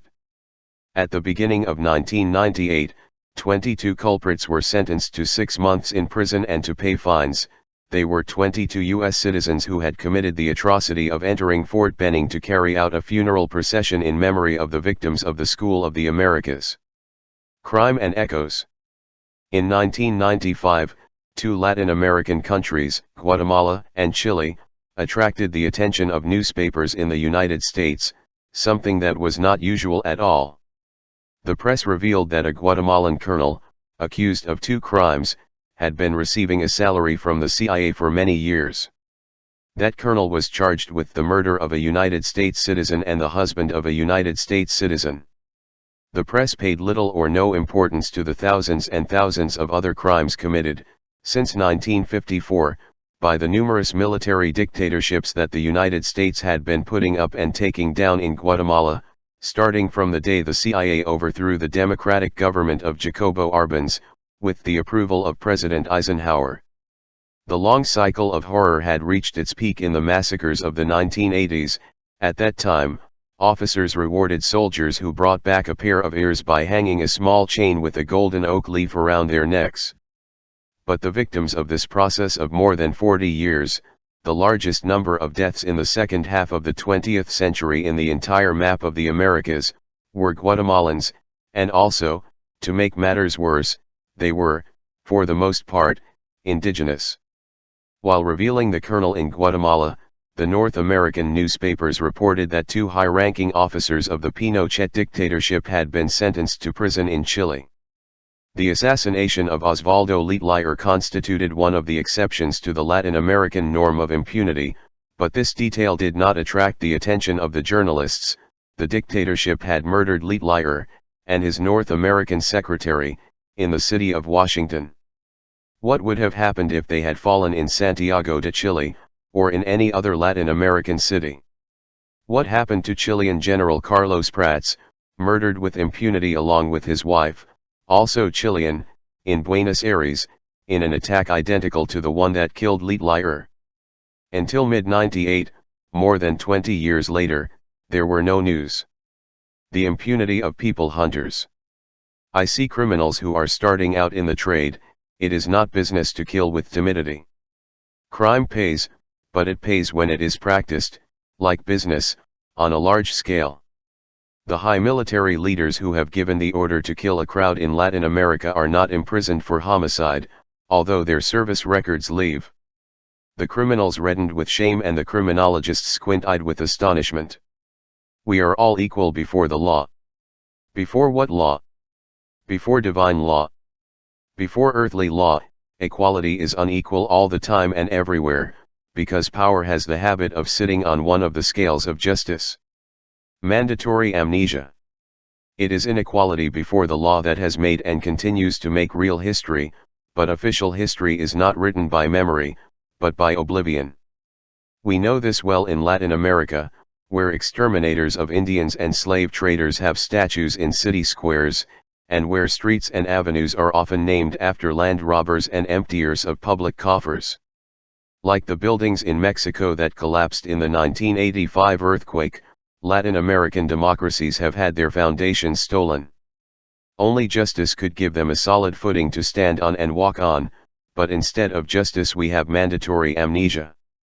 As a general rule, civil governments are limiting themselves to administering injustice, disappointing hopes for change, in countries where political democracy continually crashes against the walls of economic and social structures that are inimical to democracy. In the 1960s and 1970s, the military seized power. To put an end to political corruption, they stole much more than the politicians, thanks to the facilities of absolute power and thanks to the productivity of their work days, which began very early each day at the Reveille.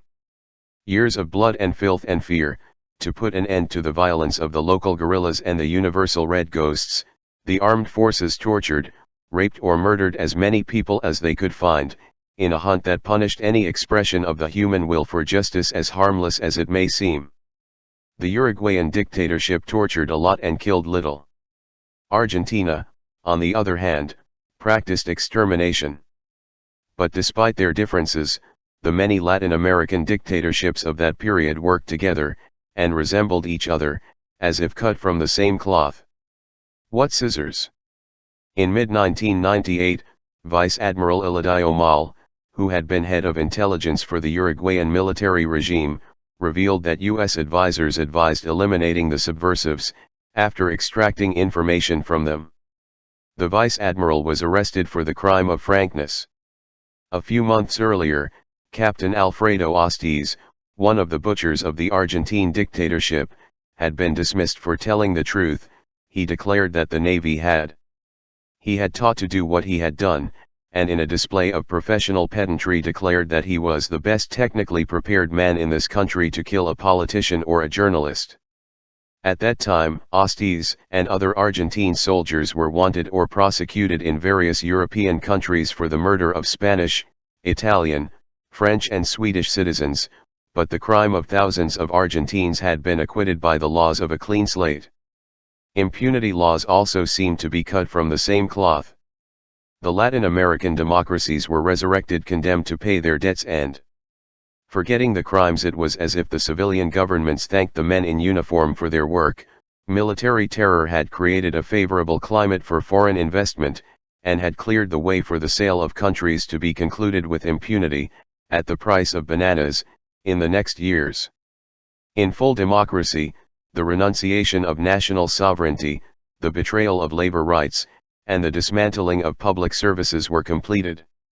Everything has been done, or undone, with relative ease. The society that recovered civil rights in the 1980s was drained of its best energies, accustomed to surviving on lies and fear, and as sick with discouragement as it was in need of the breath of creative vitality that democracy promised and could not, or did not know, give.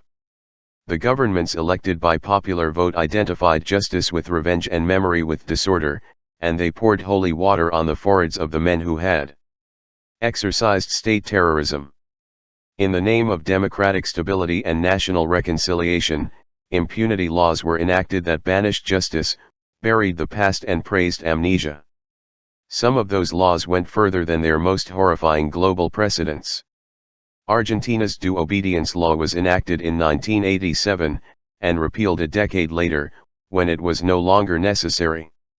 In its desire for acquittal, the law of due obedience exonerated the responsibility of the soldiers who followed orders. Since there is no soldier who does not follow orders from the sergeant or the captain or the general or from God, the criminal responsibility would end up in the kingdom of heaven.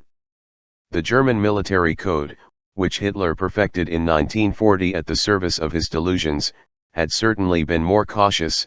In Article 47 it established that the subordinate was responsible for his acts if he knew that the superior's order referred to an action that was a common crime or military crime. The other Latin American laws were not as fervent as the law of due obedience, but they all coincided in civil humiliation in the face of armed arrogance.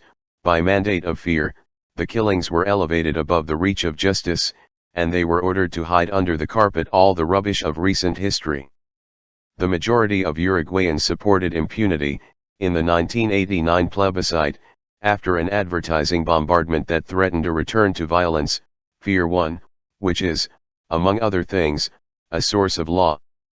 Throughout Latin America, fear, sometimes submerged, sometimes visible, feeds and justifies power.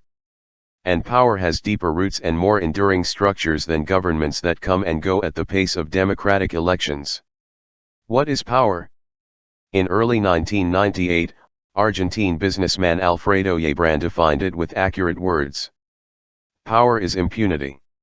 He knew what he was saying. Accused of being the visible head of an all-powerful mafia, Yebran had started selling ice cream on the streets and had accumulated, in his own name or on behalf of who knows who, a fortune. Shortly after that sentence, a judge told him, issued an arrest warrant for the murder of photographer José Luis Cabezas. It was the beginning of the end of his impunity, it was the beginning of the end of his power. Yebran shot himself in the mouth. Impunity rewards crime, encourages its repetition and propaganda, it stimulates the offender and spreads his example. And when the criminal is the state, which rapes, steals, tortures and kills without accountability to anyone, a green light is being emitted from above that authorizes the entire society to rape, steal, torture, and kill. The same order that uses the scarecrow of punishment from below to scare, raises impunity from above as a trophy to reward crime. Democracy pays the consequences of these customs. It is as if any murderer could ask, smoking gun in hand, what punishment do I deserve, that I killed one? If these generals killed half the world and walk so wildly through the streets, they are heroes in the barracks and on Sundays they receive communion at Mass. In full democracy, the Argentine dictator Jorge Rafael Videla took communion, in the province of San Luis, in a church that prohibited the entry of women who wore short sleeves or mini skirts. In the middle of 1998, the host choked, the devotee ended up in jail. Later, by privilege of old age, he was imprisoned in his house. It was rubbing your eyes. The exemplary obstinacy of the mothers, grandmothers, and children of the victims had achieved the miracle of an exception, one of the rare exceptions, to the Latin American rule of impunity. Videla, the murderer of thousands, was not punished for the crime of genocide, but at least he had to answer for the theft of children born in the concentration camps, which the military distributed, as war booty, after murdering their mothers. Justice and memory are exotic luxuries in Latin American countries. The Uruguayan soldiers who gunned down legislators Zelmer Michelini and Hector Gutierrez Ruiz walk calmly through the streets that bear the names of their victims. Oblivion, says power, is the price of peace, while it imposes on us a peace founded on the acceptance of injustice as a daily normality. They have accustomed us to contempt for life and the prohibition to remember. The media and educational centers do not. They usually contribute a lot, let's say, to the integration of reality and its memory. Each fact is divorced from the other facts, divorced from its own past and divorced from the past of others. The culture of consumption, the culture of disengagement, trains us to believe that things just happen. Unable to recognize its origins, the present time projects the future as its own repetition. Tomorrow is another name for today. The unequal organization of the world, which humiliates the human condition, belongs to the eternal order, and injustice is a fatality that we are forced to accept or accept. Does history repeat itself? Or is it repeated only as a penance for those who are unable to hear it?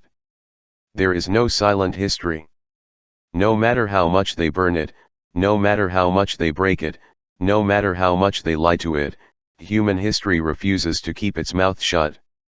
The time that was continues beating, alive, within the time that is, although the time that is does not want it or does not know it.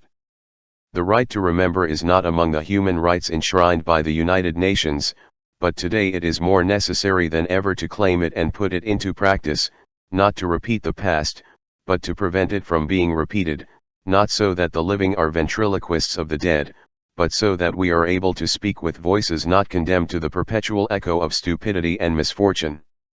When it is truly alive, memory does not contemplate history, but rather invites us to do it. More than in museums, where the poor thing gets bored, memory is in the air we breathe, and she, from the air, breathes us. Forgetting, Don Ramon Gomez de la Serna told of someone who had such a bad memory that one day he forgot that he had a bad memory and remembered everything. Remember the past, to free us from its curses, not to tie the feet of the present time, but so that the present can walk free of traps. Until a few centuries ago, it was said to remember to say wake up, and the word is still used in this sense in some fields of Latin America. Waking memory is contradictory. Like us, it is never still, and with us it changes. He was not born to anchor. It has, rather, catapult vocation. It wants to be a port of departure, not of arrival. She does not deny nostalgia, but she prefers hope, its danger, its weather. The Greeks believed that memory is the sister of time and the sea, and they were not mistaken. Impunity is the daughter of bad memory. All the military dictatorships that have been in our lands have known it well. In Latin America, mountain ranges of books have been burned, books guilty of telling the forbidden reality and books simply guilty of being books, as well as mountains of documents. Soldiers, presidents, friars, the history of burning is long, ever since in 1562, in Monte de Yucatan, Friar Diego de Landa threw Mayan books into the flames, wanting to set fire to indigenous memory. To mention only a few bonfires, it is enough to remember that in 1870, when the armies of Argentina, Brazil, and Uruguay devastated Paraguay, the historical archives of the defeated were reduced to ashes. 20 years later, the Brazilian government burned paperwork testifying to 3.5 centuries of black slavery. In 1983, the Argentine military burned the documents of the dirty war against their compatriots, and in 1995, the Guatemalan military did the same. The impunity of the exterminators of the planet. Crimes against people, crimes against nature, the impunity of the warlords is the twin sister of the impunity of the lords who eat nature on earth and gobble up the ozone layer in the sky. The most successful companies in the world are the ones that kill the world the most, and the countries that decide the fate of the planet are the ones that do the most to annihilate it. A disposable planet. Floods, filths, torrents of filth flood the world and the air the world breathes. The world is also flooded with cascades of words, expert reports, speeches, government declarations, solemn international agreements that no one complies with, and other expressions of official concern for ecology. The language of power grants impunity to the consumer society, to those who impose it as a universal model in the name of development, and also to large companies that, in the name of freedom, make the planet sick, and then sell it remedies and consolations. Environmental experts, who breed like rabbits, are busy wrapping ecology in the cellophane of ambiguity.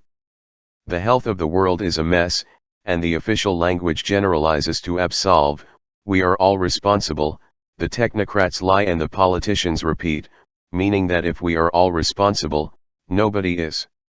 And wanting to say screw the usual ones, the official speech exhorts the sacrifice of all. The entire humanity pays the consequences of the ruin of the earth, the intoxication of the air, the poisoning of the water, the madness of the climate and the squandering of the mortal goods that nature bestows. But the statistics confess and the numbers betray, the data, hidden under the makeup of words, reveal that it is 25% of humanity that commits 75% of crimes against nature. If the averages for the North and the South are compared, each inhabitant of the North consumes 10 times more energy, 19 times more aluminum, 14 times more paper, and 13 times more iron and steel. Each North American puts into the air, on average, 22 times more carbon than an Indian and 13 times more than a Brazilian. Universal suicide is the name given to the murder carried out every day by the most prosperous members of the human race, who live in rich countries or who, in poor countries, imitate their lifestyle, countries and social classes that define their identity through ostentation and waste. The massive diffusion of these consumption models, if it were possible, has a small drawback: it will take 10 planets like this one for poor countries to be able to consume as much as rich countries consume, according to the conclusions of the well-founded Brundtland Report, presented to the Commission World Environment and Development Committee in 1987. The most successful companies in the world are also the most effective against the world. The oil giants, the sorcerers' apprentices in nuclear energy and biotechnology, and the big corporations that make weapons, steel, aluminum, automobiles, pesticides, plastics, and 1,000 other products, often shed crocodile tears over how much the nature suffers. These companies, the most devastating on the planet, are in the first places among those that earn the most money. They are also the ones that spend the most money on advertising, which magically turns pollution into philanthropy, and on the little help they selflessly give to politicians who decide the fate of countries or the world. Explaining why the United States refused to sign the Biodiversity Convention, at the World Summit in Rio de Janeiro in 1992, President George Bush said, "It is important to protect our rights, the rights of our businesses." In fact, whether he signed or didn't sign mattered little or nothing, because international agreements are worth less than bad checks anyway. ECO 92 had been summoned to prevent the planet's death throes. But, with the exception of Germany, and that to a certain extent, none of the great powers complied with the agreements they signed, due to the panic of companies to lose competitiveness and the panic of governments to lose elections. And the one that fulfilled the least was, precisely, the most powerful of all, whose essential objectives had been accurately defined by President Bush's confession. The giants of the chemical industry, the oil industry and the automobile industry, which had so much to do with the issue of ECO 92, had paid a good part of the meeting's expenses. You could say anything about Al Capone, but he was a gentleman. Good old Al always sent flowers to his victims' wakes. 5 years after ECO 92, the United Nations convened another meeting to evaluate the results of that conclave that saved the world. In the intervening 5 years, the planet had been flayed of its vegetable skin, at such a rate that the destroyed tropical forests were equivalent to 2.5 Italias, and the fertile lands that had become arid were the size of Germany. 250,000 species of animals and plants had gone extinct, the atmosphere was more poisonous than ever, 1.3 billion people had almost no food, and 25,000 died every day from drinking water that chemical poisons or industrial waste had contaminated. Shortly before, 2,500 scientists from the most diverse countries, also summoned by the United Nations, had coincided in announcing, for the near future, the most accelerated climate changes in the last 10,000 years. Those who suffer the most punishment are, as usual, the poor people, poor countries, condemned to atone for the sins of others. Economist Lawrence Summers, a Harvard PhD and elevated to the top ranks of the World Bank, testified in late 1991. In an inadvertently published document for internal bank use, Summers proposed that the World Bank encourage migration of dirty industries and toxic waste towards less developed countries for reasons of economic logic that had to do with the comparative advantages of those countries. In short, and speaking in silver, the such advantages turned out to be three: the meager salaries, the large spaces where there is still much to pollute, and the low incidence of cancer among the poor, who have the habit of dying early and from other causes. The dissemination of the document caused a lot of fuss. These things are done, but not said. Summers had been foolish enough to state, on paper, what the world has been practicing, in practice, for a long time. The South has been working as a garbage dump for the North for many years. The factories that most poison the environment end up in the South, and the South is the dumping ground for most of the industrial and nuclear crap that the North generates. 16 centuries ago, Saint Ambrose, father and doctor of the Church, prohibited usury among Christians and authorized it against barbarians. The same is true today with the most murderous pollution. What is wrong in the North is right in the South, what is forbidden in the North is welcome in the South. To the South, the reign of impunity extends. There are no legal controls or limitations, and, when they do, it is not too difficult. Find out the price.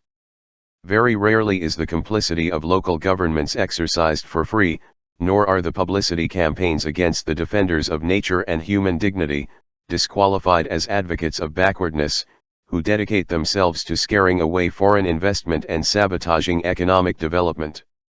At the end of 1984, in the Indian city of Bhopal, the pesticide factory of the Union Chemical Company Carbide suffered a loss of 40 tons of deadly gas. The gas spread through the suburbs, killing 6,600 people and injuring another 70,000, many of whom died soon after or became ill forever. The Union Company Carbide did not enforce any of the safety standards in India that are required in the United States. Union Carbide and Dow Chemical sell, in Latin America, numerous products that are prohibited in their country, and the same happens with other giants of the global chemical industry. In Guatemala, for example, small planes spray cotton plantations with pesticides that cannot be sold in the United States or Europe. Those poisons seep into food, from honey to fish, and find their way into the mouths of babies. Already in 1974, an investigation by the Institute of Nutrition of Central America had verified that, in numerous cases, the milk of Guatemalan mothers was contaminated up to 200 times more than the limit considered dangerous. The impunity of the Bayer Company comes from the times when it was part of the IG Farben consortium and used the free labor of Auschwitz prisoners. Many years later, at the beginning of 1994, a militant environmentalist from Uruguay was a Bayer shareholder for a day. Thanks to the solidarity of his German comrades, he was able to raise his voice at the shareholders' meeting of the world's second largest producer of pesticides. In a meeting lavish on beer, sausages with mustard and aspirin to discretion, Jorge Barrero asked why the company was selling 20 pesticides in Uruguay that were not authorized in Germany, 3 of which had been considered extremely dangerous and another 5 highly dangerous by the World Health Organization. At the shareholders' meeting, the usual thing happened. Every time someone questions them about this matter of sales to the south of poisons prohibited to the north, the executives of Bayer and other chemical companies of universal magnitude answer the same thing, that they do not violate the laws of the countries where they operate. Which can be formally true, and that the products are harmless. They never explain the enigmatic fact that these bombs of nature cannot be enjoyed by their compatriots. Maximum production, minimum costs, open markets, high profits, the rest is the least of it. Numerous North American industries had settled on the Mexican side of the border, long before the free trade agreement between the United States and Mexico. Those companies had turned the border area into a huge industrial pigsty, and the treaty only improved their chances of taking advantage of meager Mexican wages and Mexico's freedom to poison the water, land, and air with impunity. To put it in the language of the poets of capitalist realism, the treaty maximized the opportunities for the use of resources offered by comparative advantages. But 4 years before the treaty, already the waters near the Ford plant in Nuevo Laredo and the General Motors plant in Matamoros contain thousands of times more toxins than the maximum level allowed on the other side of the border. And in the surroundings of the DuPont plant, also in Matamoros, such a degree of filth had been reached that people had to be evacuated. It is the international diffusion of progress. Japanese aluminum is no longer made in Japan, it is made in Australia, Russia, and Brazil. In Brazil, energy and labor are cheap and the environment suffers, in silence, the ferocious impact of this dirty industry. To power aluminum, Brazil has flooded gigantic tracts of tropical forest. No statistics record the ecological cost of this sacrifice. After all, it is customary, the Amazon forest suffers many other sacrifices, mutilated day after day, year after year, at the service of logging, ranching, and mining companies. Organized devastation is making the so-called lung of the planet more and more vulnerable. The gigantic Roraima fire, which in 1998 devastated the Yanomami Indian forests, was not just the work of El Niño's mischief. Impunity feeds on happiness, and fatality forces us to accept the orders dictated by the International Division of Labor, as happened to the guy who threw himself from the 10th floor for obeying the law of gravity. Colombia grows tulips for the Netherlands and roses for Germany. Dutch companies send tulip bulbs, and German companies send rose cuttings, to the Bogotá savanna. When the flowers have grown in the immense plantations, the Netherlands receives the tulips, Germany receives the roses, and Colombia is left with low wages, damaged land, and diminished and poisoned water. These floral games of the industrial age are drying and sinking the savanna, while the workers, almost all women and children, are bombarded with pesticides and chemical fertilizers. The developed countries that form the Organization for Economic Development Cooperation organize cooperation with the economic development of the south of the world, sending it toxic waste including radioactive waste and other poisons. Those countries prohibit the importation of polluting substances, but pour them out generously on poor countries. They do the same thing with hazardous waste that they do with pesticides and herbicides that are prohibited at home, they export them to the south under other names. The Basel Convention put an end to these shipments in 1992. Since then, more have arrived than before, they come disguised as humanitarian aid or contributions to development projects, as the Greenpeace organization has denounced on several occasions, or they come smuggled into the mountains of legally received industrial waste.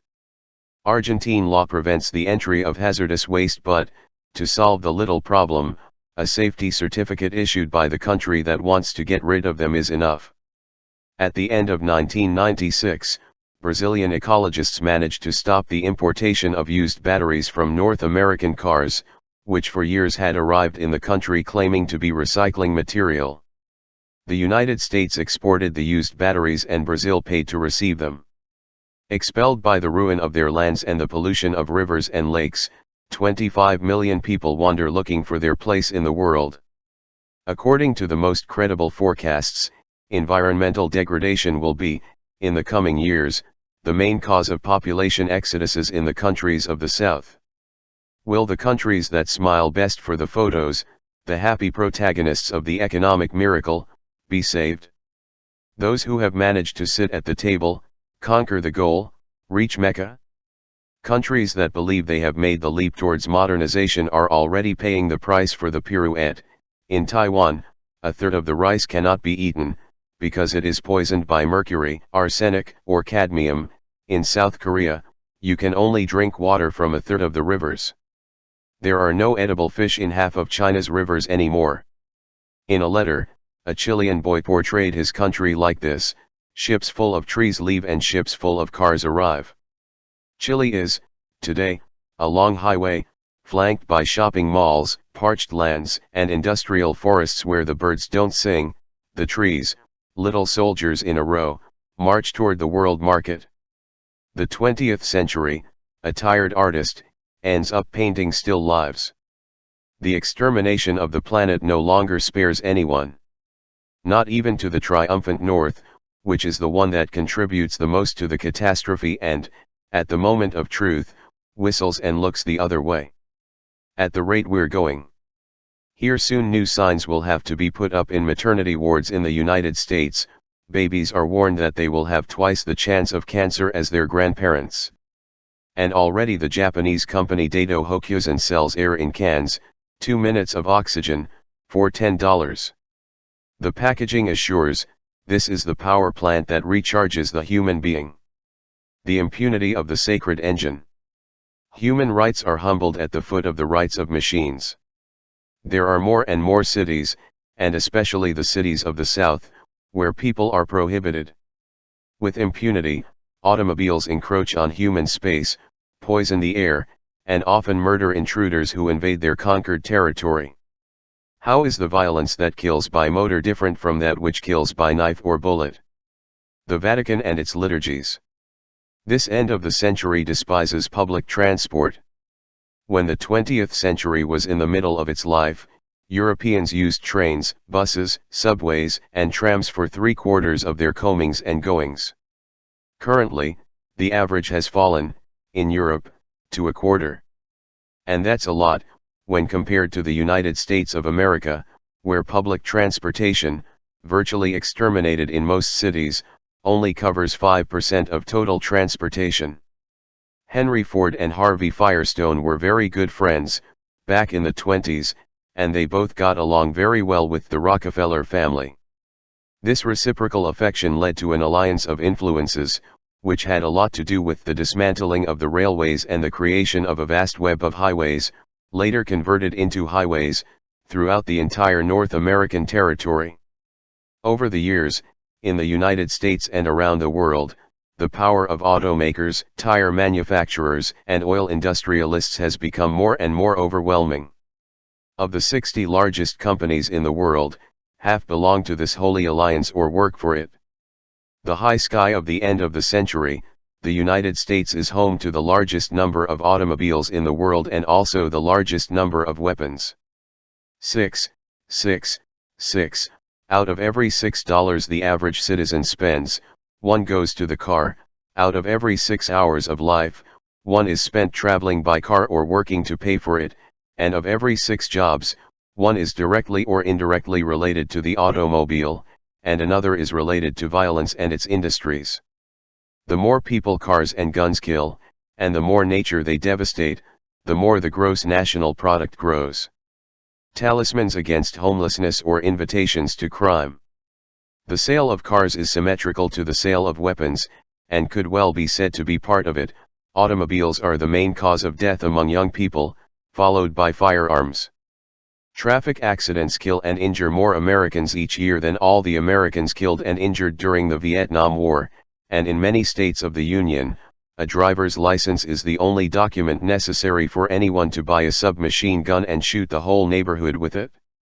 The driver's license is not only used for these purposes, but is also required to pay with checks or cash them, to carry out a transaction or to sign a contract. The driver's license serves as an identity document. It is automobiles that give people their identity. Americans use some of the cheapest gasoline in the world, thanks to sheiks with black glasses, opera kings, and other allies of democracy who are dedicated to selling off oil, violating human rights, and buying American weapons. According to World Watch Calculations Institute, if ecological damage and other hidden costs were taken into account, the price of gasoline would have to rise at least twice. Gasoline is, in the United States, 3 times cheaper than in Italy, which ranks second among the most motorized countries, and each American burns, on average, 4 times more fuel than an Italian, which is saying something. This North American society, sick with autism, generates 1/4 of the gases that most poison the atmosphere. Although gasoline-thirsty automobiles are largely responsible for this disaster, politicians guarantee them impunity in exchange for money and votes. Every time some nutcase suggests raising the gas tax, the big three of Detroit, General Motors, Ford, and Chrysler, raise the cry to the sky and unleash million-dollar campaigns, and wide popular echo, denouncing such a serious threat to public liberties. And when a politician feels assailed by doubt, companies apply therapy against this malaise, As Newsweek magazine once verified, the relationship between money and politics is so organic, that trying to change it would be like asking a surgeon to perform an open-heart operation on himself. The case of the politician, Democrat or Republican, capable of committing some sacrilege against the national way of life, founded on the veneration of machines and the waste of the planet's natural resources, is rare. Imposed as a universal model, this way of life, which identifies human development with economic growth, performs miracles that publicity exalts and spreads, and that the entire world would like to deserve. In the United States, anyone can realize the dream of owning a car, and many can change cars frequently. And if the money is not enough for the latest model, this identity crisis can be resolved through aerosols, which the market offers to give the autosaur bought 3 or 4 years ago a new smell. Panic of old age, like death, is identified with failure. The automobile, promise of eternal youth, is the only body that can be bought. This body, lively, he eats gasoline and oil in his restaurants, has pharmacies where he is given medicine, and hospitals where he is examined, diagnosed, and cured, and has bedrooms to rest in and cemeteries to die in. He promises freedom to people, that highways are called freeways for a reason, and yet he acts like a traveling cage. Human work time increases despite technological progress, and the time needed to get to and from work also increases, year after year, due to traffic jams, which make it difficult to move forward and crush the nerves. We live inside the car, and he doesn't let go. Drive-by shooting, without getting out of the car, at full speed, you can pull the trigger and shoot without looking at who, as sometimes happens on Los Angeles nights. Drive-through teller, drive-in restaurant, without getting out of the car you can withdraw money from the bank and have hamburgers for dinner. And without getting out of the car you can also get married, drive-in marriage. In Reno, Nevada, the car enters under the arches of plastic flowers, the witness appears through one window and the pastor through the other who, Bible in hand, declares you husband and wife, and at the exit an official, provided with wings and a halo, delivers the marriage certificate and receives the tip, which is called love donation. The automobile, a comparable body, moves in the place of the human body, which stands still and grows fat, and the mechanical body has more rights than that of flesh and blood. As is well known, in recent years the United States has waged a holy war against the tobacco demon. In a magazine, I saw an ad for cigarettes, shot through with the mandatory public health warning. The stripe read, "Tobacco smoke contains carbon monoxide." But, in the same magazine, there were several advertisements for automobiles, and none warned that much more carbon monoxide is contained in the almost always invisible smoke from automobiles. People can't smoke. The cars, yes. What happens with the gods happens with machines. They are born at the service of people, magical spells against fear and loneliness, and end up putting people at their service. The religion of the automobile, with its Vatican in the United States, has the world on its knees. Its spread produces catastrophes, the copies multiply to the point of delirium the defects of the original. A tiny part of the world's cars circulate on Latin American streets, but some of the most polluted cities in the world are in Latin America.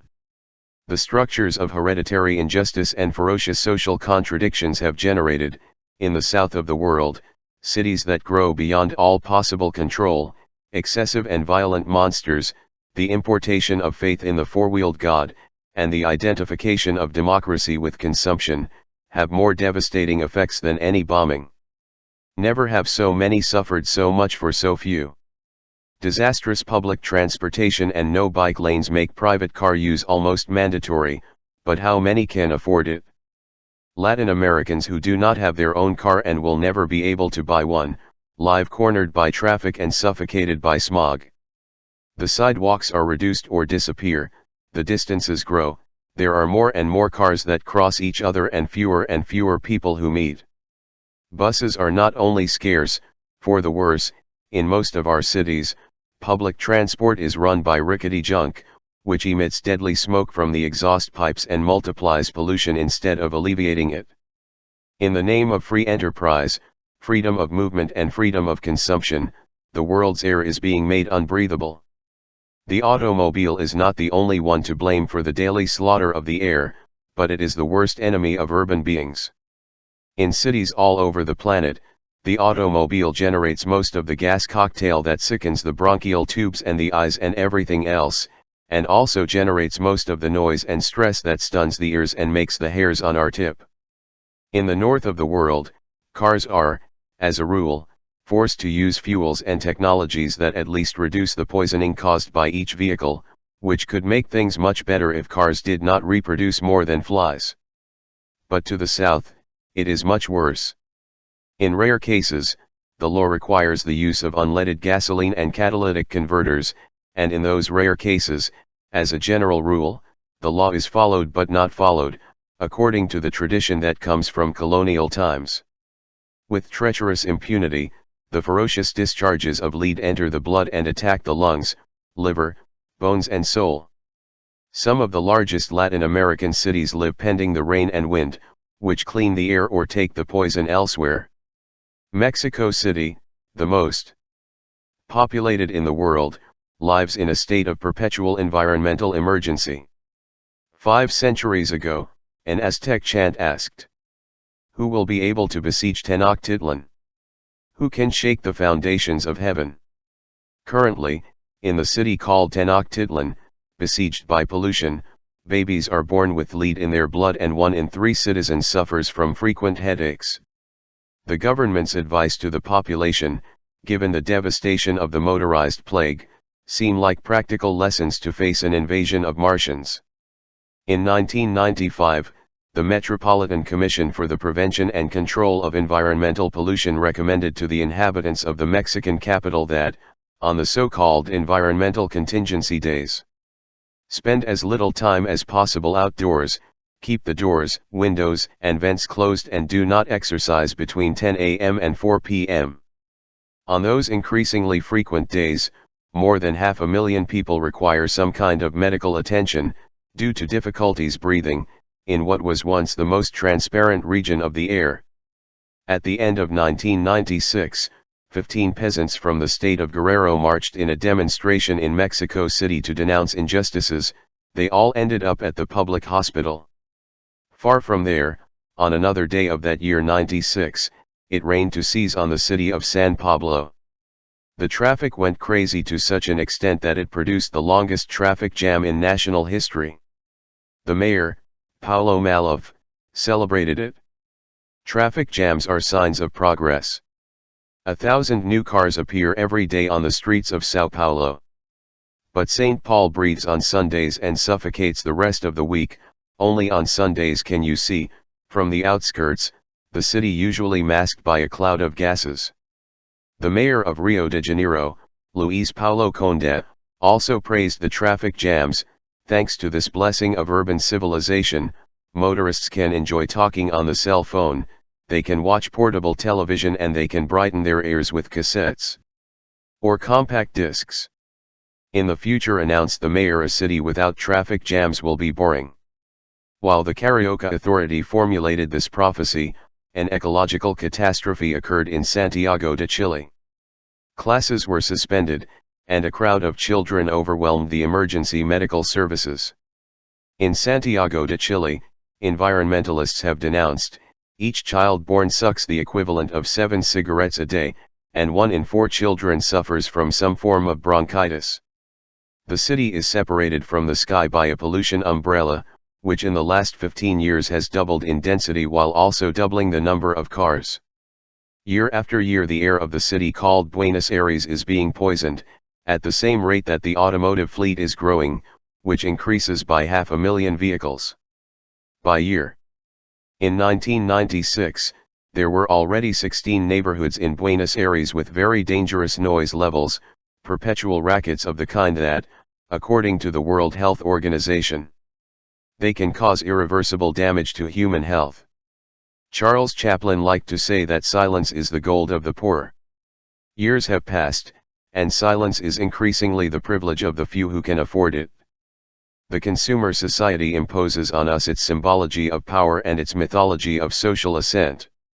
Advertising invites you to enter the ruling class, by the work and grace of the magical little key that starts the car engine, prevail, command the voice that dictates the market orders, and also, you rule, and also, show your personality.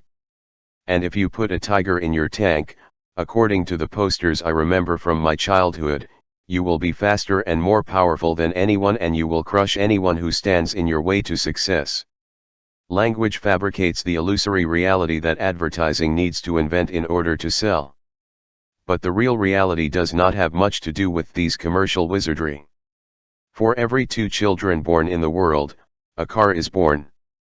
More and more cars are born, in proportion to the children that are born. Every child is born wanting to have a car, 2 cars, 1,000 cars. How many adults can fulfill their childhood fantasies? The numbers say that the car is not a right, but a privilege. Only 20% of humanity has 80% of the cars, although 100% of humanity has to suffer from air poisoning. Like so many other symbols of the consumer society, the automobile is in the hands of a minority, which turns its customs into universal truths and forces us to believe that the engine is the only possible extension of the human body. The number of automobiles grows and grows in the Latin American Babylons, but that number remains small relative to the centers of global prosperity. The United States and Canada had, in 1995, more motorized vehicles than all the rest of the world, excluding Europe, combined. Germany had, that year, as many cars, trucks, vans, mobile homes, and motorcycles as the sum of all the countries of Latin America and Africa. However, in the cities of the south of the world, 3 out of every 4 killed by cars on the entire planet die. And of the 3 who die, 2 are pedestrians. Brazil has 3 times fewer cars than Germany, but it also has 3 times as many victims. Every year 6,000 homicides called traffic accidents occur in Colombia.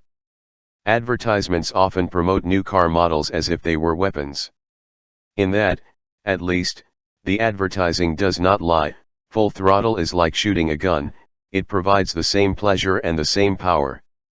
Cars kill in the world, each year, as many people as the Hiroshima and Nagasaki bombs killed, combined. In 1990, they caused many more deaths or physical disabilities than wars or AIDS. According to the projections of the World Health Organization, in the year 2020 automobiles will occupy the 3rd place, as factors of death or disability. Wars will be the 8th cause and AIDS the 10th. The hunt for walkers integrates the routines of daily life in large Latin American cities, where the 4-wheeled armor stimulates the traditional arrogance of those who are in charge and of those who act as if they were in charge. The driver's license is equivalent to the permit to carry weapons, and gives a license to kill. There are more and more madmen willing to crush whoever gets in front of them. In recent times, times of insecurity hysteria, to the usual bullying with impunity, panic is added to assaults and kidnappings. It is increasingly dangerous and less frequent to stop the car at a red traffic light. In some cities, the red light dictates the order to accelerate. Privileged minorities, condemned to perpetual fear, step on the accelerator to flee from reality, and reality is that very dangerous thing that lurks on the other side of the closed car windows. In 1992, there was a plebiscite in Amsterdam. The inhabitants resolved to have the area, already very limited, where cars circulate, in that Dutch city that is the kingdom of cyclists and pedestrians. 3 years later, the Italian city of Florence rebelled against the autocracy, the dictatorship of the cars, and prohibited the transit of private cars in the entire center. The mayor announced that the ban will be extended to the entire city as trams, subway lines, buses, and pedestrian routes multiply. And also the bicycles. According to the official plans, it will be possible to cross the entire city, without risks, anywhere, pedaling along the cycle paths, in a means of transport that is cheap and does not cost anything, takes up little space, does not it poisons the air and kills no one, and that it was invented 5 centuries ago by a resident of Florence named Leonardo da Vinci. Modernization, motorization, the roar of the engines does not let us hear the voices that denounce the artifice of a civilization that steals your freedom and then sells it to you, and that cuts off your legs and then forces you to buy cars and gym equipment. The nightmare of cities where cars rule is imposed on the world, as the only possible model of life. Latin American cities dream of being like Los Angeles, with its 8 million cars giving orders to people. We aspire to be the grotesque copy of that vertigo. We have spent 5 centuries of training to copy instead of create. Since we are doomed to copyanditis, perhaps we could choose our models with a little more care.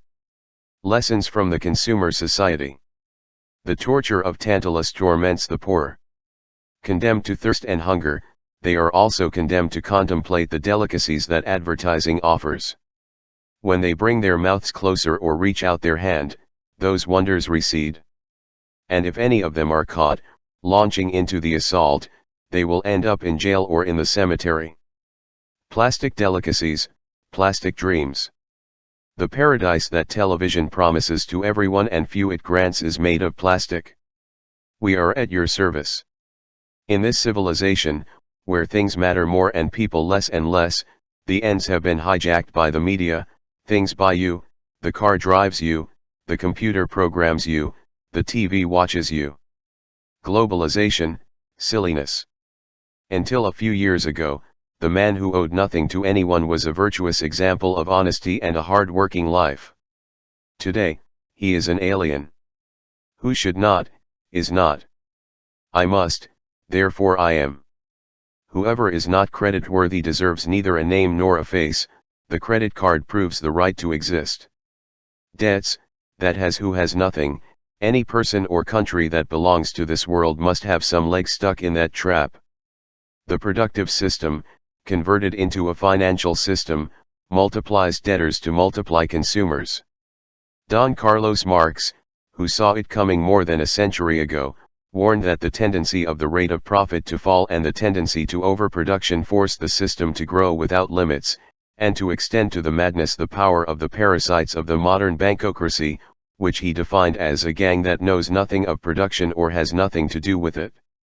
The explosion of consumption in today's world makes more noise than all wars and raises more noise than all carnivals. As an old Turkish proverb says, whoever drinks on account gets twice as drunk. The party stuns and clouds the look. This great universal drunkenness seems to have no limits in time or space.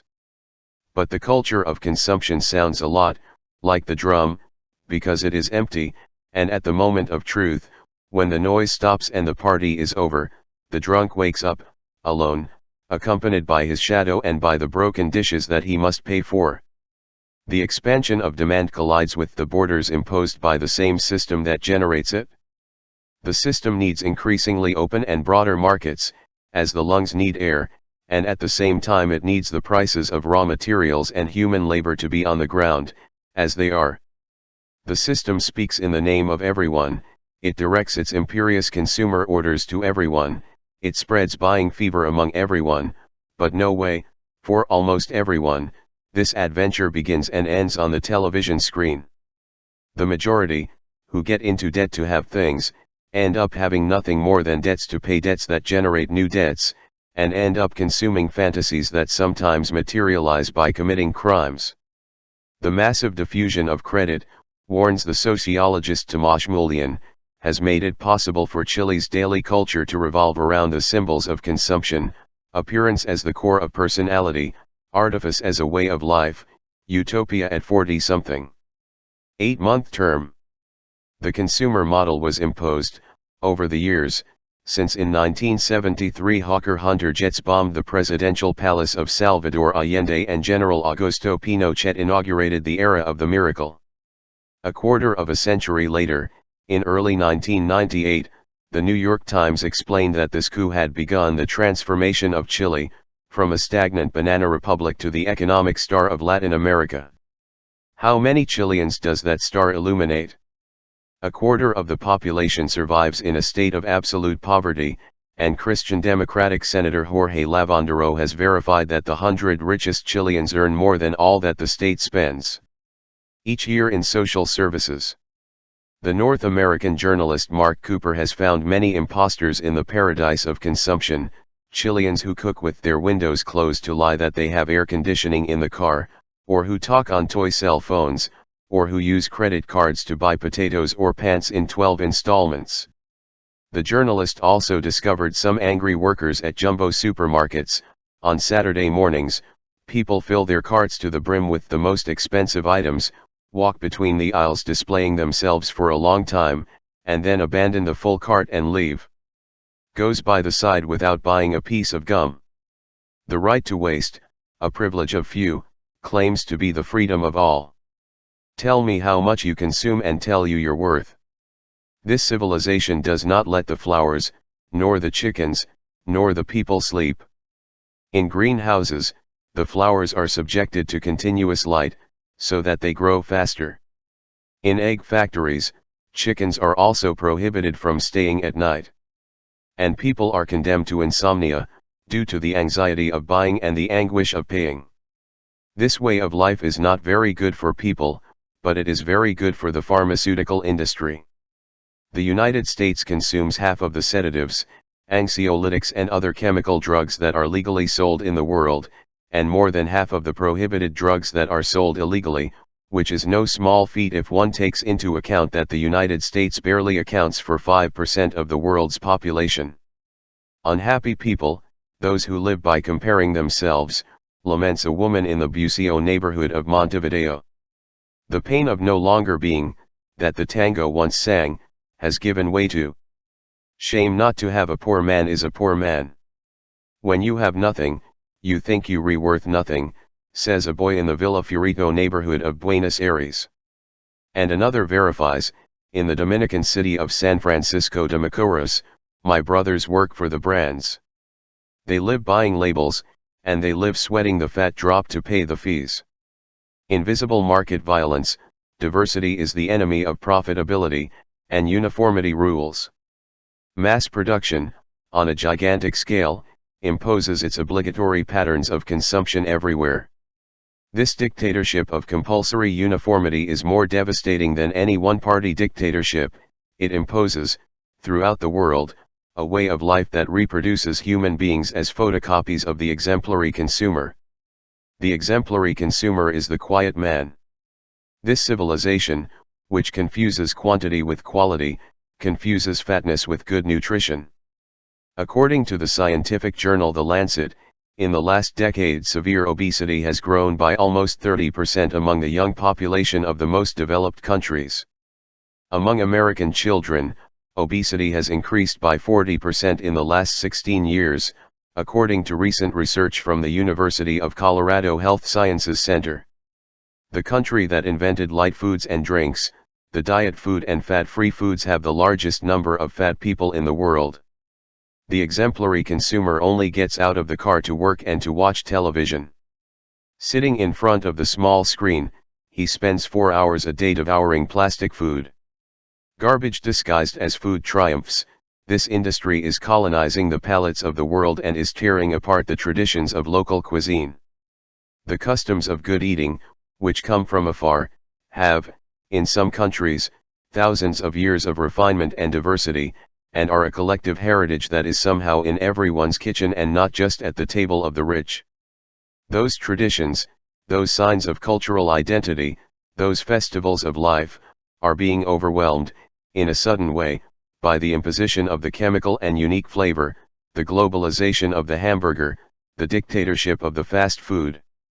The plasticization of food on a global scale, the work of McDonald's, Burger King and other factories, successfully violates the right to self-determination of the kitchen, a sacred right, because one of its doors is in the mouth.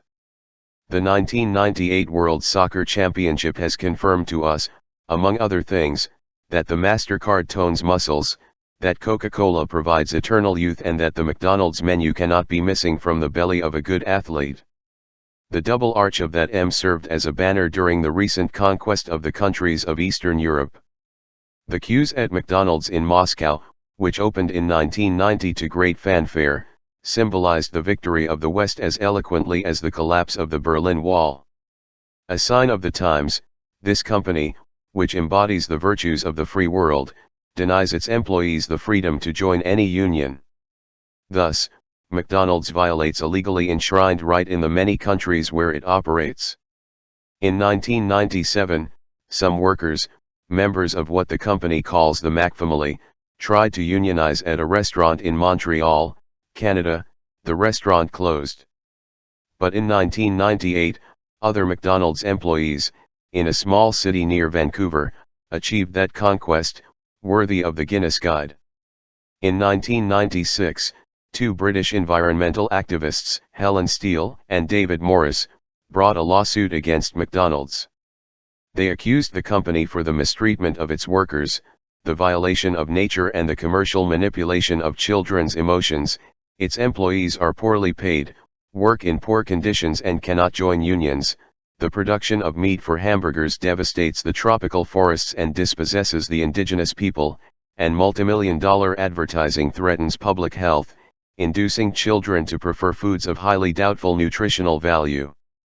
The lawsuit, which at first seemed like a mosquito prick on the back of an elephant, had quite a repercussion, helped spread all this information that public opinion ignores, and is proving to be a long and expensive headache for a company accustomed to the impunity of power. After all, it's all about power. McDonald's employs more people in the United States than the entire metal mechanic industry, and in 1997 its sales exceeded exports from Argentina and Hungary. The Big Mac is so important that its price in various countries is frequently used as a unit of value for international financial transactions. Virtual food guides the virtual economy.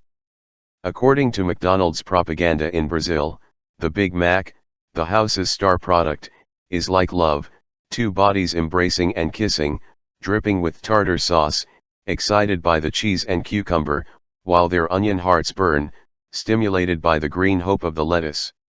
Cheap prices, short time, the human machines receive their fuel and immediately return to the productive system.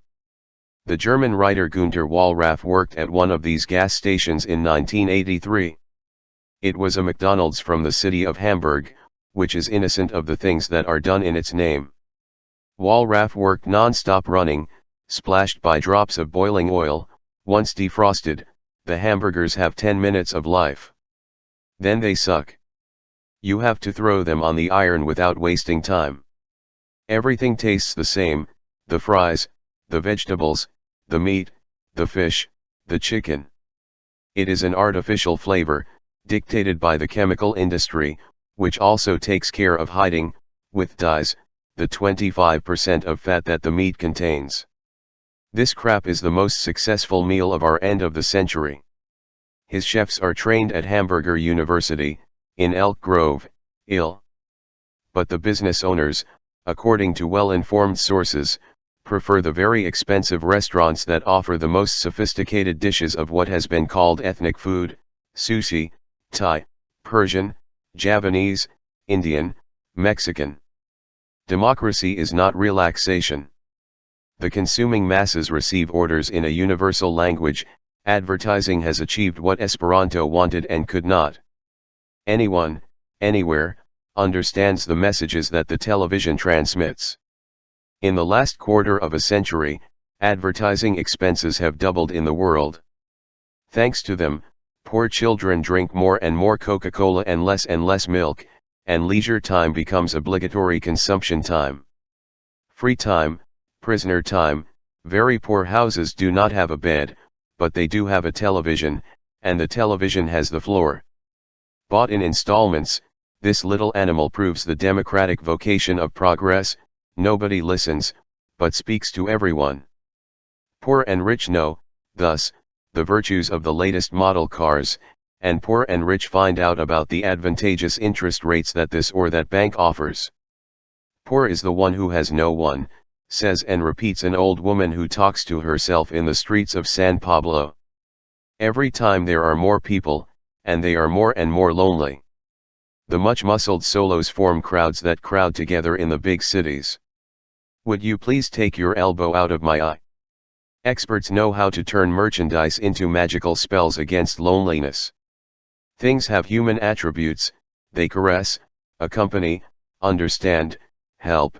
The perfume kisses you and the car is the friend that never fails. Consumer culture has made loneliness the most lucrative of markets. Chest holes are filled by stuffing them with things, or dreaming of doing so. And things can not only embrace, they can also be symbols of social advancement, safe conducts to cross the customs of class society, keys that open the forbidden doors. The more exclusive, the better.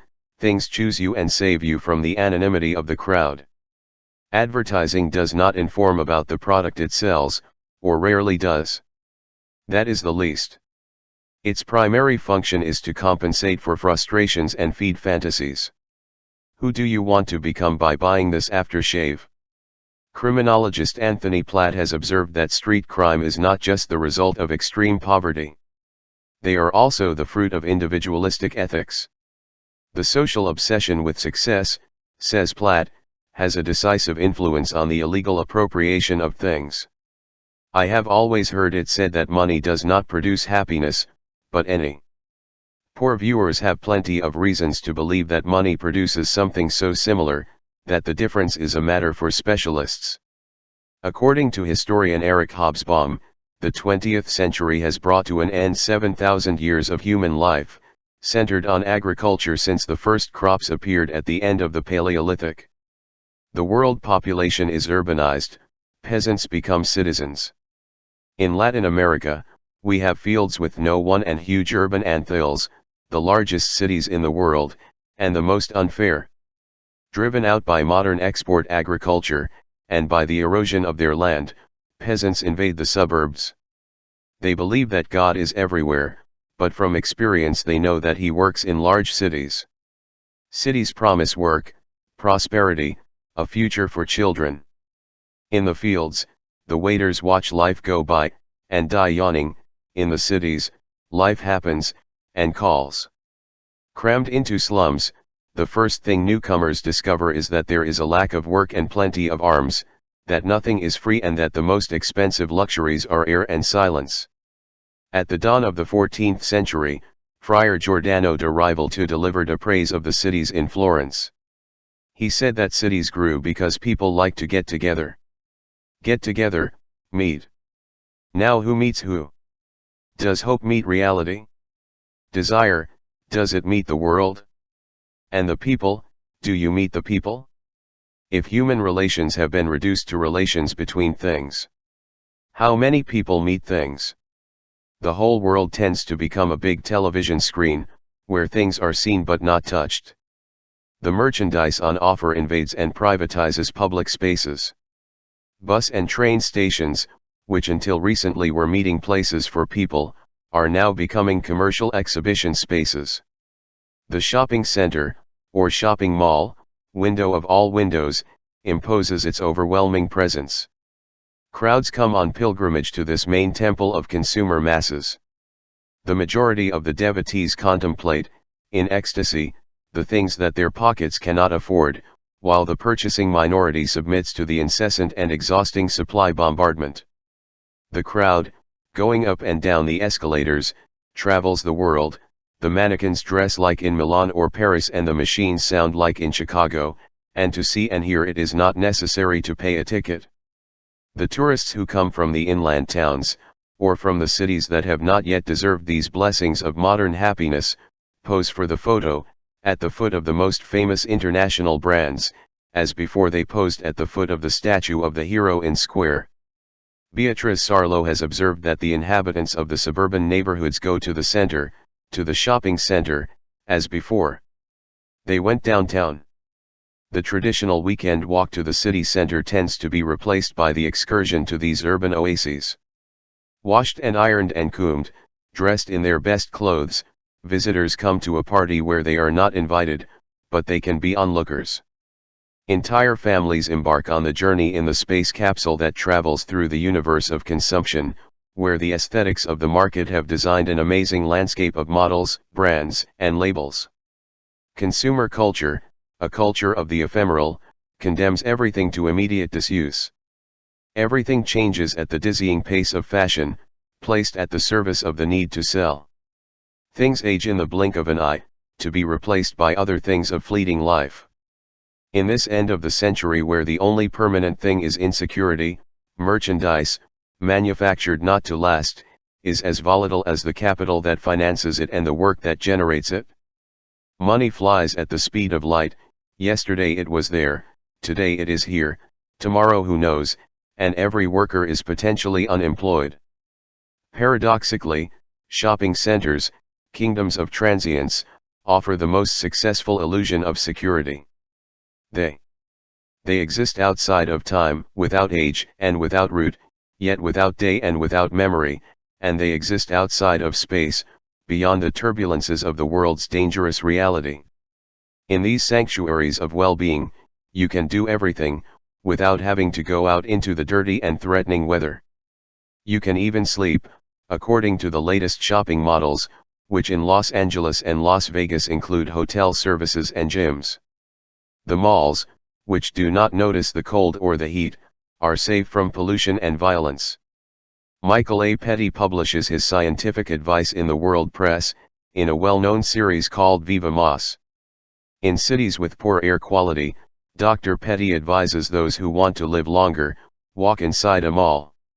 The atomic mushroom of contamination hangs over cities like Mexico, San Pablo, or Santiago de Chile, and crime lurks in the corners, but in this frigid world outside the world, aseptic air, supervised walkways, you can breathe and walk and shop without risk. The malls are all more or less the same, in Los Angeles or in Bangkok, in Buenos Aires or in Glasgow. This unanimity does not prevent them from competing in the invention of new magnets to attract customers. For example, at the end of 1991, Vija magazine praised one of the novelties of the Praia de Belas shopping mall in Porto Alegre. For the comfort of babies, strollers are provided, thus facilitating the walk of these small consumers. But security is the most important item that all shopping centers offer. Security, a luxury commodity, is available to anyone who enters these bunkers.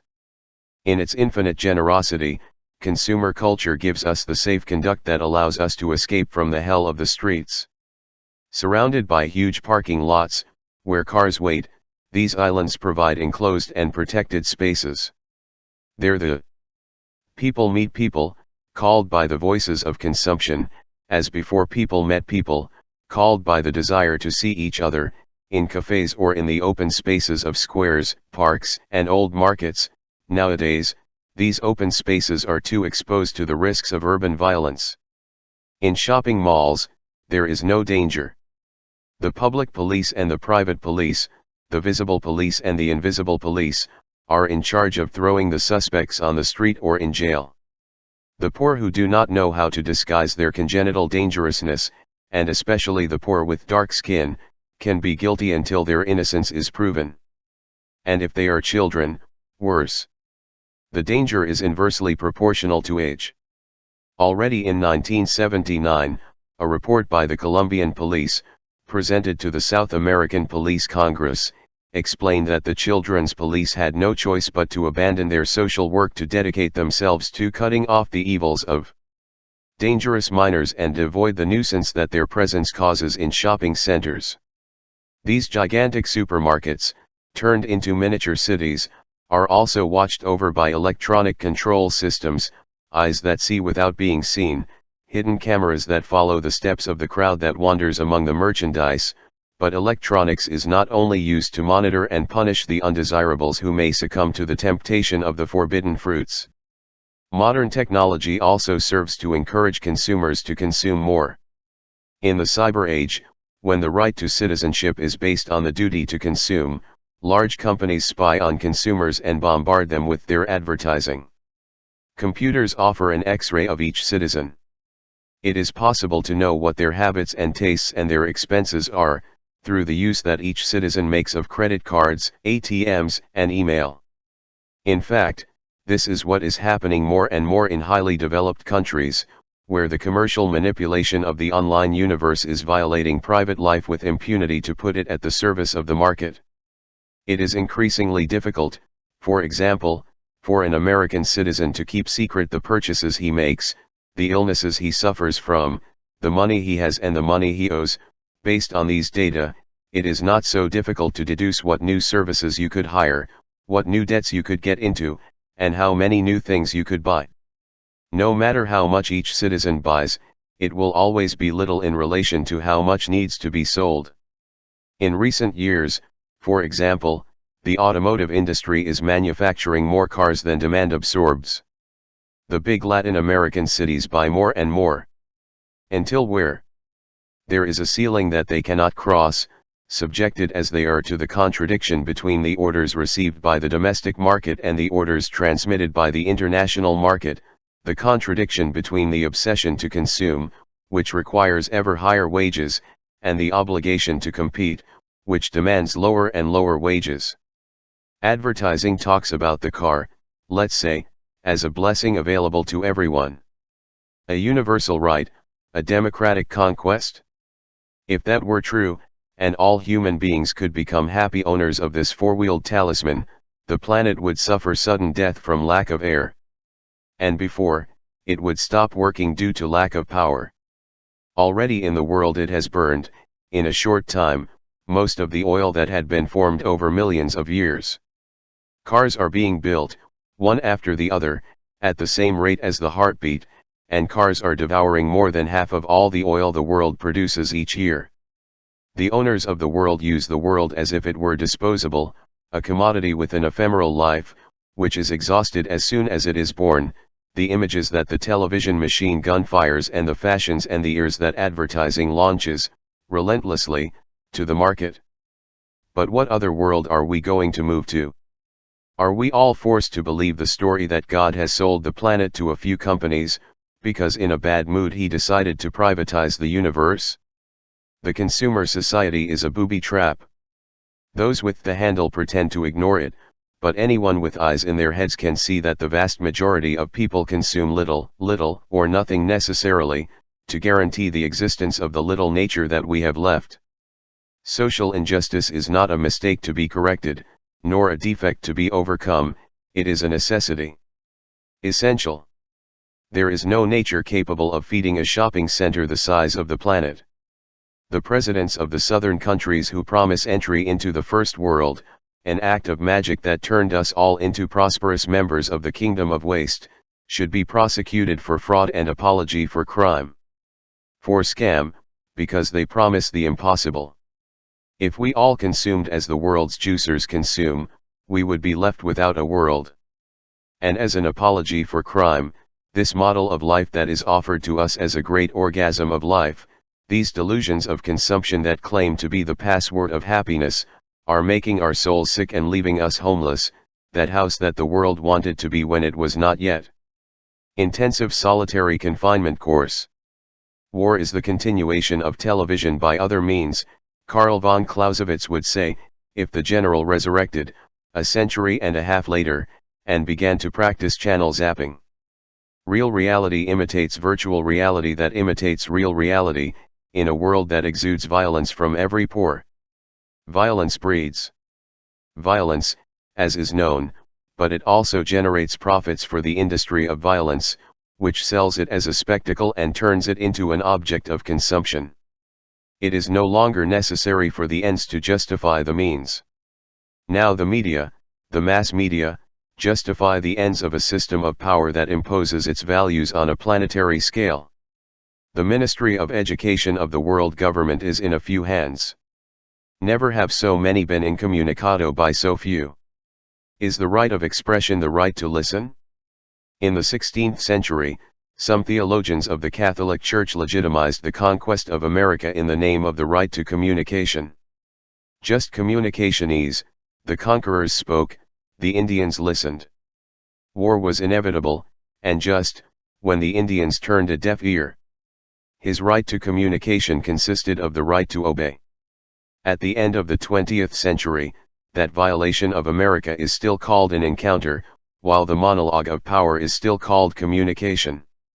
Around the Earth revolves a ring of satellites filled with millions and millions of words and images, which come from the Earth and return to the Earth.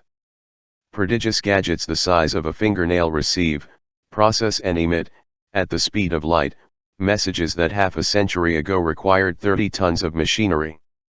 Miracles of technoscience. In these techno times, the luckiest members of the media society can enjoy their vacations on the beach answering the cell phone, receiving email, answering the pager, reading faxes, returning calls from the answering machine to another answering machine, automatic, making purchases on the computer, and distracting leisure with video games and portable television.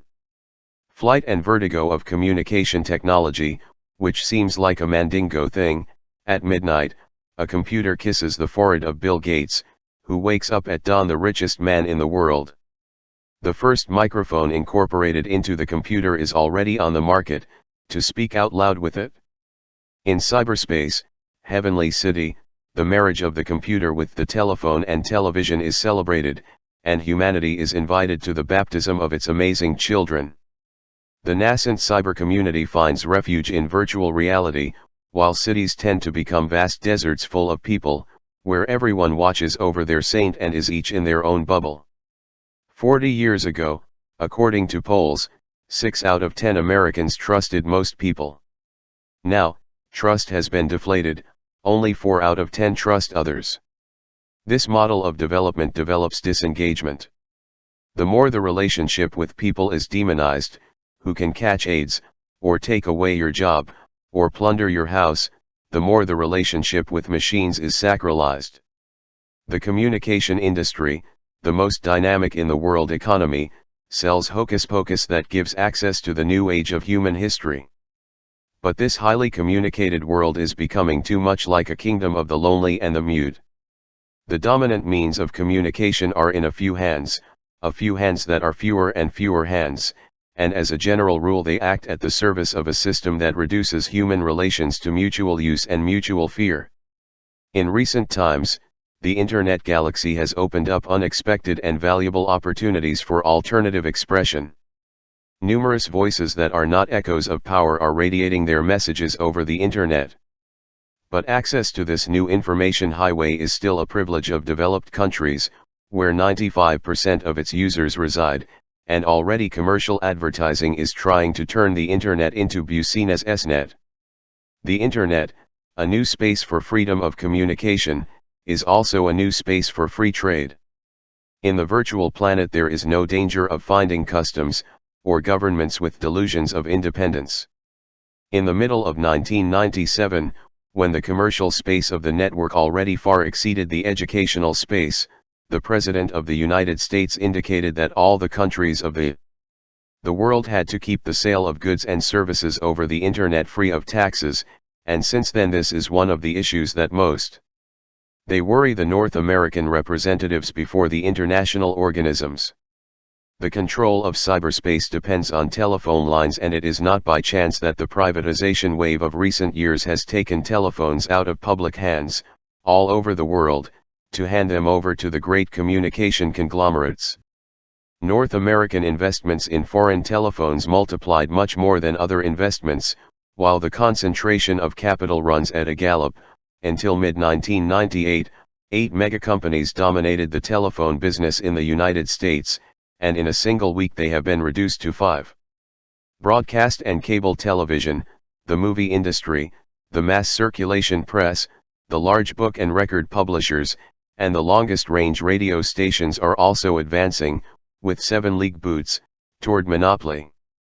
The universally disseminated mass media have skyrocketed the price of freedom of expression, more and more opinion makers, those who have the right to listen, and fewer opinion makers, those who have the right to be heard. In the years following the Second World War, the independent media of information and opinion, and the creative adventures that revealed and nurtured cultural diversity, still found wide resonance. By 1980, the devourment of many small and medium-sized companies had left most of the planetary market in the hands of 50 corporations. Since then, independence and diversity have become rarer than a green dog. According to producer Jerry Eisenberg, the extermination of independent creation on North American television has been sudden in the last 20 years. Independent companies provided between 30 and 50% of what was seen on the small screen, and now barely reach 10%. Also revealing are the figures for advertising in the world. Currently, half of all the money that the planet spend on advertising goes to the crop of just 10 large conglomerates, which monopolize the production and distribution of everything that has to do with image, word, and music. In the last 5 years, the main North American communication companies have doubled their international market: General Electric, Disney, ABC, Time Warner, CNN, Viacom, Telecommunications Inc., TCI, and the newcomer Microsoft, the company of Bill Gates, which it reigns supreme in the software market and has successfully broken into cable television and television production. These giants exercise an oligopolistic power that they share on a planetary scale with the Murdoch Empire, the Japanese company Sony, the German company Bertelsmann, and a few others. Among all of them they have woven a universal web. Their interests are intertwined, numerous threads tie them together.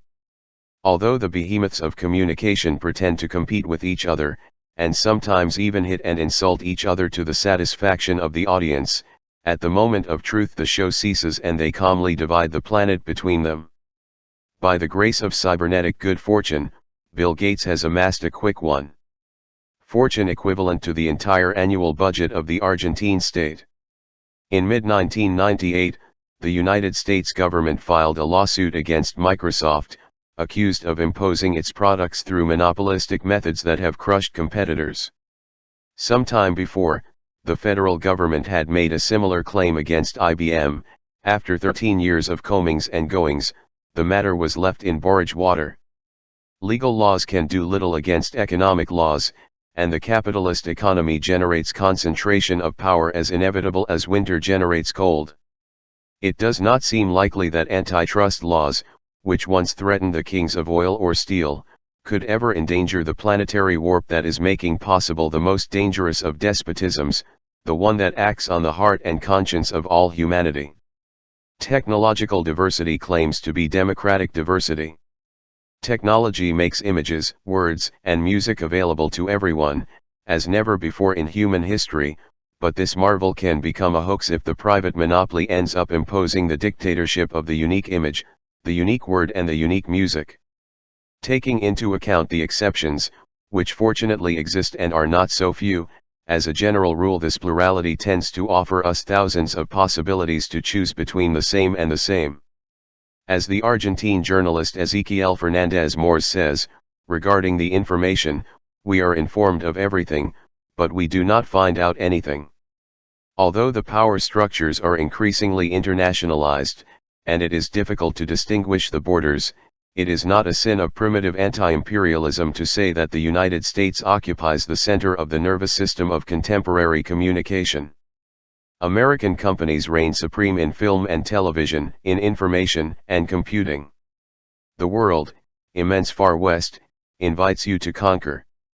For the United States, the worldwide dissemination of its massive messages is a matter of state. The governments of the south of the world tend to attribute a decorative function to culture, but the occupants of the White House are not, at least in this matter, not even a hair of fools. No North American president ignores that the political importance of the cultural industry weighs as much as its economic value, which weighs a lot. For years, to give an example, the government directly influences the foreign sales of Hollywood products, exerting diplomatic pressure, which is usually not very diplomatic, on countries that try to protect their national cinema. Already more than half of what Hollywood earns comes from foreign markets, and those sales are growing at a spectacular rate, year after year, while the Oscars attract a universal audience only comparable to that summoned by the World Soccer Championships or the Olympics. Imperial power does not chew glass, and it knows very well that to a large extent it rests on the unlimited diffusion of emotions, illusions of success, symbols of strength, orders of consumption, and praise of violence. In the film Close to Paradise, by Nikita Mikhalkov, Mongolian peasants rock dance, smoke Marlboro, wear Donald Duck hats and surround themselves with images of Sylvester Stallone as Rambo. Another great master in the art of pulverizing others, the Terminator, is the character most admired by the world's children, In 1997, a UNESCO survey, carried out simultaneously in Europe, Africa, Asia, and Latin America, revealed that 9 out of every 10 children identified with this muscular and violent incarnation of Arnold Schwarzenegger. In the global village of the media universe, all the continents mingle and all the centuries happen in turn. We are both here and everywhere, that is to say, nowhere, says Alain Touran, regarding television. The images, always attractive to the public, juxtapose the gasoline pump and the camel, Coca-Cola, and the Andean village, the blue jeans and the princely castle. Believing themselves condemned to choose between copying and being closed, many local cultures, bewildered and torn, tend to erase themselves or take refuge in the past. With desperate frequency, these local cultures seek shelter in religious fundamentalisms or in other absolute truths. Denying any foreign truth, they propose a return to bygone times, the more puritanical the better, as if there were no other answer than intolerance and nostalgia. In the face of overwhelming modernity, the Cold War is over. With it, the so-called free world has lost the magical justifications that until recently provided the holy crusade of the West against the totalitarianism prevailing in the countries of the East. Now, it is becoming more and more evident that communication manipulated by a handful of giants can become as totalitarian as communication monopolized by the state.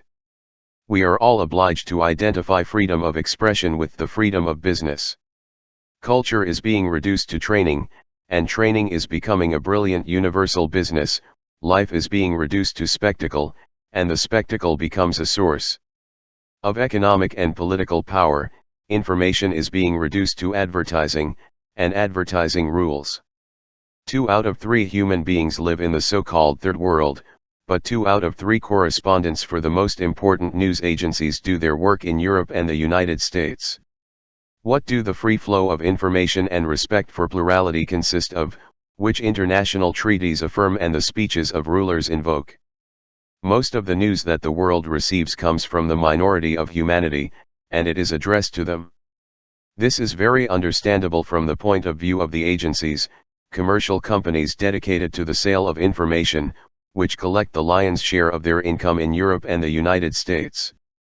A monologue from the north of the world, the other regions and countries receive little or no attention, except in case of war or catastrophe, and often the journalists, who transmit what happens, do not speak the language of the place and do not have the slightest idea of history or local culture. The information they disseminate is usually dubious and, in some cases, outright false. The South is condemned to look at itself with eyes that despise it. In the early 80s, UNESCO sponsored a project, born from the certainty that information is not a simple commodity, but a social right, and that communication has the responsibility of the educational function it performs. Within this framework, the possibility of creating a new international news agency was raised, to report independently, and without any type of pressure, from the countries that suffer the indifference of the information and opinion factories. Although the project was formulated in rather ambiguous and very careful terms, the US government thundered with fury at this attack on freedom of expression. Why did UNESCO have to meddle in matters pertaining to the active forces of the market? The United States left UNESCO slamming the door, and so did Great Britain, which often acts as if it were a colony of its former colony. Then, the possibility of international information unrelated to political power and commercial interest was shelved. As timid as it may be, any project for independence can threaten, to some extent, the international division of labor, which attributes to a few the active role of producing news and opinions, and attributes to all the rest the passive role of consuming them. Little is reported about the south of the world, and never, or almost never, from their point of view, the mass of information reflects, as a rule, the prejudices of the foreign gaze, which looks from above and from the outside. Between warning and warning, television usually casts images of hunger and war. These horrors, these fatalities, come from the underworld where hell happens, and they only highlight the paradisiacal character of the consumer society, which offers cars that eliminate distance, face creams that eliminate wrinkles, dyes that eliminate gray hair, pills that suppress pain and many other prodigies.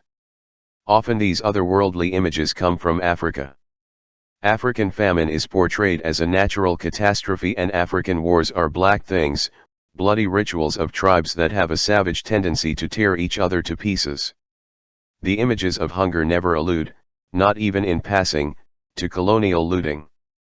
The responsibility of the Western powers, which yesterday bled Africa dry through the slave trade and compulsory monoculture, and today perpetuate the bleeding by paying starvation wages and ruin prices, is never mentioned.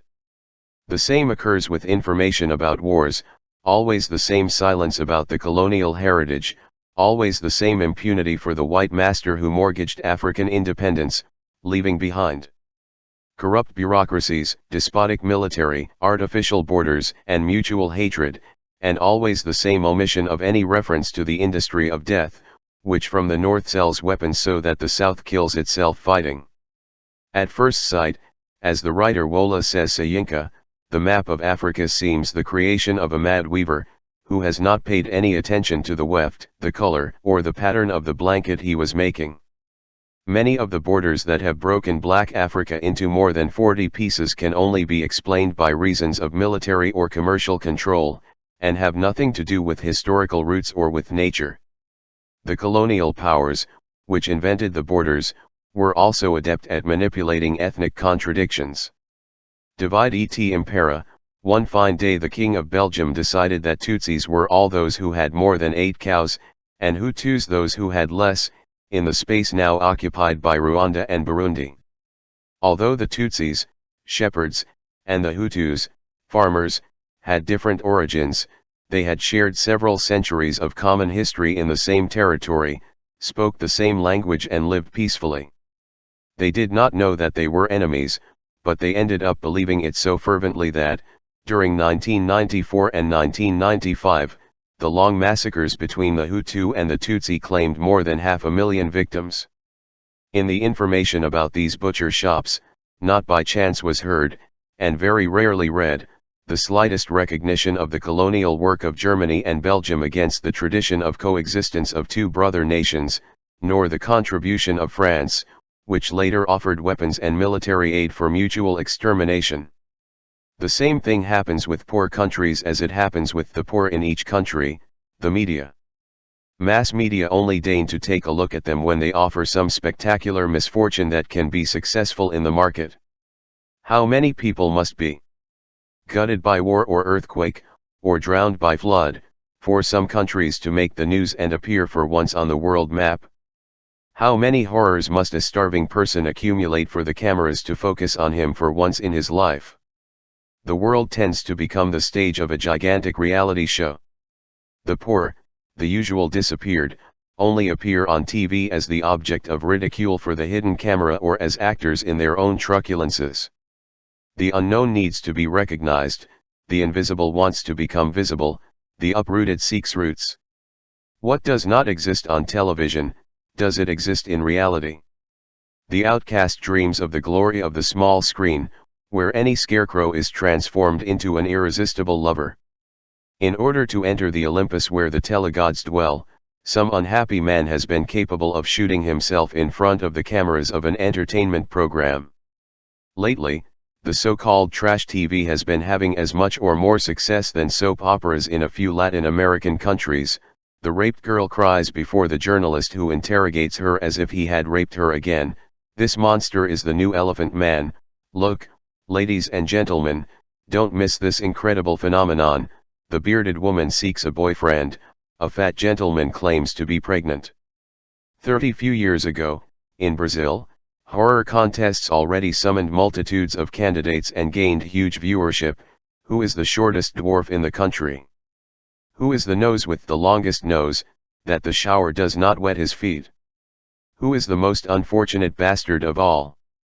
In the unfortunate contests, the court of miracles paraded through the studios, the girl without ears, eaten by rats, the feeble-minded man who had spent 30 years chained to a bedpost, the woman who was the daughter, sister-in-law, mother-in-law, and wife of the drunken husband who had left her an invalid.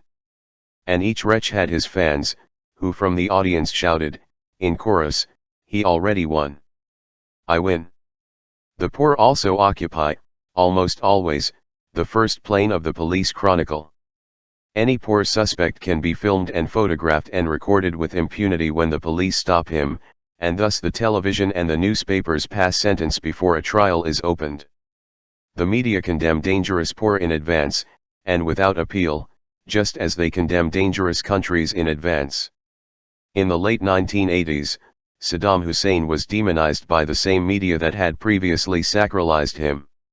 When he became the Satan of Baghdad, Hussein became a star of evil in the firmament of politics.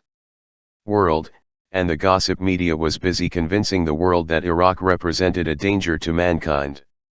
In early 1991, the United States launched Operation Desert Storm, with the backing of 28 countries and the large public. The United States, which had just invaded Panama, invaded Iraq because Iraq had invaded Kuwait.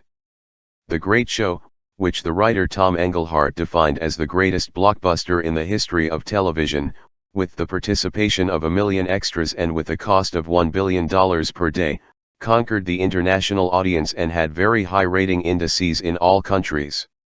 Also on the New York Stock Exchange, which broke records. Arts of War, Cannibalism as Gastronomy, the Gulf War was an endless, obscene spectacle of homage to high-tech weapons and contempt for human life. In this war of machines, carried out by satellites, radars, and computers, the television screens showed beautiful missiles, wonderful rockets, prodigious planes, and smart bombs that pulverized people with admirable precision. The feat left a balance of 115 dead Americans. No one counted the dead Iraqis. It is estimated that there were no less than 100,000. On screen, they never saw each other. The only casualty of the war that was shown on TV was a duck smeared with oil. Later it was learned that the image was false. The duck came from another war. Retired Admiral Jean Larocque, of the United States Navy, commented to the journalist Studs Terkel, "Now we kill people without ever seeing them. A button is pushed thousands of miles away. It is death by remote control, without feelings or regrets. And then, we return home in triumph." A few years later, at the beginning of 1998, the United States wanted to repeat the feat. The immense communication machinery was put, once again, at the service of the immense military machine, to convince the world that Iraq was threatening humanity. This time, it was the turn of chemical weapons. Years before, Hussein had used American deadly gases against Iran, and with those gases he had obliterated the Kurds without anyone batting an eye. But sudden panic ensued when the news spread that Iraq possessed an arsenal of bacteria, anthrax, bubonic plague, botulism, cancer cells, and other deadly pathogens that any laboratory in the United States can buy, by phone or by mail, at the company American Type Culture Collection ATCC, located in the outskirts of Washington. But the United Nations inspectors found nothing in the palaces of the Arabian Nights, and the war was suspended until the next pretext. The military manipulation of the world's information is not at all surprising considering the contemporary history of communication technology. The Pentagon has always been the main financier, and the main client, of all the novelties. The first electronic computer was born on behalf of the Pentagon. The communication satellites come from military projects, and it was the Pentagon that for the first time articulated the Internet network, to coordinate its operations on an international scale. The military's multi-billion-dollar investments in communication technology have simplified and expedited its task, and have made it possible to promote its criminal acts worldwide as if they were contributions to the peace of the planet. Fortunately, history is also fueled by paradoxes. The Pentagon never foresaw that the Internet, born at the service of the world's programming as a great battlefield, was going to be used for pacifist movements, traditionally condemned to almost silence, to spread their word. But the spectacular progress of communication technology and information systems is serving, above all, to spread violence as a way of life and as a dominant culture. The means of communication that cover more of the world, and more people, accustom us to the fatality of violence and train us for it from childhood. The screens, cinema, television, computer, bleed and explode without interruption. An investigation of 2 universities in Buenos Aires measured violence in children's programs on open and cable television in 1994, there was 1 scene every 3 minutes. The investigation concluded that, by the time he was 10 years old, the Argentine child had seen 85,000 violent scenes, not counting the numerous episodes of suggested violence. The dose, it was found, increased on weekends. A year earlier, a survey carried out in the outskirts of Lima revealed that almost all parents were in agreement with this type of program. The answers said, they are the programs that the boys prefer, so they are entertained. If they like it, it will be for a reason, better, that's how they learn what life is like. And also, it doesn't affect them, it's as if nothing happened.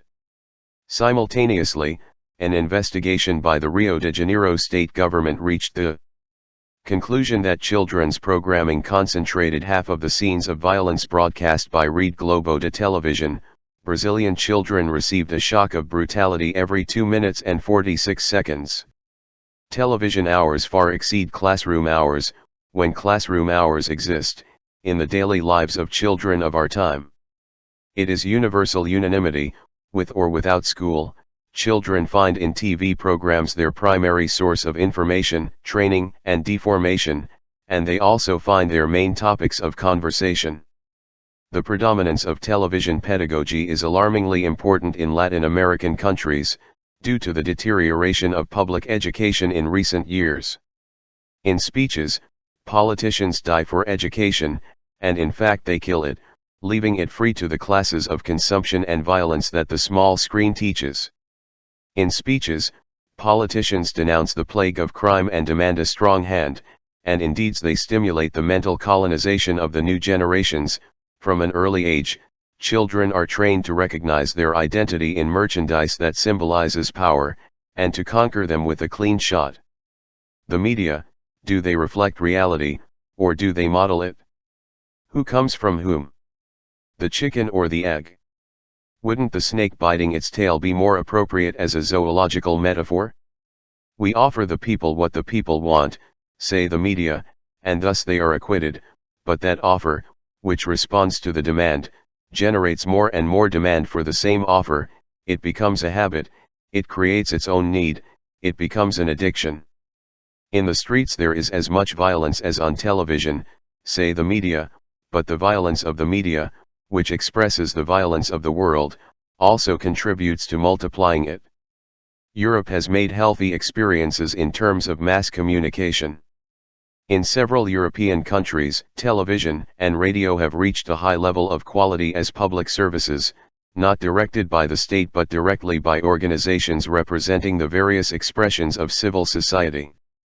These experiences, which today have been put into crisis by the onslaught of commercial competition, provide examples of truly communicative and democratic communication, capable of addressing the citizen. In Greece, in the time of Pericles, there was a court that judged things, it punished the knife, let's say, that had been the instrument of a crime, and the sentence ordered it to be broken into pieces or thrown into the bottom of the waters. Today, would it be fair to condemn, in a Taliban way, the television? It is slandered by those who attribute bad feelings to it or call it a silly box. Commercial television reduces communication to business, but, as obvious as it may be to say it, the television is innocent of the use and abuse that is made of it. And that does not prevent us from noticing what is also evident from all the evidence: this adored totem of our time is the means that is most successfully used to impose, in the 4 cardinal points, the idols, myths, and dreams that the engineers of emotions design and soul factories mass produce. Peter Menzel and other photographers have brought together the most diverse families on the planet in a book. The photographs of family intimacy in England and Kuwait, Italy and Japan, Mexico, Vietnam, Russia, Albania, Thailand and South Africa are very different. But something all families have in common, and that something is the television. There are 1.2 billion televisions in the world. Some recent research and surveys, from the north to the south of the Americas, are revealing of the omnipresence and omnipotence of the small screen. In 4 out of 10 homes in Canada, parents cannot remember a single family meal without the TV on, strapped to an electronic collar. Children in the United States spend 40 times more time watching TV than they do talking to their parents. In most of the houses in Mexico, the furniture has been placed around the television. In Brazil, a quarter of the population admits that they would not know what to do with their lives if television did not exist. Working, sleeping, and watching television are the 3 activities that occupy the most time in the contemporary world. Politicians know it well. This electronic network, with millions and millions of pulpits at home, ensures a diffusion that none of the many preachers who have been in the world ever dreamed of. The power of persuasion does not depend on the content, the greater or lesser force of truth of each message, but on the good image and the effectiveness of the advertising bombardment that sells the product. In the market a detergent is imposed, as in public opinion a president is imposed. Ronald Reagan was the first telepresident in history, elected and re-elected in the 80s, a mediocre actor, who in his long years in Hollywood had learned to lie honestly in front of the camera, and who, thanks to his voice velvet, had gotten a job as an announcer for General Electric. In the age of television, Reagan needed nothing more to pursue a political career. His ideas, not very numerous, came from the selections of the Reader's Digest. As the writer Gore Vidal found out, the entire Reader's collection was as important to Reagan as the works of Montesquieu had been to Jefferson. Thanks to the small screen, President Reagan was able to convince American public opinion that Nicaragua was a danger. Speaking before the map of North America, which was progressively stained red from the south, Reagan was able to show that Nicaragua was going to invade the United States, via Texas. Starting with Reagan, other telepresidents succeeded in the world. Fernando Collor, who had been a Dior model, became president of Brazil in 1990 thanks to television.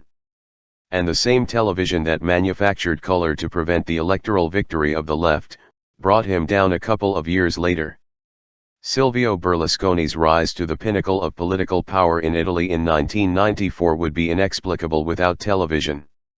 Berlusconi influenced a vast audience ever since he had obtained, in the name of democratic diversity, the monopoly of private television. And it was that monopoly.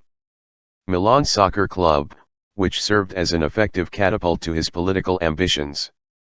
In all countries, politicians fear being punished or ostracized by television. In the news and soap operas there are good guys and villains, victims and executioners. No politician likes to play the bad guy, but the bad guys, at least, are there. Worse is not to be. Politicians are terrified that television will ignore them, condemning them to civic death. Who does not appear on TV, is not in reality. Whoever comes out of TV, leaves the world. To have a presence on the political scene, you have to appear with some continuity on the small screen, and that continuity, difficult to achieve, is usually not free. Television businessmen provide a platform for politicians, and politicians repay the favor by granting them impunity.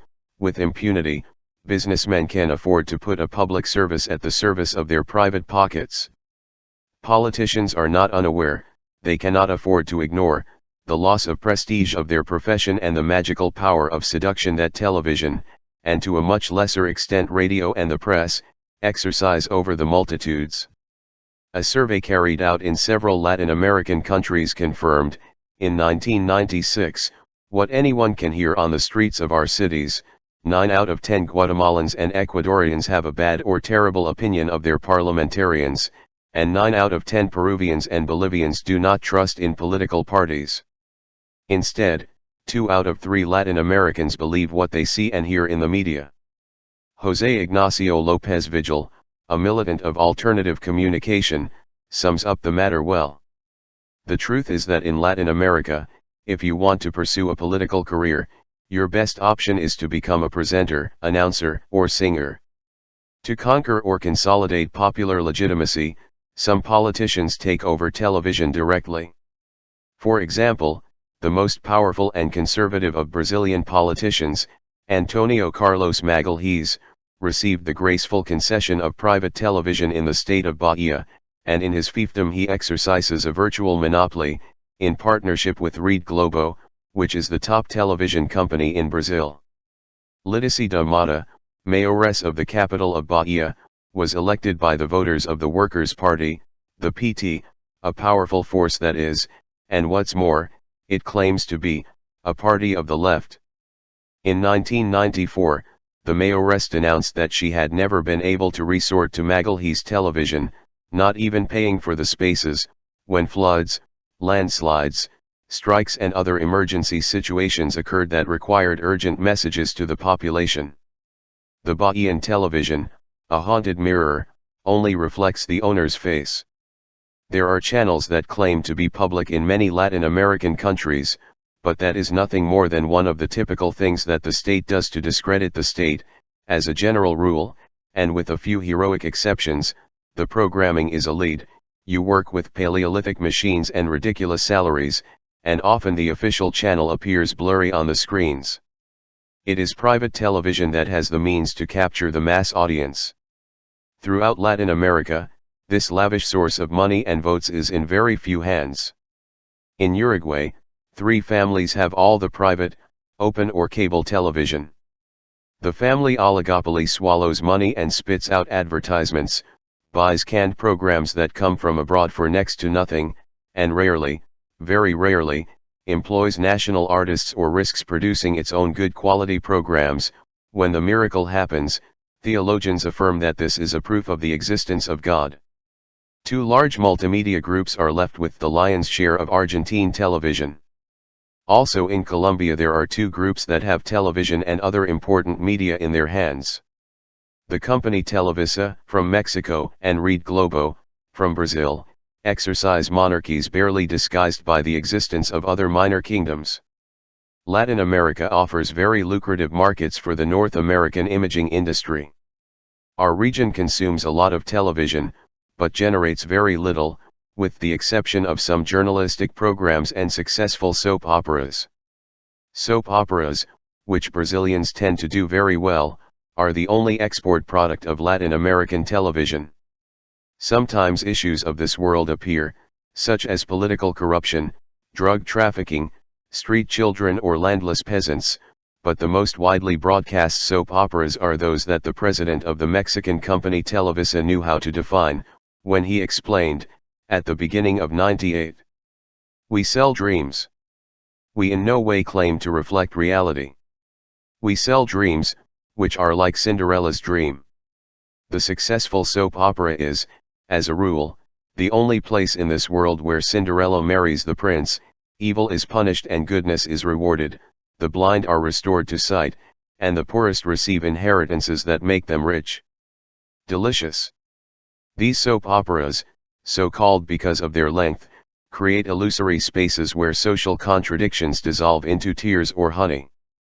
Religious faith promises you that you will enter paradise after life, but any atheist can enter the soap opera after working hours. The other reality, that of the characters, replaces the reality of the people, while each chapter goes by, and during that magical time, television is the portable temple that offers escape, redemption and salvation to souls without protection. Someone once said, I don't know who, the poor adore luxury. Only intellectuals like to see poverty. Any poor person, however poor they may be, can enter the sumptuous settings where many soap operas take place, and you will share, as equals, the pleasures of the rich, and also their misadventures and crying, one of the most popular Latin American soap operas in the world. The whole world, it was called The Rich Also Cry. Millionaire intrigues are frequent. For weeks, months, years, or centuries, the audience waits, biting its nails, for the unfortunate young maid to discover that she is the natural daughter of the president of the company, triumph over the rich and unpleasant girl and be married to the master of the house. The long ordeal of self-sacrificing love of the poor thing, who secretly weeps in the utility room, mixes with the entanglements that take place on the tennis courts, at pool parties, on the stock exchanges, and in trading rooms. Board of corporations, where other characters also suffer, and sometimes kill, for control of the shares. It is Cinderella in the times of neoliberal passion. God is dead. Marx is dead. And I myself don't feel good at all. Woody Allen. The Counter School. Betrayal and Promise of the End of the Millennium. In 1902, the Rationalist Press Association published, in London, its new catechism. The 20th century was baptized with the names of peace, liberty, and progress, and its godparents predicted that the newborn was going to free the world from superstition, materialism, misery, and war. The years have passed, the century is dying. What is the world that leaves us? A world without a soul, heartless, that practices the superstition of machines and the idolatry of weapons, a world turned upside down, with the left on the right, the navel on the back and the head on the feet. Questions and answers that are new questions. Faith in the powers of science and technology has nurtured, throughout the 20th century, expectations of progress. When the century was in the middle of its path, some international organizations promoted the development of the underdeveloped, distributing powdered milk for babies and fumigating fields with DDT. Later it was learned that powdered milk, when it replaces breast milk, helps poor babies die early, and that DDT spreads cancer.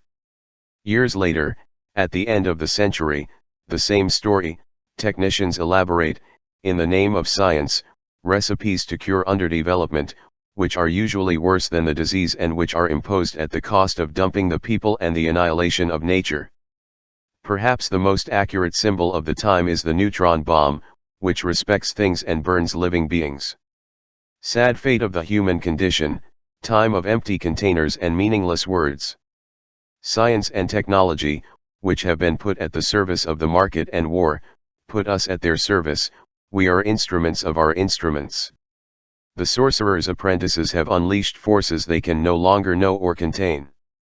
The world, labyrinth without a center, is breaking, and it is breaking its own sky.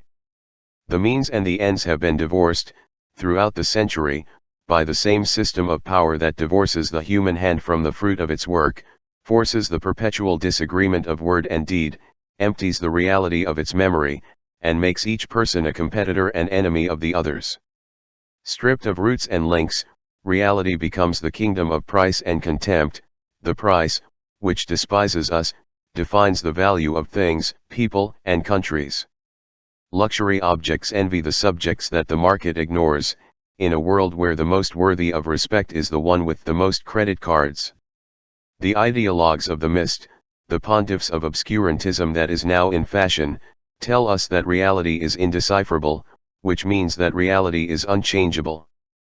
Globalization reduces internationalism to humiliation, and the exemplary citizen is the one who lives reality as fatality. If it is so, it will be because it was so. If it was so, it will be because it will be so. The 20th century had been born under the sign of hopes for change, and little had been shaken by the hurricanes of social renewal. Now, at the end of its days, the century seems overcome by discouragement and resignation. Injustice, the motor of all the rebellions that have been in history, not only has not been reduced in the 20th century, but has multiplied to extremes that would be incredible if we were not so trained to accept it as custom and obey it as destiny. But power is aware that injustice is becoming more and more unfair, and that the danger is becoming more and more dangerous.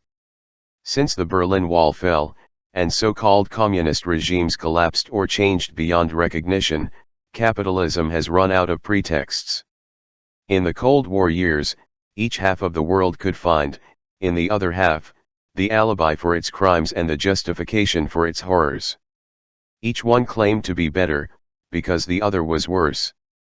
Now, suddenly devoid of an enemy, capitalism celebrates its hegemony, and uses and abuses it without limits, but certain signs indicate that he is beginning to be frightened of his own actions.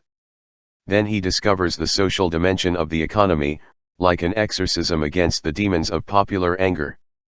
Capitalism had decided to call itself a market economy, but now the last name has been lengthened, and it travels to poor countries with a passport bearing its new full name, social market economy. A McDonald's ad shows a boy eating a hamburger. "I don't share anything," he says. The very fool has not found out that the New Times command to invite the leftovers, instead of throwing them away. Solidarity energy is still considered a useless waste, and critical consciousness is nothing more than a stage of stupidity in human life, but power has decided to alternate the stick with alms, and now preaches social assistance, which is the only form of social justice that is allowed. The Argentine philosopher Tato Bores, who worked as a comedian, knew how to formulate this doctrine years before ideologues promoted it, technocrats implemented it, and governments adopted it in the so-called Third World. "You have to throw corn to the retirees," advised Don Tato, "instead of throwing it to the pigeons." The most mourned saint of the end of the century, Princess Diana, found her calling in charity, after being abandoned by her mother, tormented by her mother-in-law, cheated on by her husband, and betrayed by her lovers. When she died, Diana was president of 81 public charities. If she were alive, she could very well perform the Ministry of Finance of any government in the south of the world. Why not?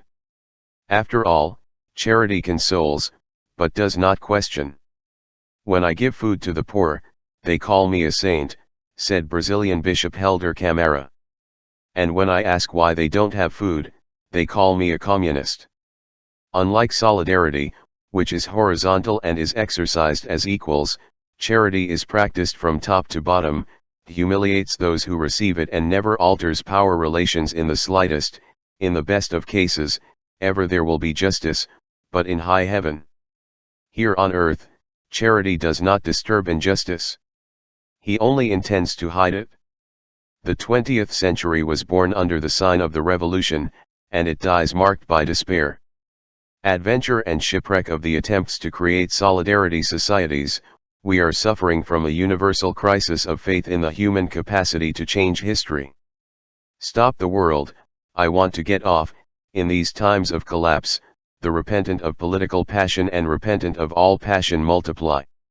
Now there are many fighting cocks turned into poultry, while the dogmatists, who believed themselves safe from doubt and discouragement, take refuge in the nostalgia of the nostalgia that evokes nostalgia, or are paralyzed in stupor. "When we had all the answers, they changed our questions," writes an anonymous hand on a wall in the city of Quito. With a speed and efficiency that would make Michael Jackson envious, ideological surgeries change the color of many revolutionary militants and of many red or pink left-wing parties. I have once heard it said that the stomach is the shame of the face, but contemporary chameleons prefer to explain it in another way: you have to consolidate democracy, we must modernize the economy, there is no choice but to adapt to reality. Reality says, however, that peace without justice, that peace that we are enjoying today in Latin America, is a breeding ground for violence. In Colombia, the country that suffers the most violence, 85% of the dead are victims of so-called common violence, and only 15% die from so-called political violence. Could it be that common violence expresses, in some way, the political impotence of societies that have not been able to found a peace worthy of its name? History is compelling. The U.S. veto has prohibited, or cornered to the point of suffocation, many of the political experiences that have tried to uproot the roots of violence. Justice and solidarity have been condemned as foreign aggressions against the foundations of Western civilization, and, without mincing words, it has been made very clear that democracy has borders, and be careful not to step on the line. This is a very long story, but it does not hurt to remember, at least, the recent examples of Chile, Nicaragua, and Cuba. At the beginning of the 1970s, when Chile tried to take democracy seriously, Henry Kissinger, from the White House, put the dots over the I's and announced the punishment for this unforgivable audacity. "I don't see why," he warned, "we should have to sit idly by in the face of a country that becomes communist due to the irresponsibility of its own people. The process that led to the coup against General Pinochet has left some questions in the air, which almost no one asks anymore, regarding the relations between the countries of the Americas and the inequality of their rights. Would it have been normal for the president to Allende said that President Nixon was not acceptable to Chile?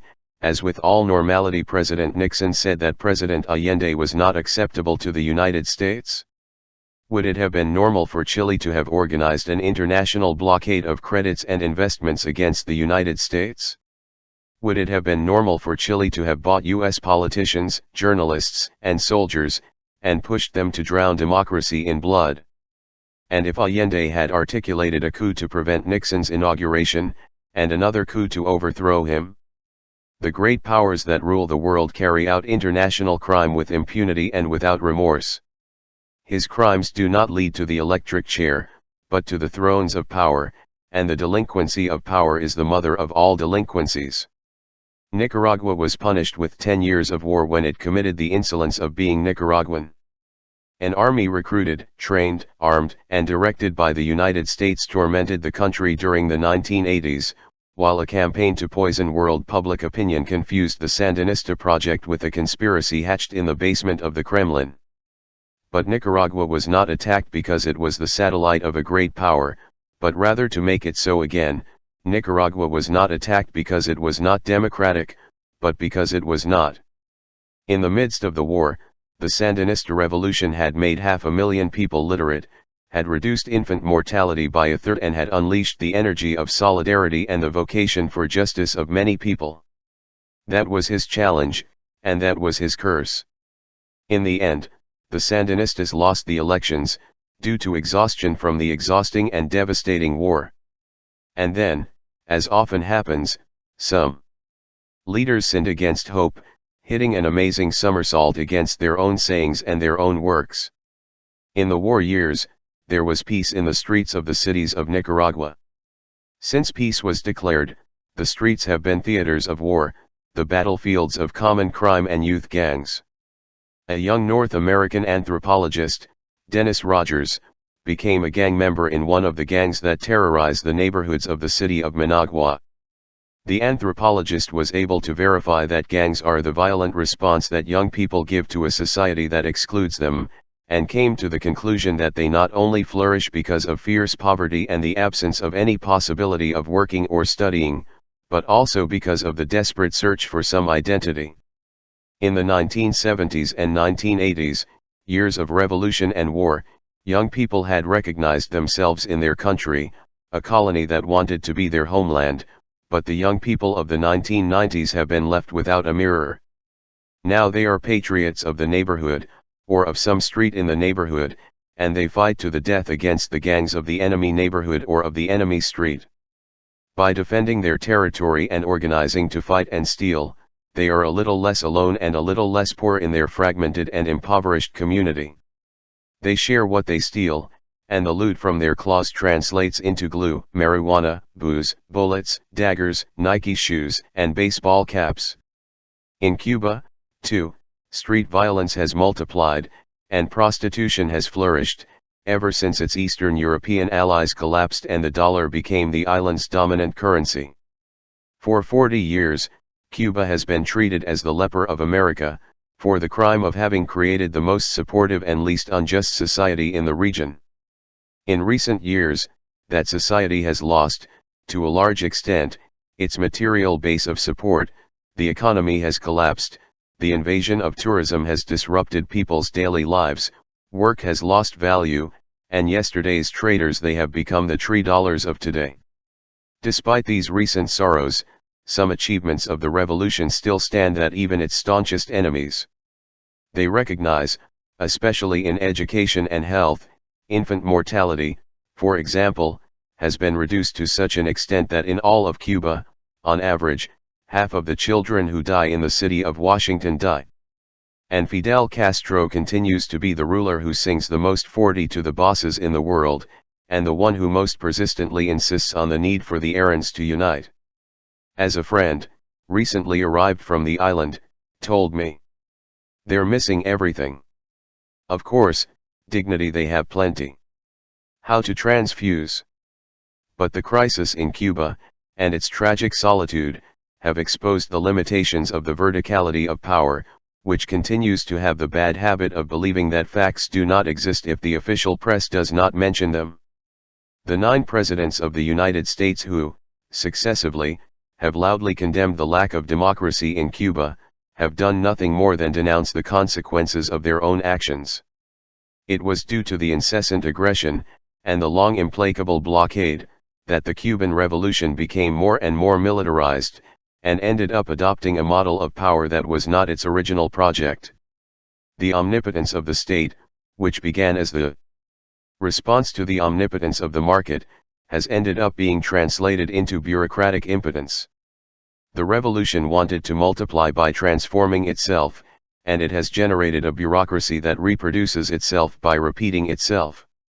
At this point, the blockade from within, the authoritarian blockade, is turning out to be as much an enemy as the imperial blockade from outside, against the creative energy that the revolution contains. There are many citizens who lose their opinion, due to lack of use. But there are others who are not afraid to say and want to do, and because of their encouragement, Cuba continues to live and kick. They prove that contradictions are the pulse of history, despite those who confuse them with heresy or discomfort. That life raises to plans. During a good part of the 20th century, the existence of the Eastern Bloc, the so-called real socialism, favored the adventures of independence of some countries that wanted to get out of the trap of the international division of labor. But the socialist states of Eastern Europe were very much states and little or no socialists. When the fall happened, we were all invited to the funeral of socialism. The gravediggers had the wrong deceased.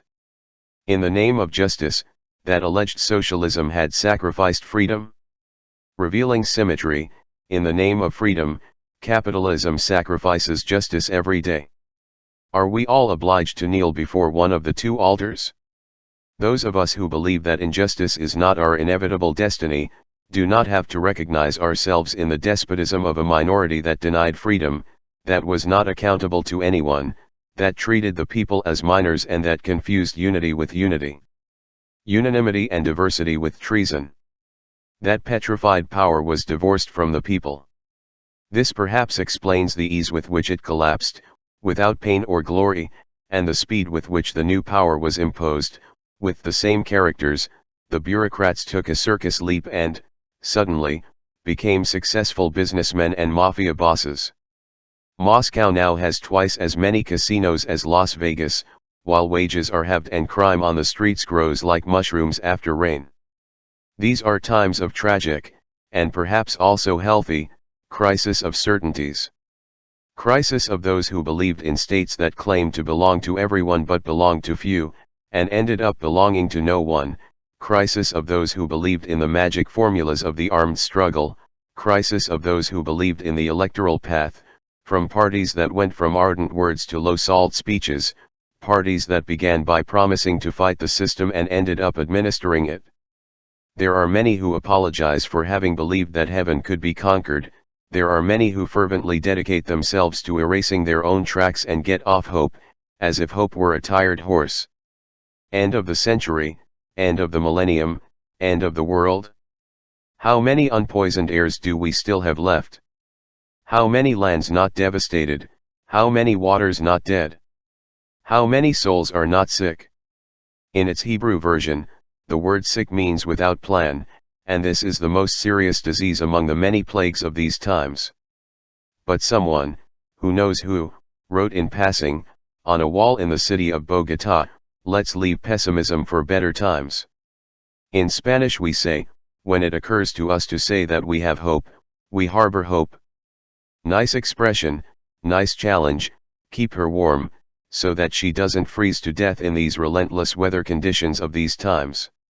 According to a recent survey, conducted in 17 Latin American countries, 3 out of 4 people say their situation is stagnant or getting worse. Will we have to accept misfortune as winter or death is accepted? It is about time that we Latin Americans begin to ask ourselves if we are going to resign ourselves to suffering life and being nothing more than the creature of the north. No more than a mirror that multiplies the distortions of the original image. The save yourself who can worsened until the die who can't. Crowds of losers in a race that throws most people off the track. Crime turned into slaughter, urban hysteria elevated to total madness. Don't we have something else to say and live? Fortunately, one hardly hears any more that history is infallible. At this point, we well know that history is wrong, distracted, falls asleep, is lost. We make her, and she resembles us.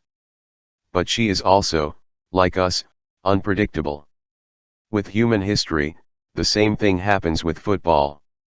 On the warp of reality, as fucked up as it may be, new fabrics are being born, and these fabrics are made of a web of many and many different colors. Alternative social movements are not only expressed through parties and unions, also like this, but not only like this. There is nothing spectacular about the process, and it occurs mostly at the local level, but everywhere, throughout the world, 1,001 new forces are emerging. They sprout from the bottom up and from the inside out. Without fuss, they are putting their shoulder to the refounding of democracy, nurtured by popular participation, and they are recovering the punished traditions of tolerance, mutual aid, and communication with nature. One of their spokesmen, Manfred Max Neef, defines them as a cloud of mosquitoes, launched into an attack against the system that denies the embrace and forces the nudge. More powerful than the rhinoceros, he says, is the cloud of mosquitoes that grow and grow, buzz and buzz. In Latin America, they are a dangerous species in expansion, the organizations of the landless and the homeless, the jobless, the homeless, groups working for human rights, the white handkerchiefs of mothers and grandmothers who are enemies of the impunity of power, the movements that bring together the residents of the neighborhoods, the citizen fronts that fight for fair prices and healthy products, those who fight against racial and sexual discrimination, against machismo and against the exploitation of children, the ecologists, the pacifists, health promoters and popular educators, those that trigger collective creation and those that rescue collective memory, cooperatives that practice organic agriculture, community radios and televisions, and many other voices of popular participation, which are not auxiliary wheels of the parties, nor chapels subject to any Vatican. Frequently, these energies of civil society are harassed by power, which sometimes fights them with a bullet. Some militants fell, riddled with bullets, on the road. May the gods and devils have them in glory, it is the trees that bear fruit that suffer the stones. With some exceptions, such as the Zapatistas in Chiapas and the landless in Brazil, these movements rarely occupy the forefront of public attention, and not because they don't deserve it. To mention a few cases, one of these popular organizations, born in recent years and unknown outside the borders of their country, provides an example that Latin American presidents should imitate. El Barzan is the name of the organization of debtors who in Mexico have united to defend themselves against the usury of the banks. The Barzan arose spontaneously. At first, they were few. Little, but contagious. Now they are a crowd. Our presidents would do well to learn from that experience, so that the countries come together, as the people came together in Mexico, and form a united front against financial despotism, which imposes its will by negotiating with each country separately. But presidents' ears are full of the loud platitudes they trade each time they meet and pose, circling the President of the United States, the motherland, always at the center of the family photo. It is happening in many places on the Latin American map, against the paralyzing gases of fear, people unite and, united, learn not to shrink. As old Antonio says, each one is as small as the fear they feel, and as big as the enemy they choose. Those people, miserable, are saying their thing. There is no more command than command by obeying. To give another Mexican example, Subcommandant Marcos expresses the underdeveloped, the undernourished, the undertreated, the underheard. The indigenous communities of Chiapas discuss and decide, and he is the mouth of their voices. The voice of the voiceless? They, the ones forced into silence, are the ones who have the most voice. They say for what they speak, they say for what they are silent. The official story, mutilated memory, is a long ceremony of self-praise for the bosses they are in the world. Its reflectors, which illuminate the peaks, leave the base in the dark. The usual invisibles integrate, at most, the scenery of the story, like the extras of Hollywood. But it is they, the actors in real history, the denied, lied to, hidden protagonists of past and present reality, who embody the splendid range of another possible reality.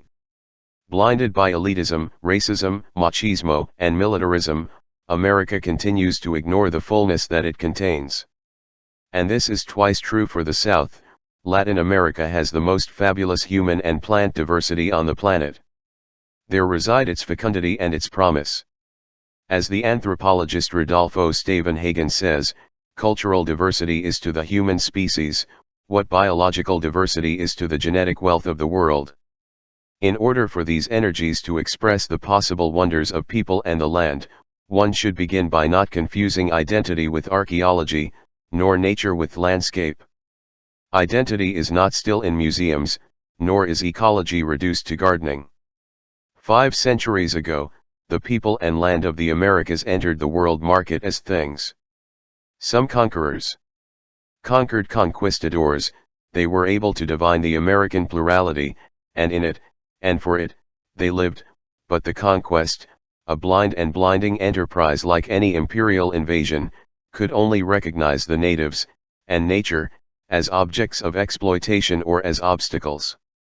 Cultural diversity was dismissed as ignorance and punished as heresy, in the name of the one God, the one language and the one truth, while nature, a ferocious beast, was tamed and forced to become money. The communion of the natives with the land constituted the essential certainty of all American cultures, and this sin of idolatry deserved punishment by whipping, hanging, or fire. There is no longer talk of subduing nature, now its executioners prefer to say that it must be protected. In both cases, before and now, nature is outside of us. The civilization that confuses clocks with time also confuses nature with postcards. But the vitality of the world, which defies classification and is beyond explanation, never stands still. Nature is realized in movement, and so are we, its children, who are what we are, and at the same time we are what we do to change what we are. As Pablo Freire said, the educator who died learning, we are walking. The truth is in the journey, not in the port. There is no more truth than the search for truth. Are we doomed to crime? We well know that the human bugs, we are very dedicated to devouring our neighbor and devastating the planet, but we also know that we would not be here if our remote Paleolithic grandparents had not known how to adapt to the nature of which they were a part, and if they had not been able to share what they collected and wore. Live where you live, live as you live, live when you live. Each person contains many possible people, and it is the system of power, which has nothing eternal, which every day invites our most screwed up inhabitants to appear on stage, while preventing them from the others grow up and forbids them to appear. Although we are poorly made, we are not finished, and it is the adventure of changing and change what makes this flicker in the history of the universe worthwhile, this fleeting warmth between two pieces of ice, that we are. The right to delusion. It is already born the new millennium. It is not enough to take the matter too seriously. After all, the year 2001 for Christians is the year 1379 for Muslims, 5114 for the Mayans and 5762 for the Jews. The new millennium was born on the 1st of January by the work and grace of a whim of the senators of the Roman Empire, who, one fine day they decided to break the tradition that called for celebrating the new year at the beginning of spring. And the count of the years of the Christian era comes from another whim. One fine day, the Pope of Rome decided to date the birth of Jesus, although no one knows when he was born. Time mocks the limits we invent for him to believe the story that he obeys us, but the whole world celebrates and fears this border. An invitation to fly. The millennium is coming, the millennium is coming, The occasion is propitious for orators with inflamed speech to speak about the destiny of humanity, and for the spokesman of God's wrath to announce the end of the world and the general burst, while time continues, quiet his mouth, his walk throughout eternity and mystery. The truth is told, there is no one who can resist, on a date like this, however arbitrary it may be.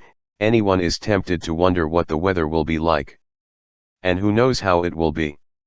We have only one certainty: in the 21st century, if we are still here, we will all be people of the last century and, worse still, we will be people of the last millennium. Although we cannot guess what time it will be, we do have, at least, the right to imagine what we want it to be. In 1948 and in 1976, the United Nations proclaimed extensive lists of human rights, but the vast majority of humanity has only the right to see, hear, and remain silent. How about we start exercising the never-proclaimed right to dream? What if we hallucinate for a while? Let's fix our eyes beyond infamy, to guess another possible world. The air will be clean of all poison that does not come from human fears and human passions. In the streets, cars will be crushed by dogs. People will not be driven by the car, nor will they be programmed by the computer, nor will they be bought by the supermarket, nor will they be watched by the television. The television will cease to be the most important member of the family, and will be treated like the iron or the washing machine. People will work to live, instead of living to work.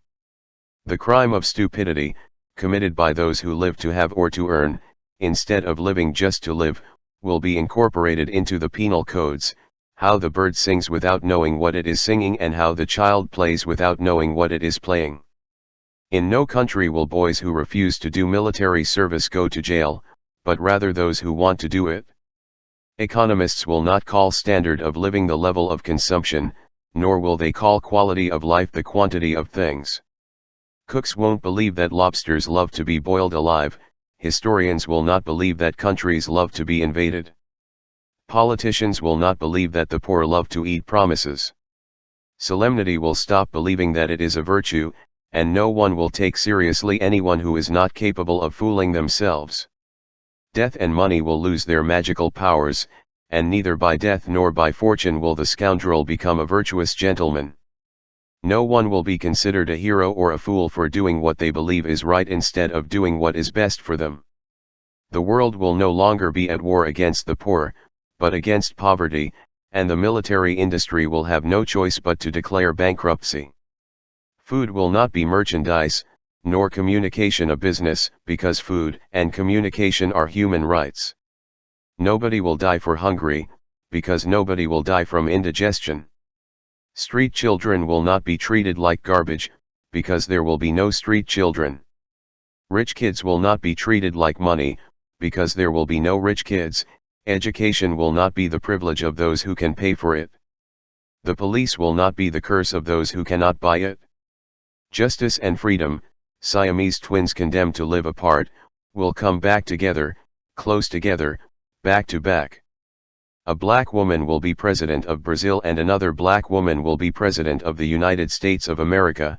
An Indian woman will govern Guatemala and another, Peru.